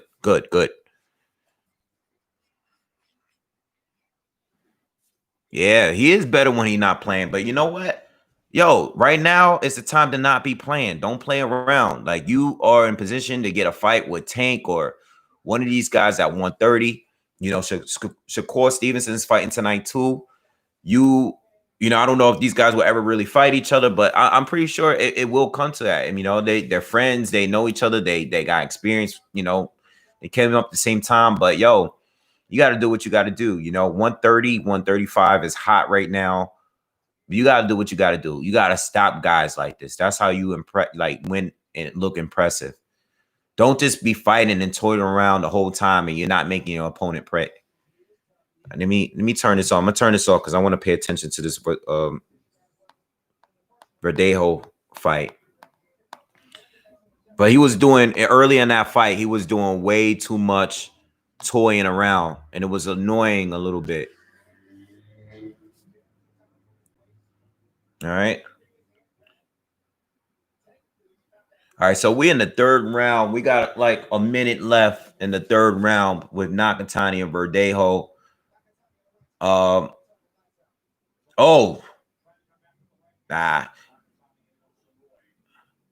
like how Verdejo stepping around Nakatani. I wish he took advantage of that just now. You know, he came in and another left hook lands by Verdejo. Nakatani took it good. Yo, he has a good chin, man. He definitely has a good chin.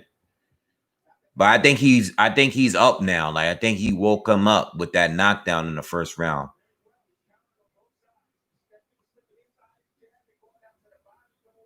See, Nakatani has a great jab. A good one too, but he doesn't have that many weapons.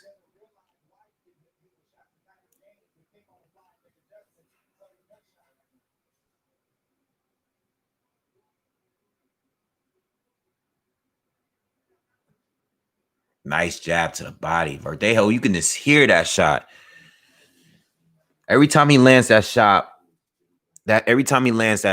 you hear it. It's a thudding jab, man. That jab ain't no joke.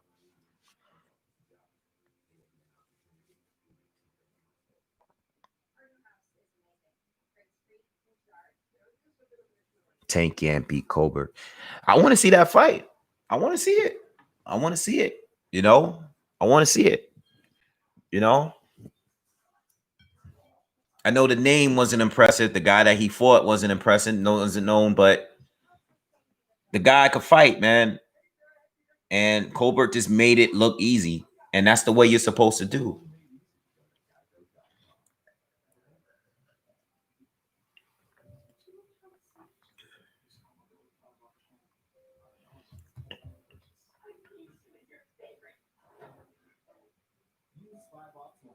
I'm just saying, I want to see Chris fight for real for a whole fight.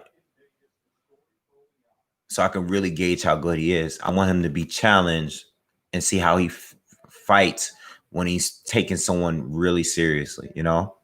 That's what I want to see.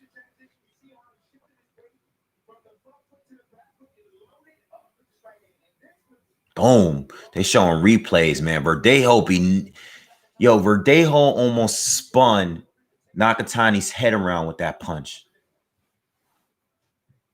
This guy got a chin, man, because he's taking some bombs from Verdejo.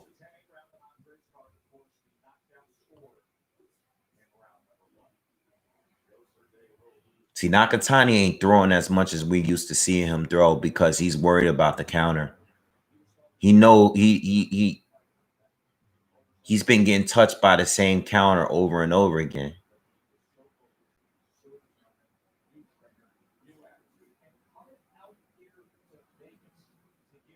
Good performance by Verdejo so far.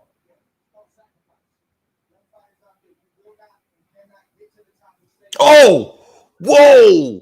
Holy crap. Nakatani's down again.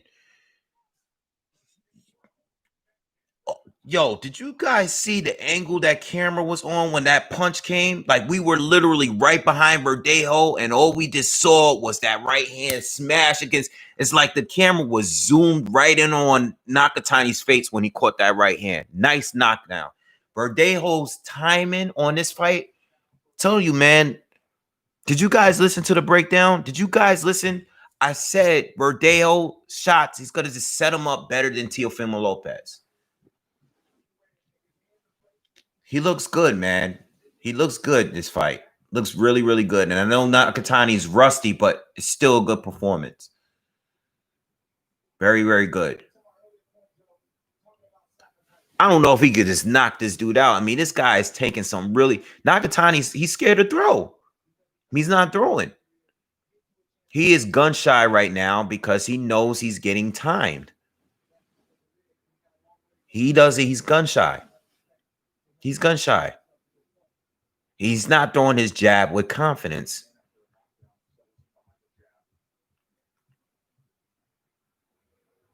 I don't know if Verdejo can knock him out, though. That's the thing. I can see him keep landing and hurting him, but I don't know. This guy got a great chin.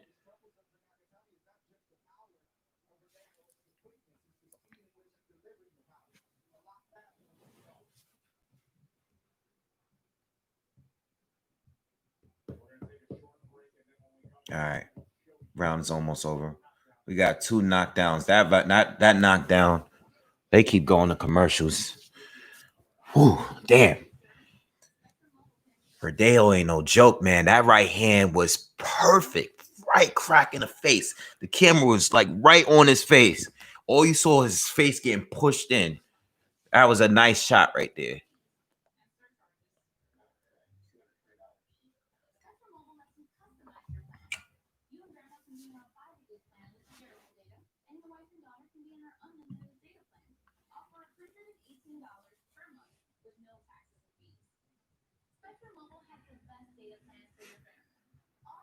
Yeah, Nakatani ain't throwing. If Nakatani ain't throwing, if there's no volume in his punches, what made the Lopez fight competitive was the fact that he was outworking, out throwing.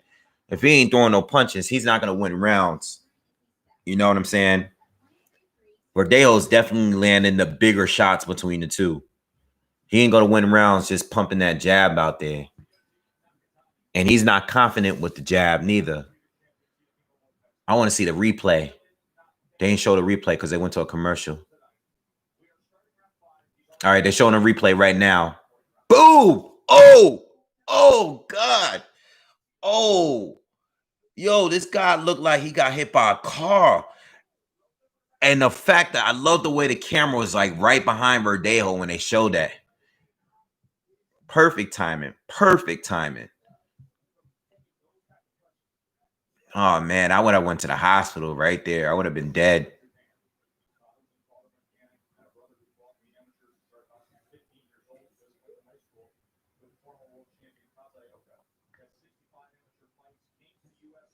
I mean, Nakatani is rusty without a doubt. But it's also the styles, man. It's also the styles. And, you know, again, we know him from the Teofimo Lopez. Most of us never seen him fight before that fight. And the thing is, the difference between Lopez is and Verdejo is setting stuff up with that jab. Lopez was just waiting for the counter, but he wasn't throwing these overhand rights and stuff. It's just the styles. It's just the weapons. You know, Lopez sitting here, he's doing that Philly shell defense. He's throwing short right hand counters. Verdejo is throwing big overhand rights, timing them perfectly. You know, Lopez wasn't really doing it like that.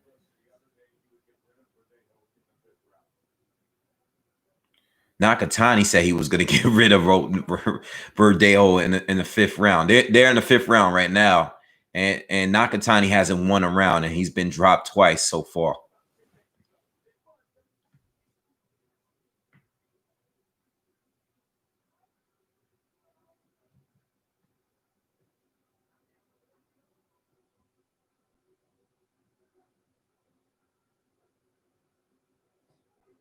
Oh, sweeping left hook by Verdejo misses his mark right there.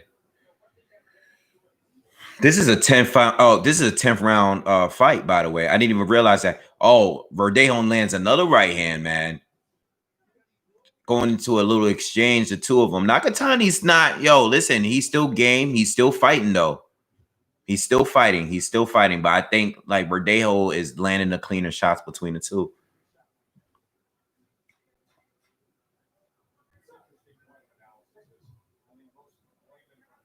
Nakatani's bleeding a lot from his mouth now.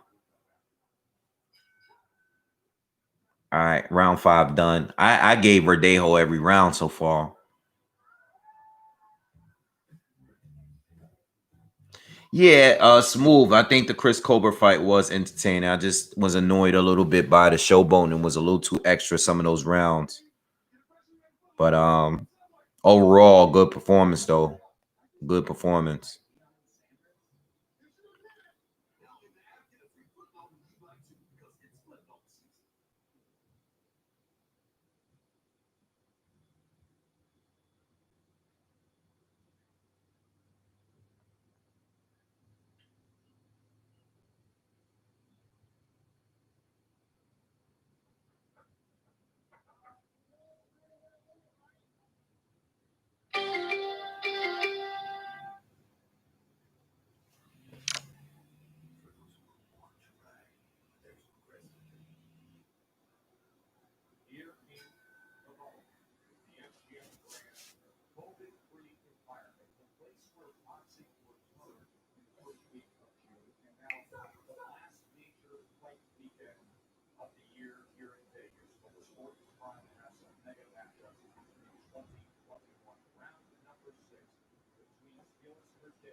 Not much going on in the 6th round yet. We're a minute in the 6th round.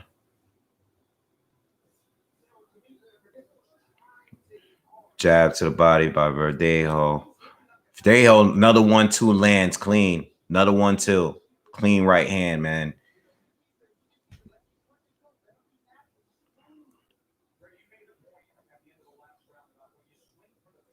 What does Nakatani do here to change the fight around for him? What does he do? You know, because this is his game. This is what he does, you know, and when a guy's timing you're 1-2, it's like, what do you really do? Can he really go in a different bag, you know? I don't know what he is to do when he's getting timed like this. You know, I mean, he's still being aggressive, but not aggressive enough, you know? He's really hesitant to throw. He don't want to get caught.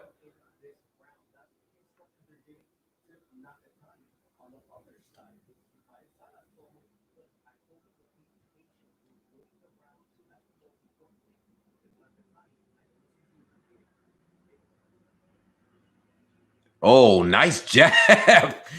Oh, man. Verdejo lands a nice jab. Pings Nakatani head way back, man. Oh. Verdejo lands a hook, too. Had a little exchange on the inside. Verdejo lands a clean hook in that exchange. 6 rounds coming to a close with about a little less, about 15 seconds left.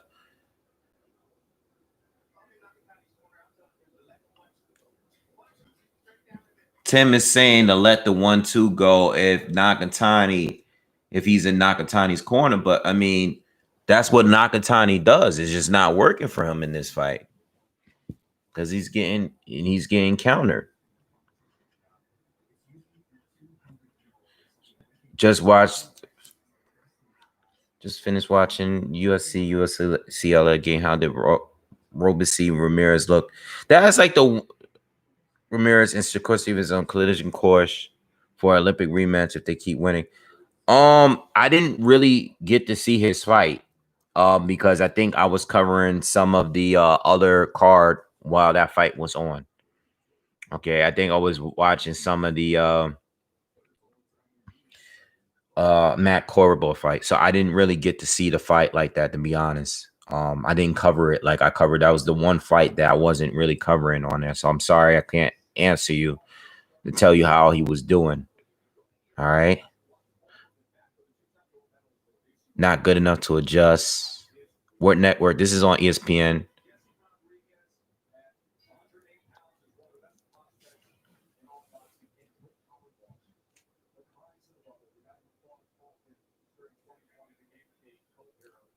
All right, so now we in the 7th round here.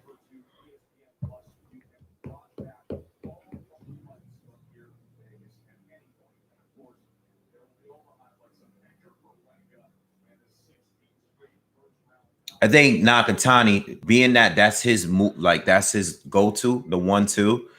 I think like as I'm watching it, I think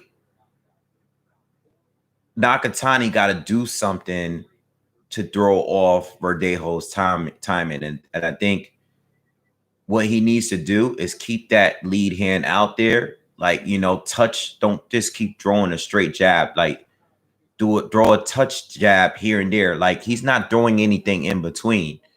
He needs to do something else to throw off Verdejo's timing.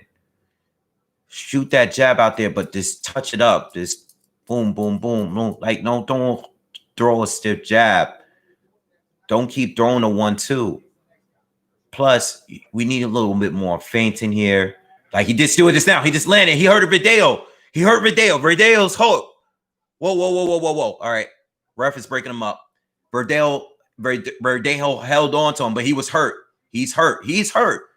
Verdejo is hurt in the 7th round here. Now, I was just saying while it's happening. What I was trying to say is Nakatani needs to feint, and he needs to change levels a little bit. Go low with that jab, so he can throw off Verdejo's timing. And he caught him with a good 1-2, and the right hand hurt Verdejo. And he's still coming forward. Verdejo's fighting back, but right now, Nakatani is getting the better of him in the exchanges right now. We still got a whole minute to go, and I don't think Verdejo is fully recovered in that exchange. He's taking a lot of punches here, and if he's not careful, he can get knocked down. But he's tying up. Whoa. Okay.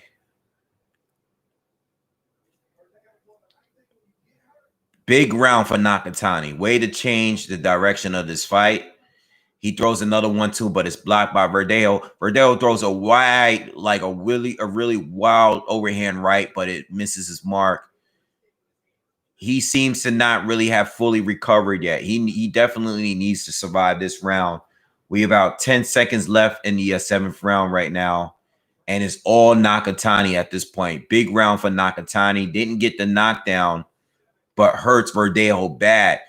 Nakatani throws another 1-2, but Verdejo counters with a right hand, and the round is over. Big round for Nakatani. Very dangerous round. Verdejo almost got hurt. Well, he did get hurt, but he almost got him out of here.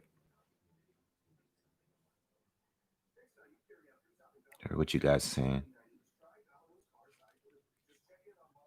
This is on regular ESPN.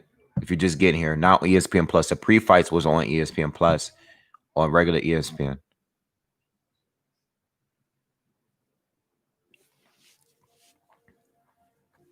Like even if you're streaming it, you still got to use regular ESPN, not ESPN Plus. Yeah, he hurt him very bad. Yep, I can tell Verdejo is getting mentally frustrated. Yeah, because I think Verdejo wants to stop him, but he needs to stick to his game plan and stay focused. Verdejo's losing his grip on Nakatani's endurance. It's over here, chilling. Yeah, Nakatani's still coming forward. We got 3 more rounds. We're in the top of the 8th round. And Nakatani had a big 7th round. Didn't get a knockdown, but hurt Verdejo very bad. Big round for him. And let's see how the fight goes. We still got 3 rounds. Anything can happen in 3 rounds, man. And Nakatani is coming forward. He's looking for blood. But again, like I said in the last round, he needs to find a way to set up the 1-2. He needs to throw off Verdejo's timing with it. Verdejo looks like he's slowing down a bit now. Okay. And he's starting to look similar to how he did against Lazada. Is just that the difference is Nakatani's still not throwing enough. He's not throwing enough. Yeah, he's looking for one shot. And he needs to do something. He has to throw something in there to throw this guy off with his timing.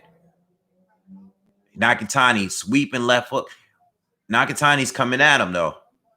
But he needs to like, yeah, he's all right. He's fainting. Throw a touch jab or two out here. Throw him off. Throw off his timing. That's what they need to work on. Just keep shooting a jab out there. Just a touch one though. Don't. He lands the jam, but he didn't land the right hand behind it. Verdejo is fighting somewhat on a survival mode. He's no longer really looking to counter like the way he was. His body language is different. You can just tell, like right now at this moment, he's just kind of, I don't think he's still got it together from that last round. And I think he's a little bit, he got hurt by a jab. Verdejo, Verdejo hurts him back.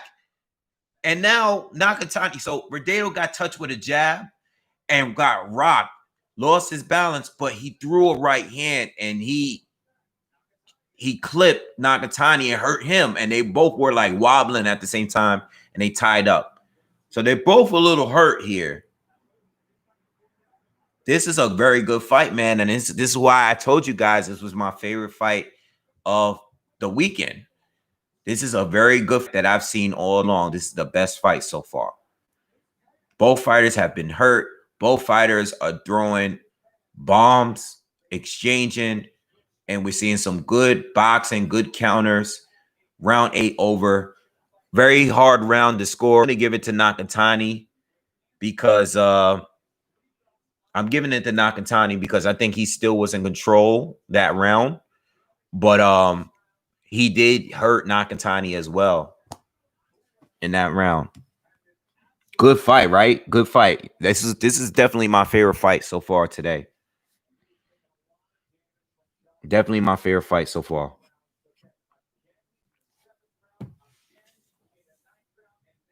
They're showing the Joshua Pulev fight right now on ESPN. Bob Aram says it looks like the stage is set for the biggest heavyweight championship fight since Ali Frazier in 1971. Tyson Fury meets Anthony Joshua for the undisputed crown. We at Top Rate will start on Monday working to put that fight together.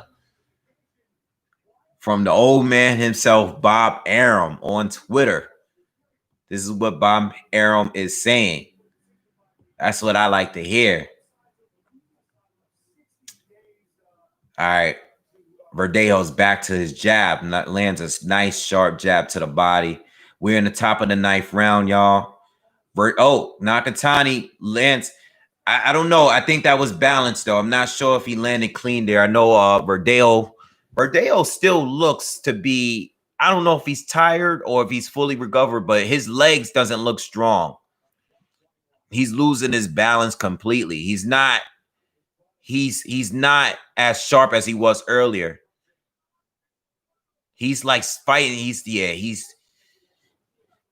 Verdejo is a little out of it, man. But he's still fighting and he's still landing some shots against Nakatani. But you can tell his legs aren't fully there.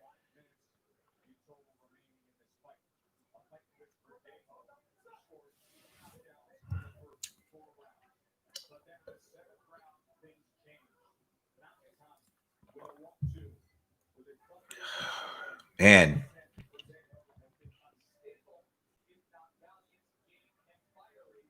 Nakatani doubles the jab. Nakatani is still in control, y'all. He's been in control the last couple of rounds. Verdejo is down hard. Verdejo is down. I don't think he's going to make it, guys. He's down off a jab. He got hit with a jab and he flew against the ropes and fell down hard. He looks out of it. He looks out of it. I don't think he's going to survive, y'all. I don't think he's going to survive. Oh, he's down. He's done. He's down again. It's over. Verdejo's done. What the hell happened? Verdejo is done. Verdejo is done. He's been knocked out, man. Wow. Wow. He didn't have it, man. He didn't have it. He didn't have it. Wow. Was doing so well early. Just couldn't close the show. Wow.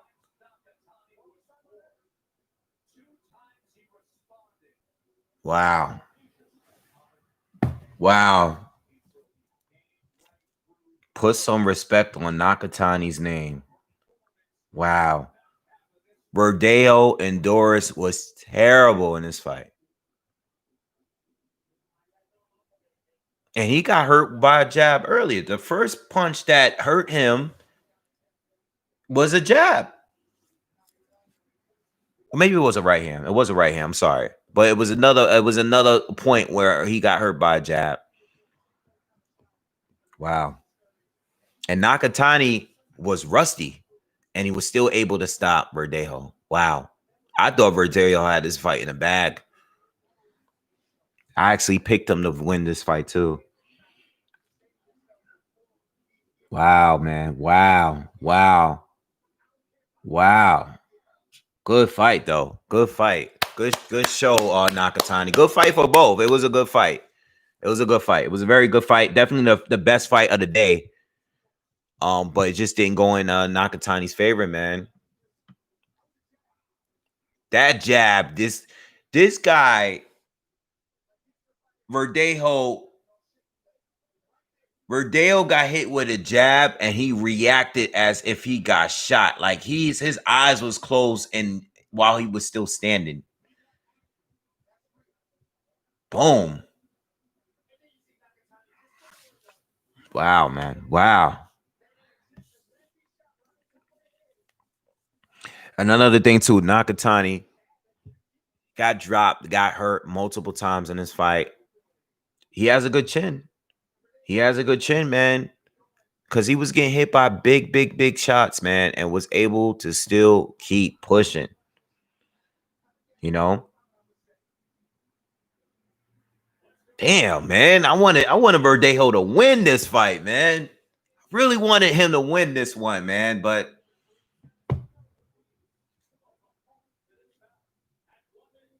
Nakatani got bruised up, man. His eyes, both eyes are swollen. He got cut. His lips is bleeding. But he survived, man. And after a layoff, rusty, and was able to win.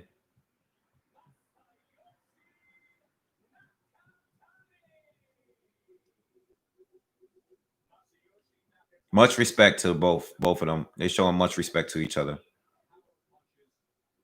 Damn, Verdejo. Damn, man. I was like rooting for this dude. I was really rooting for this guy.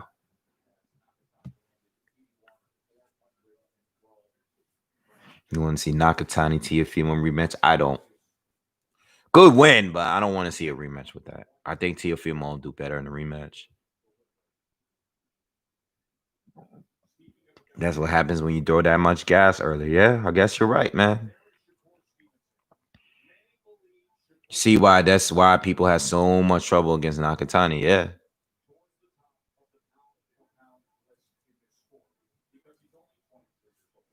Nakatani ain't no joke, man. And this is what I said in a prediction video. Must win for both. Because Nakatani's coming off his energy with the Teofimo Lopez fight. And Verdejo needs a big win against a step up fighter, and he lost. He didn't pass the test today. He did well, but he needs to work on his stamina, man. I don't know what it is, but he got tired way too early. Way too early. I mean, he was boxing beautifully early in this fight.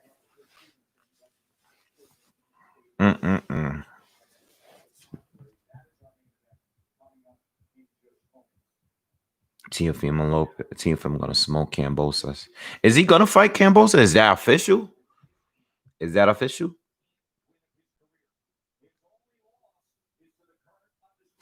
All right, we got one more fight to go, the main event.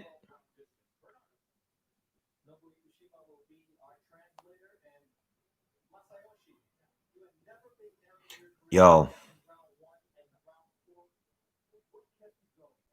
It is 12. I have officially been on YouTube for 12 hours with a 40-minute break.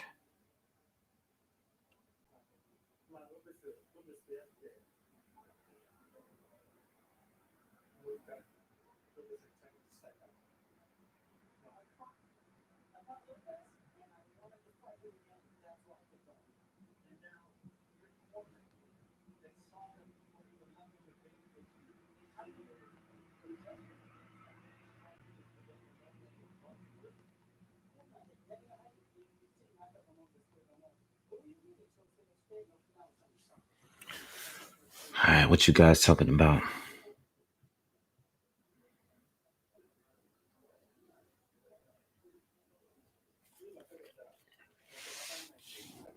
Ah, man.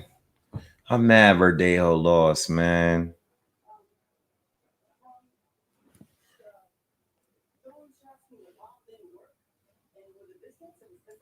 He was supposed to be the next big thing, man.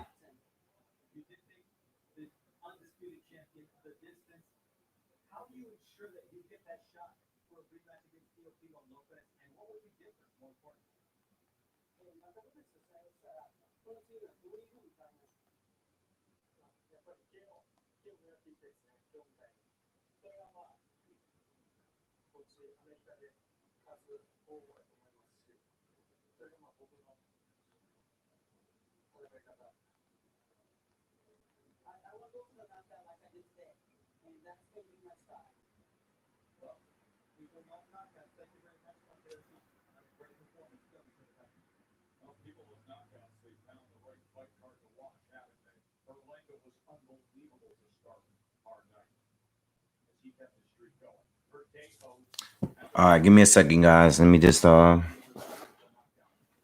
be right back. I'll be right back, guys. Give me a second.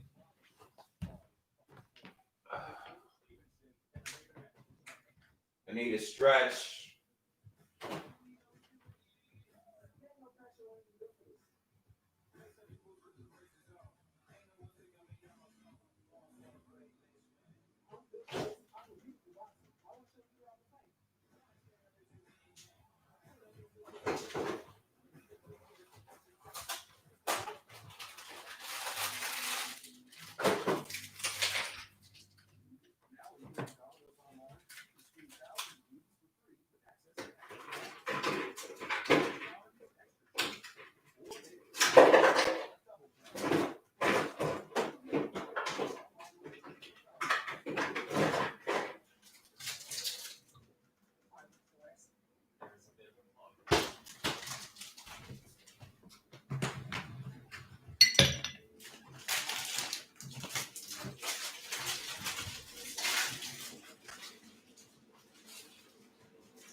Verdejo's only 27. Yeah, you're absolutely right. But this is a setback, you know?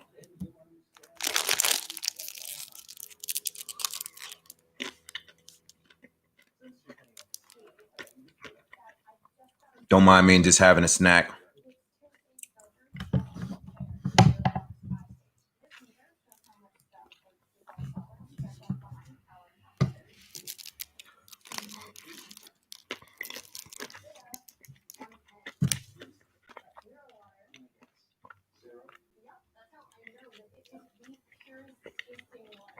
This was the main event. Stevenson versus Clary is a mismatch. Absolutely.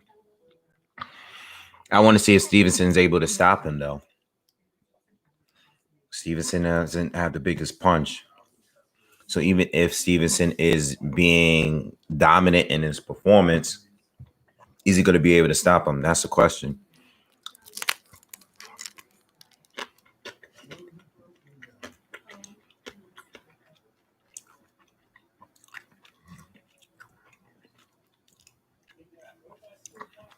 No more, dude. Did he watch any of the fight at all or nah? He'd be more sad if he knew that Verdejo was winning and had him down twice early on this fight. Damn, if Canada 34 below, that's crazy. I can't tell you if it's fight of the year, but I know it's definitely fight of this particular weekend. You know?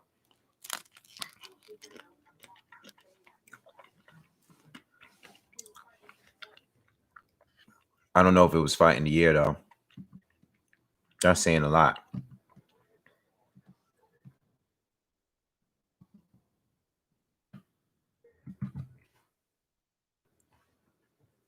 That's saying a lot. Fight of the year. I don't know, you know. Oh, he got work tomorrow. Okay. Did Colbert win? Yeah, Colbert stopped him. Very good performance, by the way. Oh. You gotta say, I think fight of the year was probably definitely Jose Sabeda against Ivan Baranchek. That was like clear fight of the year. Like this was a great fight, but this wasn't better than that fight.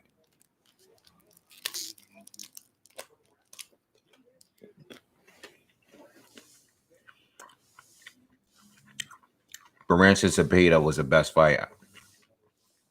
One of the best fights I've seen in the last decade. Like that fight was crazy.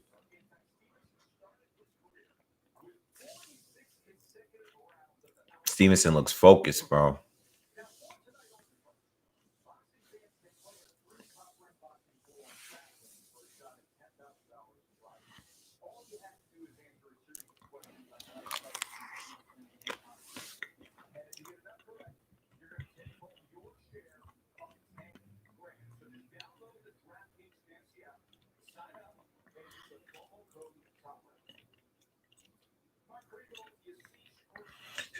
Stevenson definitely needs some more exposure.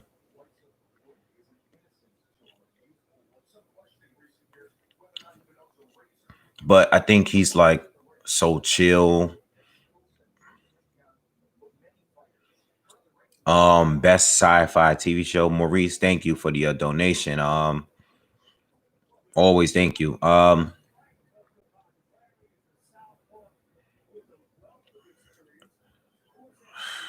I'm trying to think of a sci-fi show that I've seen recently.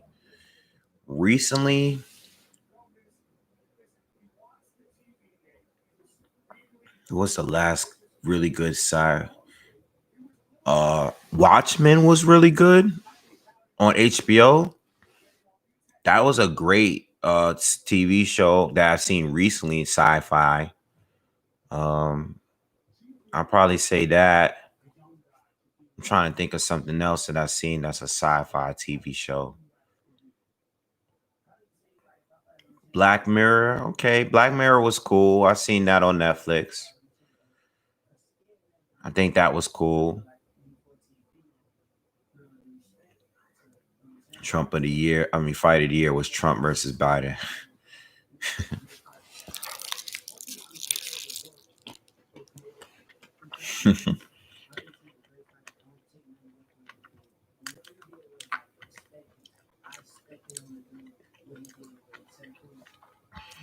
Estrada versus Cadros was a good fight.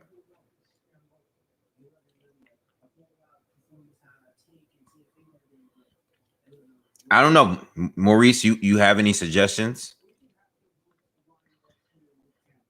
You have any suggestions on who or what was the best sci-fi show in the past decade?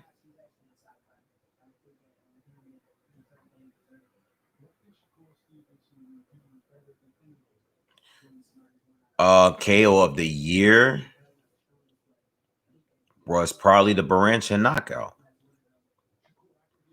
or the Dillian White knockout. One of those two.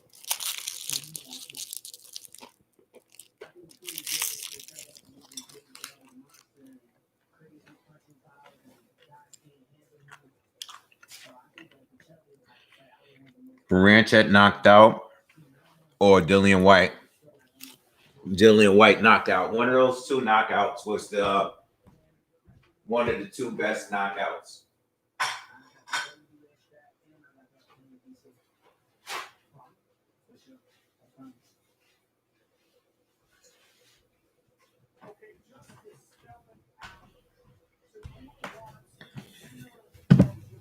Oh.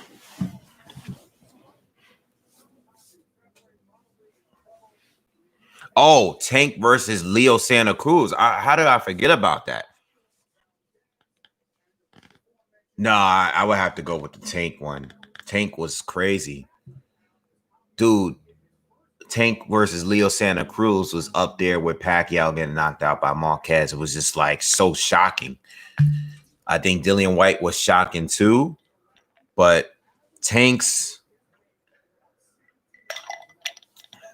knockout of Leo Santa Cruz was just like it was just so shocking. And it came out of nowhere and it was so violent, you know? I would definitely have to go with Tank. Tank number one. Yeah, that had to be. It was just so violent, you know?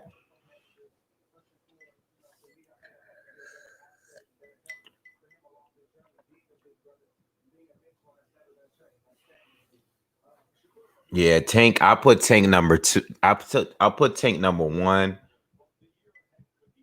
I guess I'll put Povetkin. I guess I'll put it at 3. I think Tank 1, Povetkin 2, and Zepeda 3.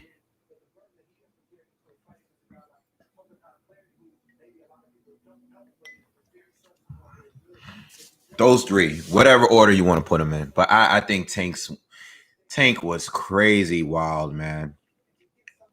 I was worried about Leo. You know, I haven't seen a knockout where I'm like really concerned about the fighter. You know. Yeah, that Tank uppercut was R-rated, man. That was like he should have caught a charge with that. That was crazy.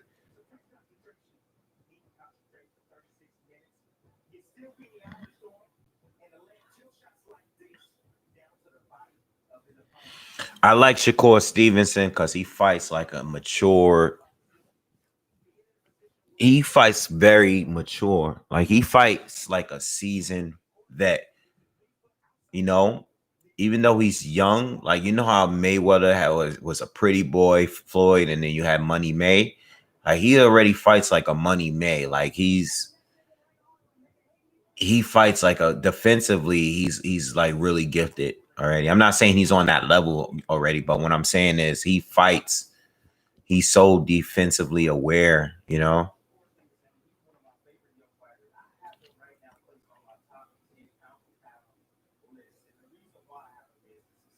So see, like Tim Bradley is saying he has Shakur Stevenson on his top 10 pound for pound list.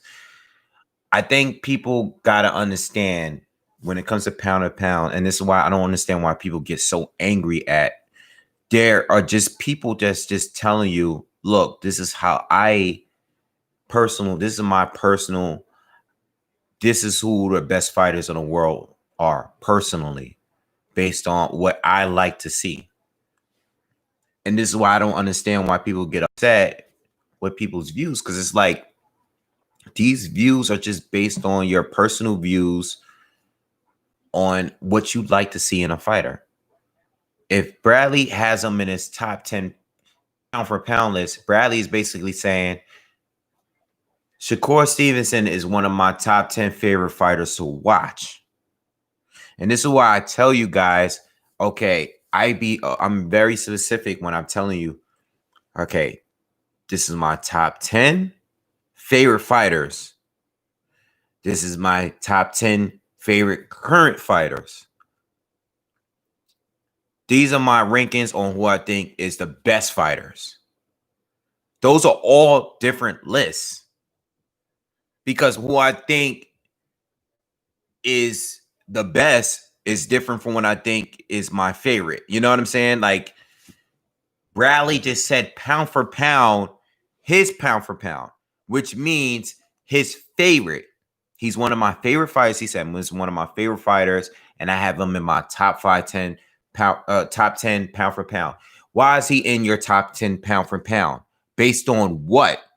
Based on what you see him as a fighter, not based on his resume, because he doesn't have a resume to put and above every other fighter.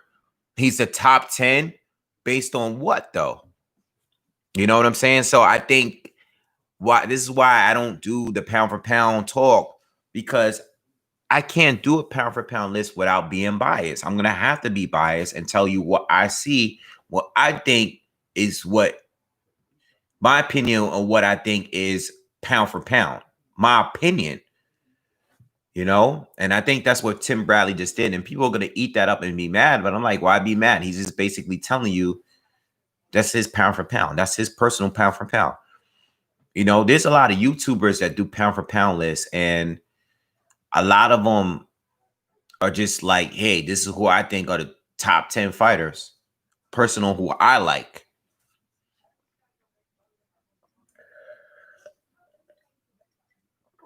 You know?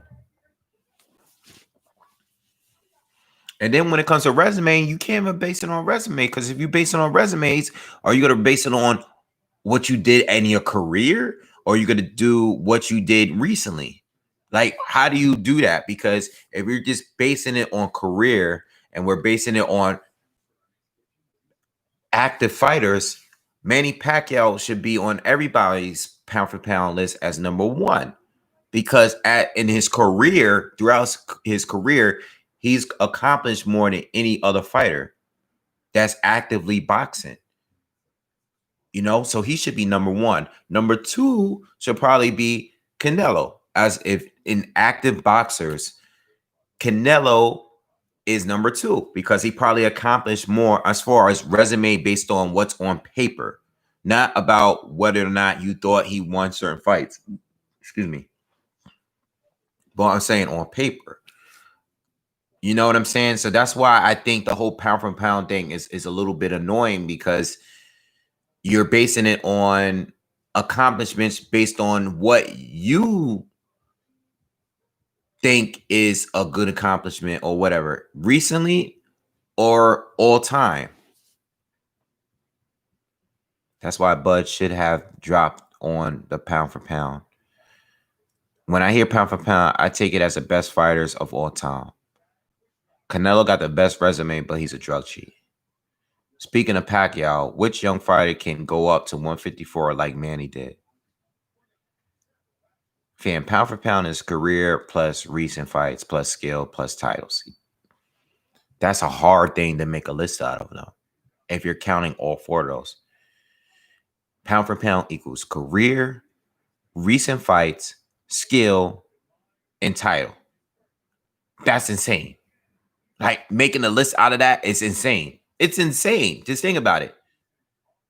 Career, accomplishments, even though that's fact, it's subjective at the same time, because you're basing it on how impressive. Some people might say, oh, that wasn't that impressive because Pacquiao did this, but he lost this many fights. You know what I'm saying? It's hard to really gauge, because it's always going to be an argument you can make. And that's why I don't waste my time with those videos. They're so silly.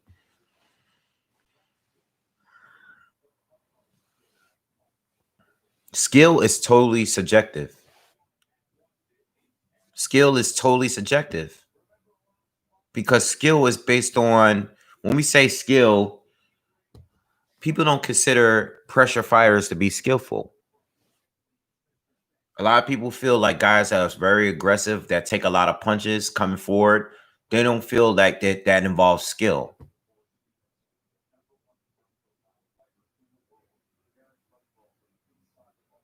It's weird. Everybody sees it differently. And this is why I would never go in a back and forth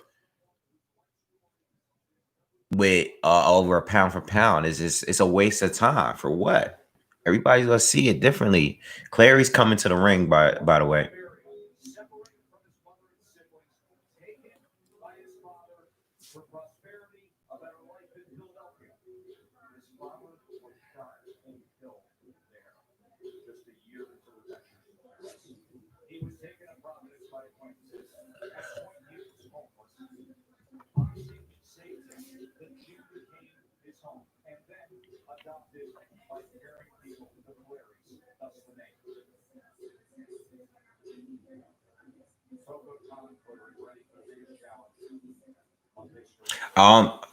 Clary, I mean, I did look him up because I never seen him fight, like just straight seen him fight. Very quick, southpaw, you know, good speed, moves well, very slick fighter. So is Shakur is fighting another slick fighter, you know, with good hand speed, good counter punching ability, not a lot of power, but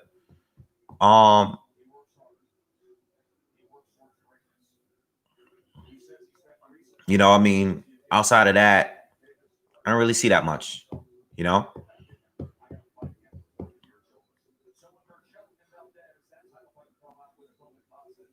No Joe Budden, best rapper type ish. Joe Budden is top 3 though. Joe Budden is top 3 best rappers all time. And don't dislike my video because I said that. Joe Budden's top 3.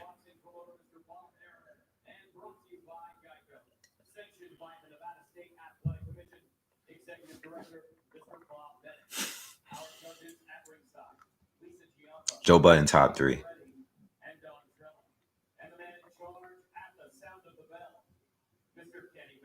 Joe Budden's top 3, yo. Come on. I'm being dead serious right now. Don't dislike the video. Yeah, Joe Budden's top 3. Are you crazy? Top 3 easy. Duh, like did you guys ain't see the hip hop list? Come on.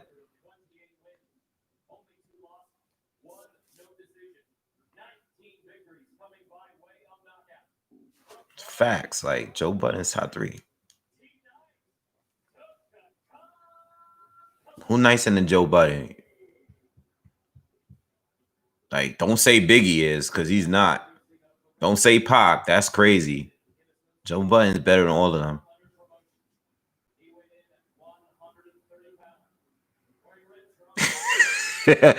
I'm playing.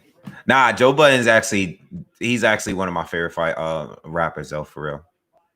He's one of my favorite. He's not top 3 or top 10 or none of that, but he's one of my personal favorite rappers.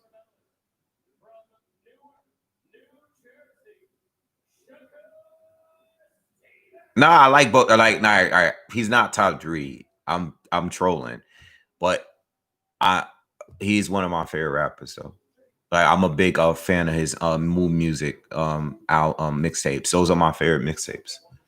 But he's not like top 3 or anything like that. Like, nah. But I'm a big fan of him, and he is a friend of mine.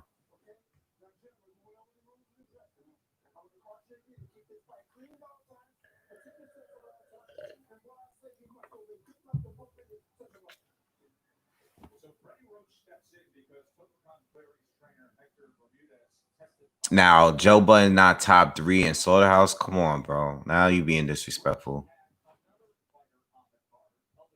You bugging. Nick, you bugging now. All right, let's get this fight. I don't know why we talking about Joe Budden. All right, here we go. Here we go. Round 1.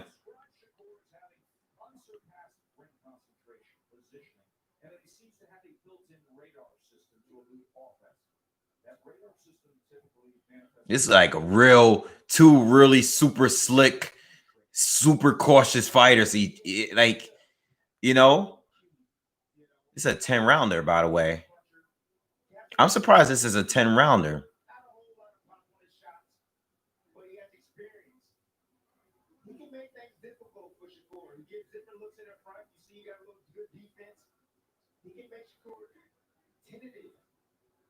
Shakur is pressing the action so far. He did land a jab in there. But very you know, really defensive fighters. That's just Shakur is so quick, man. Oh, nice. Shakur steps in, lands a combination to the body. Clary did land a jab in that little exchange, though.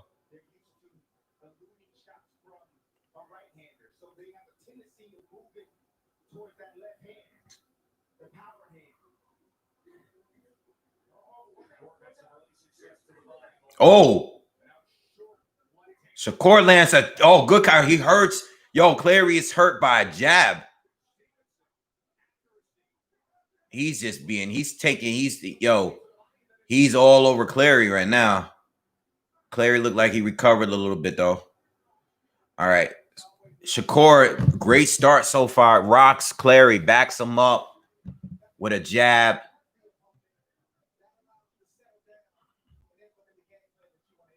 He's putting the pressure on Clary. I mean, listen, this is what he's supposed to do against a fighter on this level. He's fighting a very quick defensive fighter, but you got to take him out.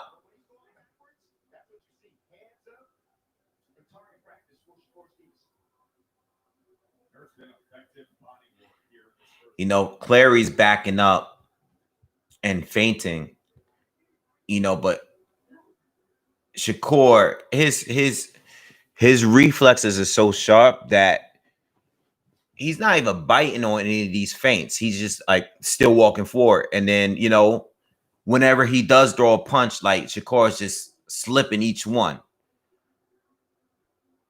I enjoy watching this kid fight. I know he doesn't have the power and everything like that. I know he doesn't have big power and stuff. But he's so technical, man. Like, he's so technical. His boxing IQ is insane for his age. Good round for Shakur. I love the way this kid fights, man. I love the way he fights.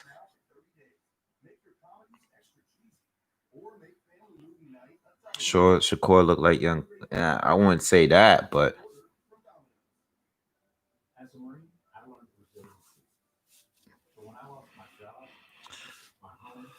I don't think. I mean, you listen to the Slaughterhouse album. I think they all got off on different songs.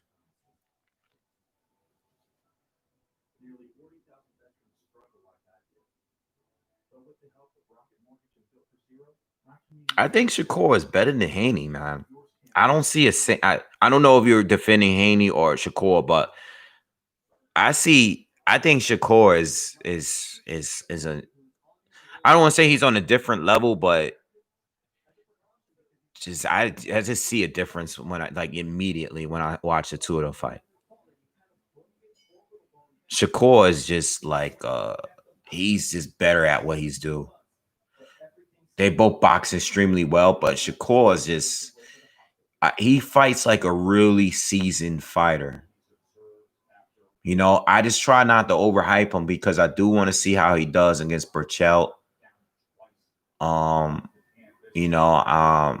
think he beats Oscar Valdez, and I think Burchell is going to beat Oscar Valdez, but I'm just worried about, you know, I don't know how that chin is, but he never gets hit. Shakur is all over. He's starting quick against Clary. He's all over him this round again. I would like for him to stop this guy at some point in this fight, because he doesn't seem to respect him, you know. Someone said Clary looks big. I don't think he looks big. Clary lands a nice right hook though right there. His IQ is crazy for his age. Nice combo to the body by Shakur. Another jab hurts Clary. Shakur's been hurting him with jabs. Oh, backs him up. Stevenson hurts him again, rocks him with a big left hand. Stevenson's all over him, man. He's wearing this guy down. Those body shots is what's the problem. It's the body shots.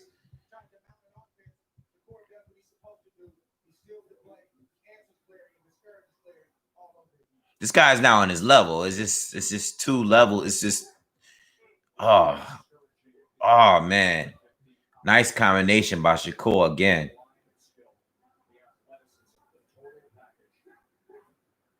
Another body shot, man. He's shooting a straight left right through that guard, and he's going to the body as well. And Clary's just trying to, you know, keep that guard, but he's not even fighting the same. Like, his confidence is gone. You know, he's just trying to hang in there.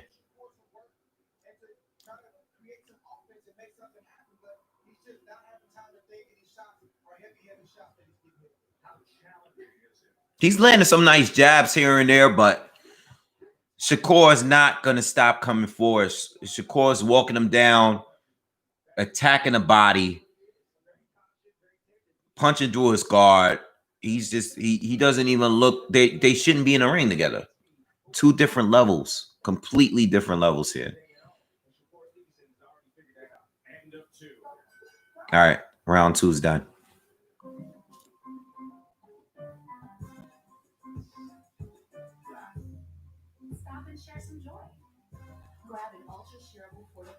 Yeah, I think Stevenson, his skills is top notch already. Top notch, you know. It's all about him proving it. That's all. I think at this point, I mean, he looks like, I'm not mad at anything Tim said. I see why he says he's one of his favorite fighters. I think he's one of my favorite young fighters coming up. So I'm not mad at what he was saying. It's just that it's all about Shakur proving it at this point. Like, we know how good you look against the lower opposition. You know, he fought a couple good guys at 126, but we just need to see it at this point. We just want you to prove how good you are. We know how good you look. We just want you to prove how good you are. And he needs to step in and fight someone. He'll destroy. I mean, I don't want to say it because, I mean, they're probably not going to ever fight, but he would destroy Jamal Herring. He would.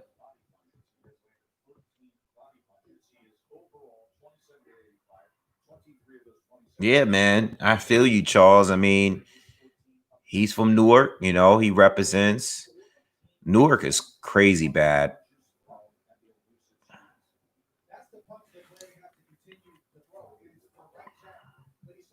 You know, when you diss defensively, like when you diss defensive this young,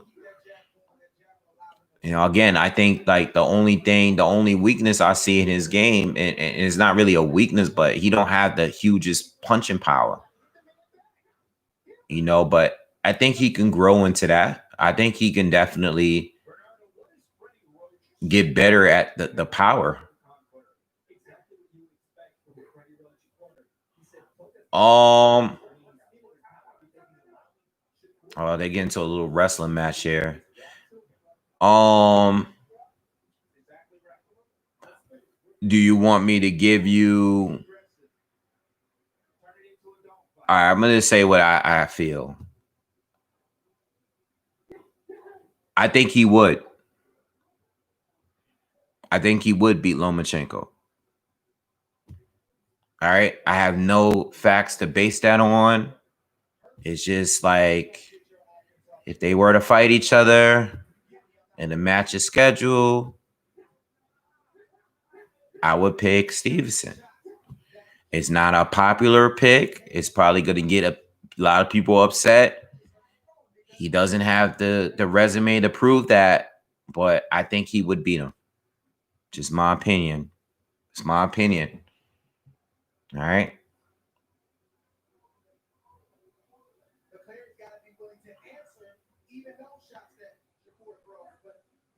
It is what it is, man. And it's not like I'm just saying that because I think anybody, I would have told you this.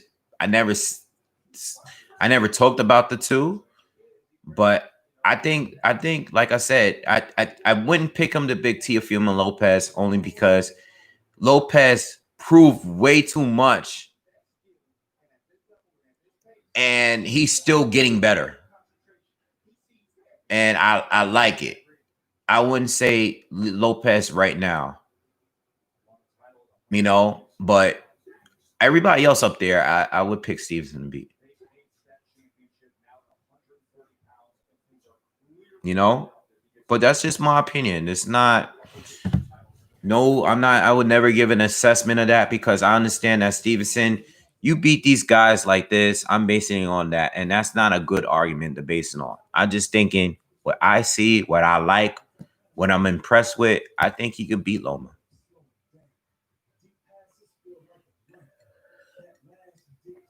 But Loma would destroy this guy too.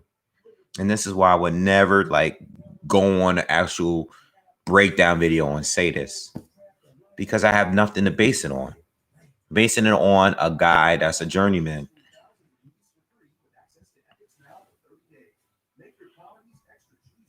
Pretty boy Floyd stops them all.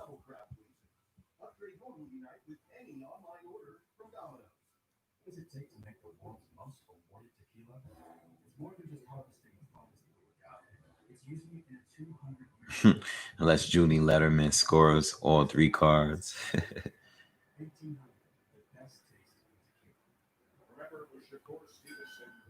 I think he's the most mature fighting prospect I've seen in a long time. I never seen a prospect just look so seasoned as a fighter. You know, I just think he needs the opportunity to show it.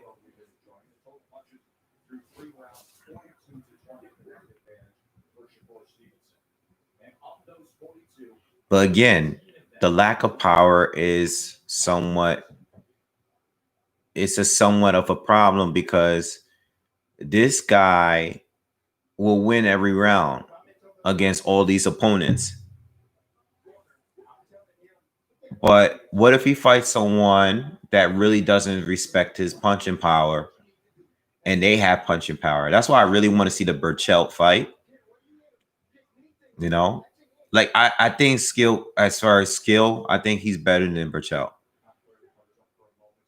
But I haven't seen him get checked with a good shot yet.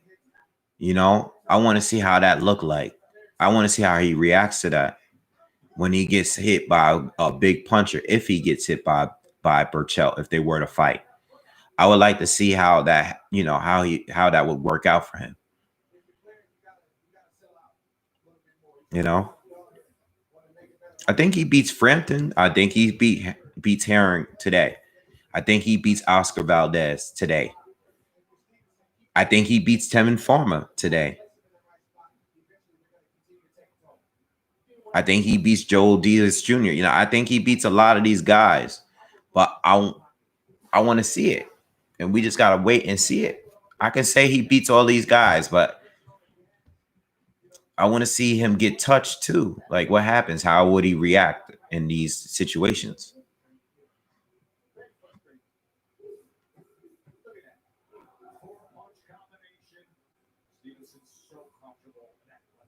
Stevenson is very comfortable in there. Just he fights. This is how you box. Sweet science. When I think of the sweet science, I think of guys like him. But I still want to see him do it and get an upper level because these guys don't respect his power. He's landing the perfect shots that would knock a guy. Like, if he had any kind of real power, he would have knocked Clary out with some of these shots he's landed.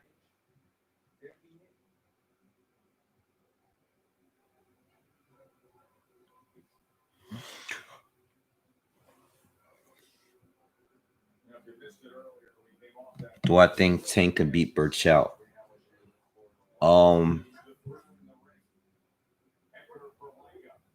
Yeah.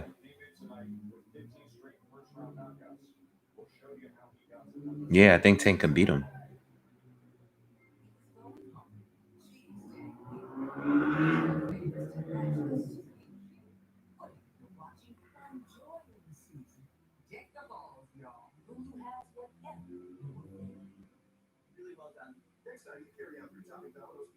No, I agree with you, Dylan. I agree with you.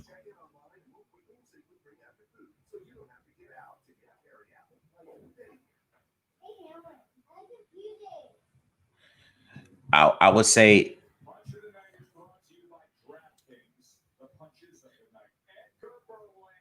if all these fights go to distance, if you were to fight all these guys I just named, which fighter would have the best chance of beating him on points?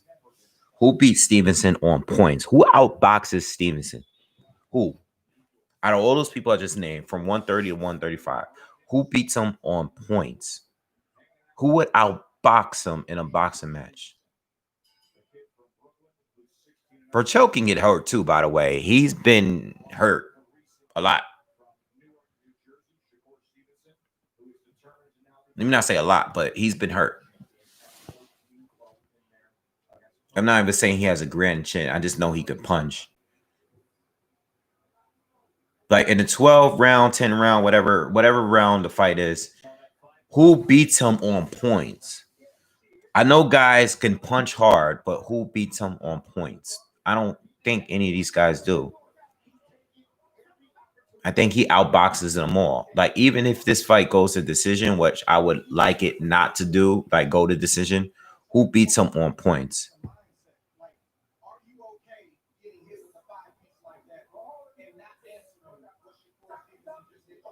Bro, let me tell you something, Charles. I've been hunting the slice of pizza for Ninja Turtles all my life. I'm going to tell you that pizza don't exist, bro. I never seen pizza that good before. There's no pizza like that. The pizza for Ninja Turtles don't exist. At least not in New York, it don't. I can't show you that pizza. I can show you some good pizza if you come to New York. I got you. But I don't know, man. That pizza looked good as hell. I've never seen it before in person.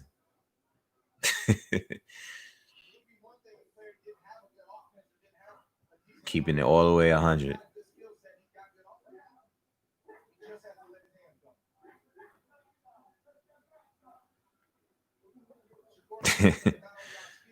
Never seen that pizza before. Yo, speaking of Ninja Turtles, let me tell you how old school I am. I had the Ninja Turtles cassette, the soundtrack to the first movie. Like, I had the tape. Like, the soundtrack to that movie. That's how old I am. I used to play it in my Walkman.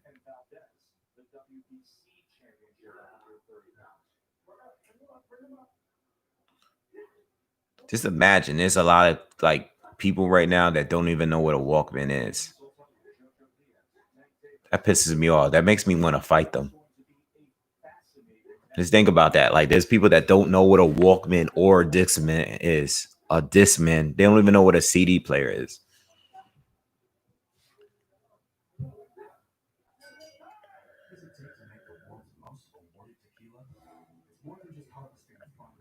It really pissed me off. Like, when somebody tell me they don't know what a Walkman is, that makes me want to fight them. That's crazy. Like, I had a Discman and I used to play the first DMX album. Yo, I used to carry a spare pair of batteries with me because I used to listen to that CD so much. Everywhere I go, I used to listen to that CD. I used to go to church. We used to, like, Thursday night, they had like a tutoring section, and I used to go to church and I used to bring the DMX CD with me. It's funny as hell. I used to love that CD. I used to bring that CD everywhere I went in my Discman.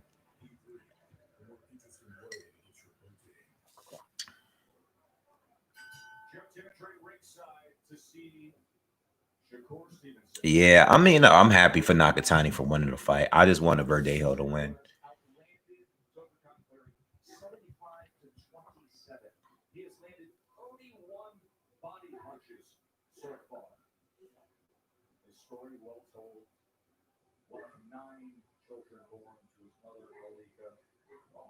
I know a couple young people that don't know what a record player is.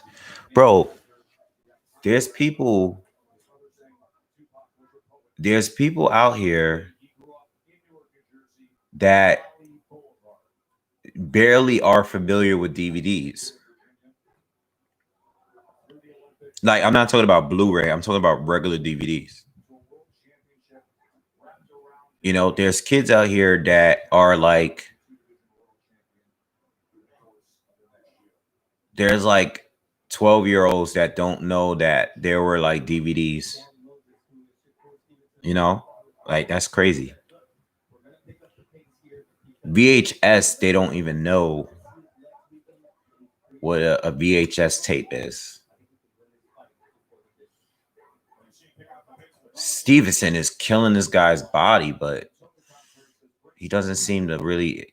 I don't think he's gonna stop this dude. We're in 6th round.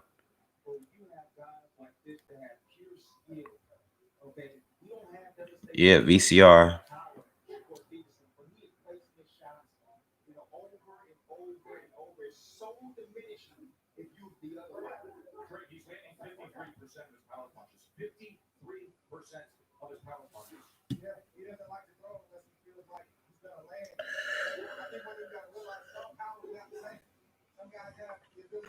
Yeah, Stevenson don't have power, man. I'm not even gonna defend that, but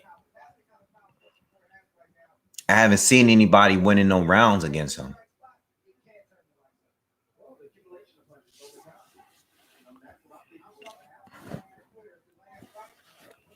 I haven't seen anybody win rounds against him.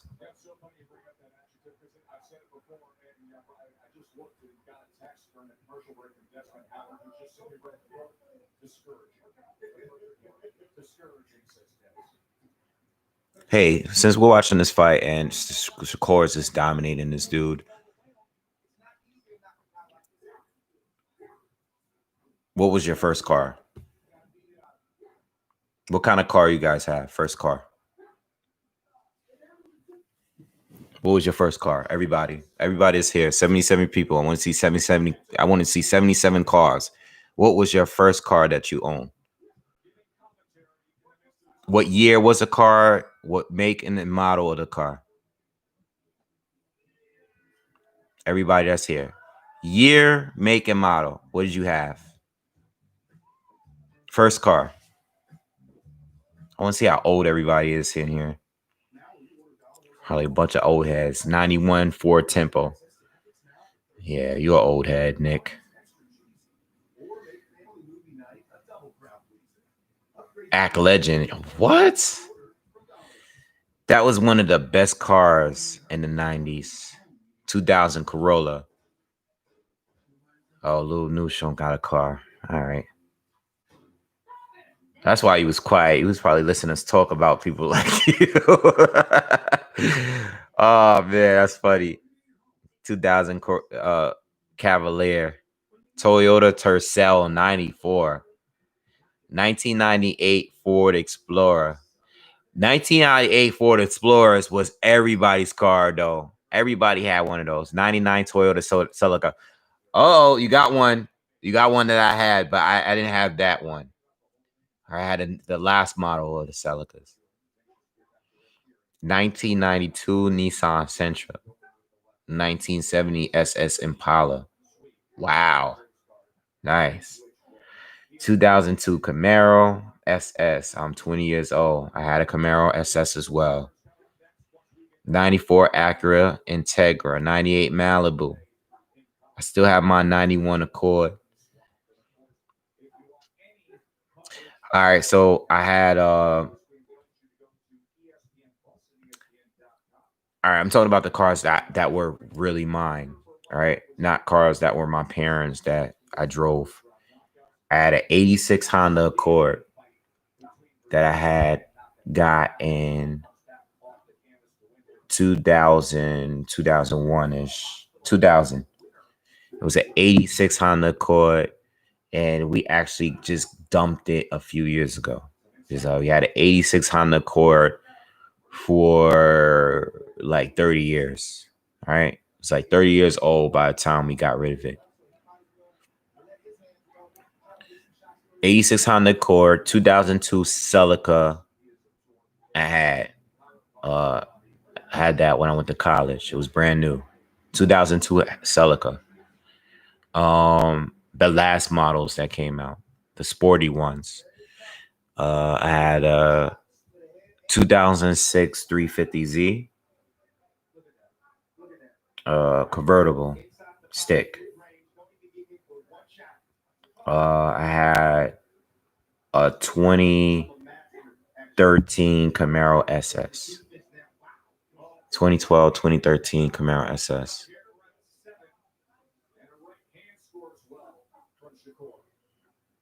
Yeah, 350Z was those cars, man. 350Zs had, like, you talking about like mid 2000s up to like 2010s. Those were cars. 350Zs went hard. I had a Camaro SS. Yep. But the first car was a Honda 86 Accord. 98 Infiniti G20. Nice.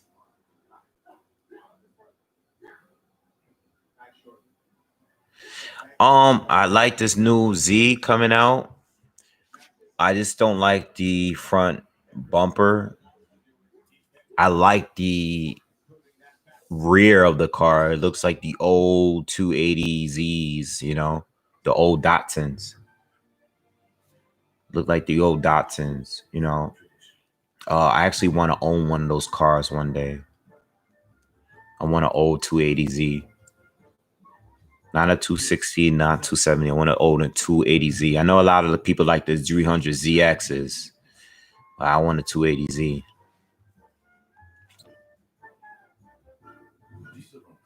No car for me, only 13. Got the youngins in here, man. 90-ish style. I want an old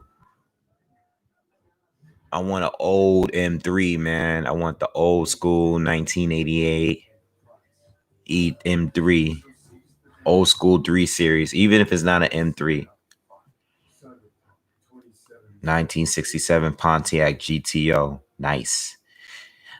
I want a 1968 Camaro Z28. That's what I want. If I could get a 60s car, that's the car right there. I'll get a 1970 Chevelle SS with the 454 engine. That's what I want. You give me a 68 Camaro Z28 or a Chevelle SS 1970. One of those two. Those are only two old, really old cars I want.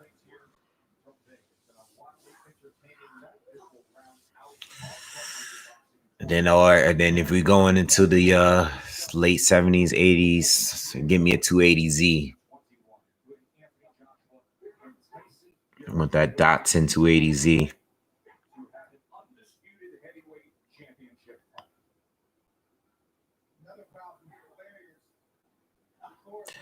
That's a good pick, man, Charles. That's a good pick, man.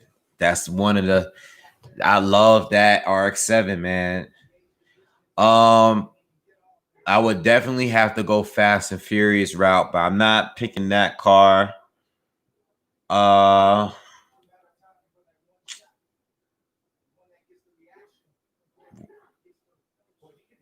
know what? Which one was the car? And I'm gonna tell you what car right now. I think it's in Fast and Furious 4. It's a Camaro, I think.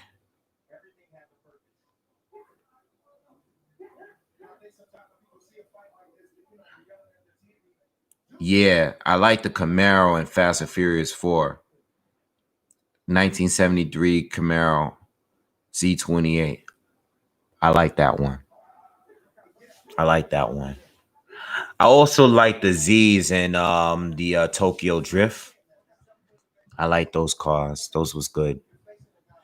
I like those cars. I like the Vin Diesel's cars too. He always had like some black American muscle car, and all of them they look nice.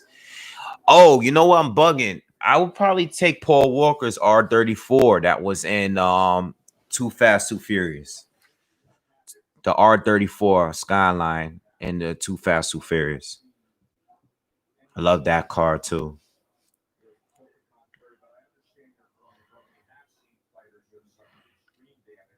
But I would definitely probably. My first pick was probably gonna go for that Camaro.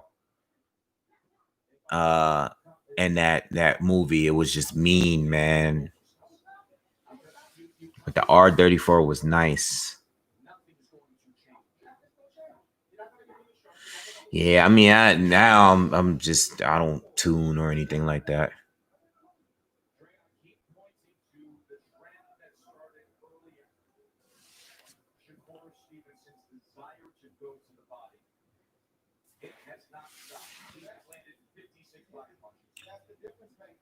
If Shakur Stevenson was a puncher, he'd be unbeatable, man. This guy can box, but he just can't. He don't hurt his opponents, man. And this is not a high level fighter. Yeah, don't remind me about Paul Walker, man. That was one of the hardest celebrity deaths that I've ever had to deal with, because he influenced the whole import racing scene. You know, he was one of the influencers. A lot of people got into cars because of those movies. It'd be cheating. You can't have it all. Yeah, you can't have it all, man. You're right.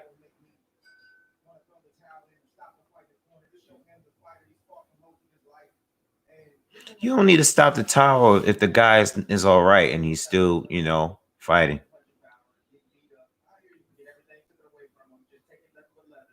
I don't even like that car because of that death. I don't like that Porsche. It's an amazing car, but I don't like the car because of that, because of what happened. You know what I'm saying?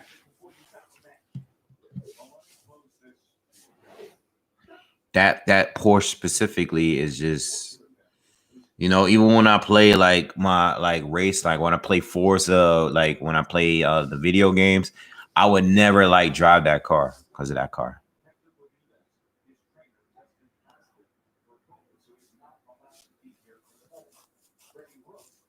You know, I don't know.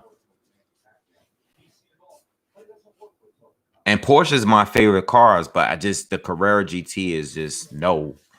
I don't like the car just because of that.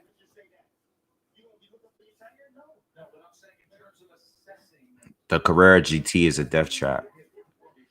Yeah, I just think that car just took a hit.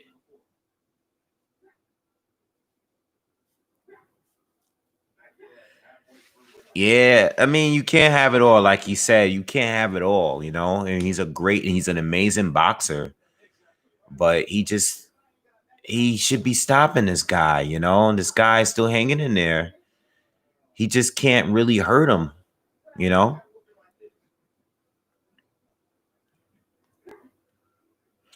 No, Shakur didn't get him out of there. He's just shutting him out, you know? He can't knock him out.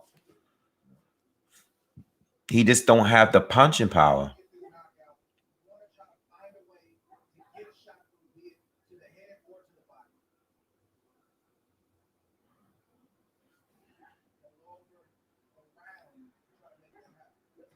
Yeah.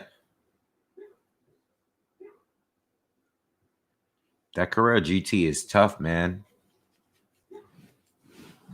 Yeah, the 918 is the best Porsche, but if I were to get a Porsche, if I were to get any Porsche, I would get like a 94 964 turbo, you know, with the wide wheelbase in the back. Like that's my favorite Porsche. You know, the same one that was in Bad Boys, in the first Bad Boys. That's my favorite. That's my favorite Porsche. You know, if I were to get a newer Porsche, obviously I would get like the last GT2 or something like that. But I would probably get a 90, like a 964 GT. I mean, not GT, 964 turbo. Early 90s turbo. Yeah, I would get that. It's my favorite Porsche, yo. That body is and those things run, man. That things cost about like 300K. You know, you get one with like decent miles, you gotta pay a couple 200,000-300,000 for one of those things. Amazing car. Timeless car. You know, just like those E30 M3s, man. Those BMWs 3 Series. One of the best cars ever. Classic. I love GT3s, GT2s, turbos. Those are all great too. The new 911 is nice. I always wanted a 911. Yeah, McLaren's they price their prices are great, you know.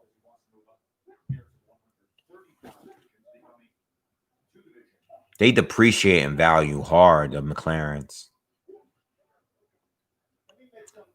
You can get like a 570S McLaren used, you know, or the MP4 or the MPC or whatever that thing is called. You can get one of those for like a lower $100,000.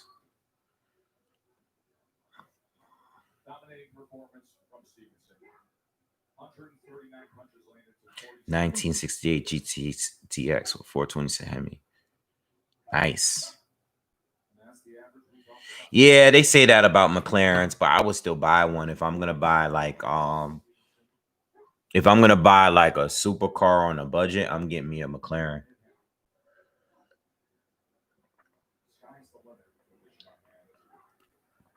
You know, especially like the 720S. 720S, you gonna beat almost just about everything, and you're not paying as much as a Ferrari and Lamborghini. You know, you get a 720S and you're gonna beat a damn Aventador and pay half the price, or if not, and probably more. You know, you pay a couple $100,000, you get you a 720S, and you're gonna beat a damn Aventador. You know, I just wouldn't buy, you know, some of these other cars. I would get the 720S.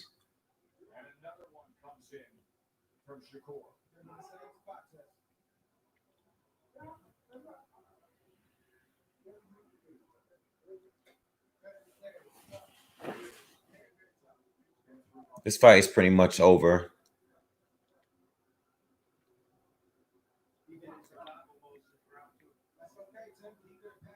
You know what?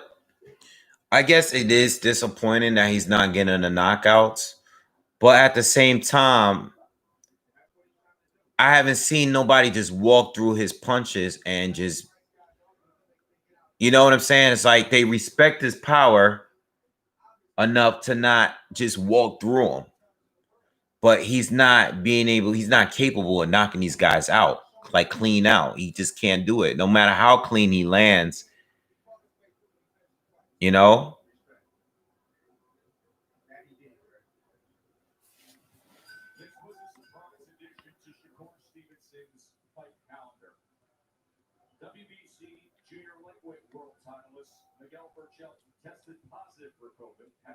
Yeah, I hear you, Charles. I hear you. But that's the route I would go. I like the new Corvettes, though, the new C8 Corvettes. Those are great. Those look amazing in person.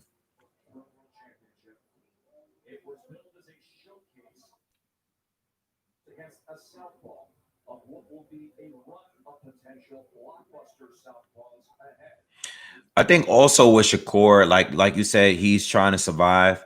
I think these guys, when they're getting outboxed for them, they're just kind of like in there lingering around, and they're not really in there to try to win and try to, you know, they're not really in there winning. They're just trying to, like, you know what, this guy's outboxing me. I'm frustrated, and I just don't want to get knocked out, you know?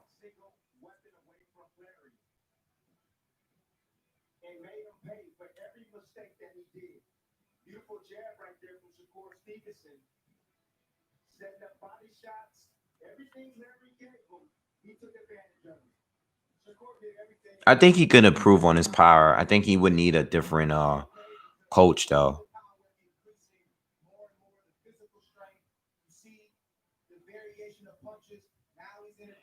Yeah, Shakur don't have it like that as far as the power. But he's top notch as far as talent, you know? All right, guys. I'm gonna get off, man. I'm tired, man. I want to get some rest. I've been on here for 13 hours today. All right. It was nice chatting up with you guys. But I'm gonna get some rest, man. I'm not gonna even wait for the interview. All right. I'll be here tomorrow. I'll check in with you guys in the morning, just give you a review, all fights. All right. So it was good hanging out with you guys, man. But I'll be here. I'll do a couple of uploads tomorrow. I'll probably do it live, like I'll do a morning thing. I'll be here in the morning. Check me in the morning. I'm gonna go live in the morning, and I'll do a review live. Either I'll do a review live or something, but I'll put out content in the morning. You know, I'll be here next weekend doing a live stream for Canelo and Callum Smith too.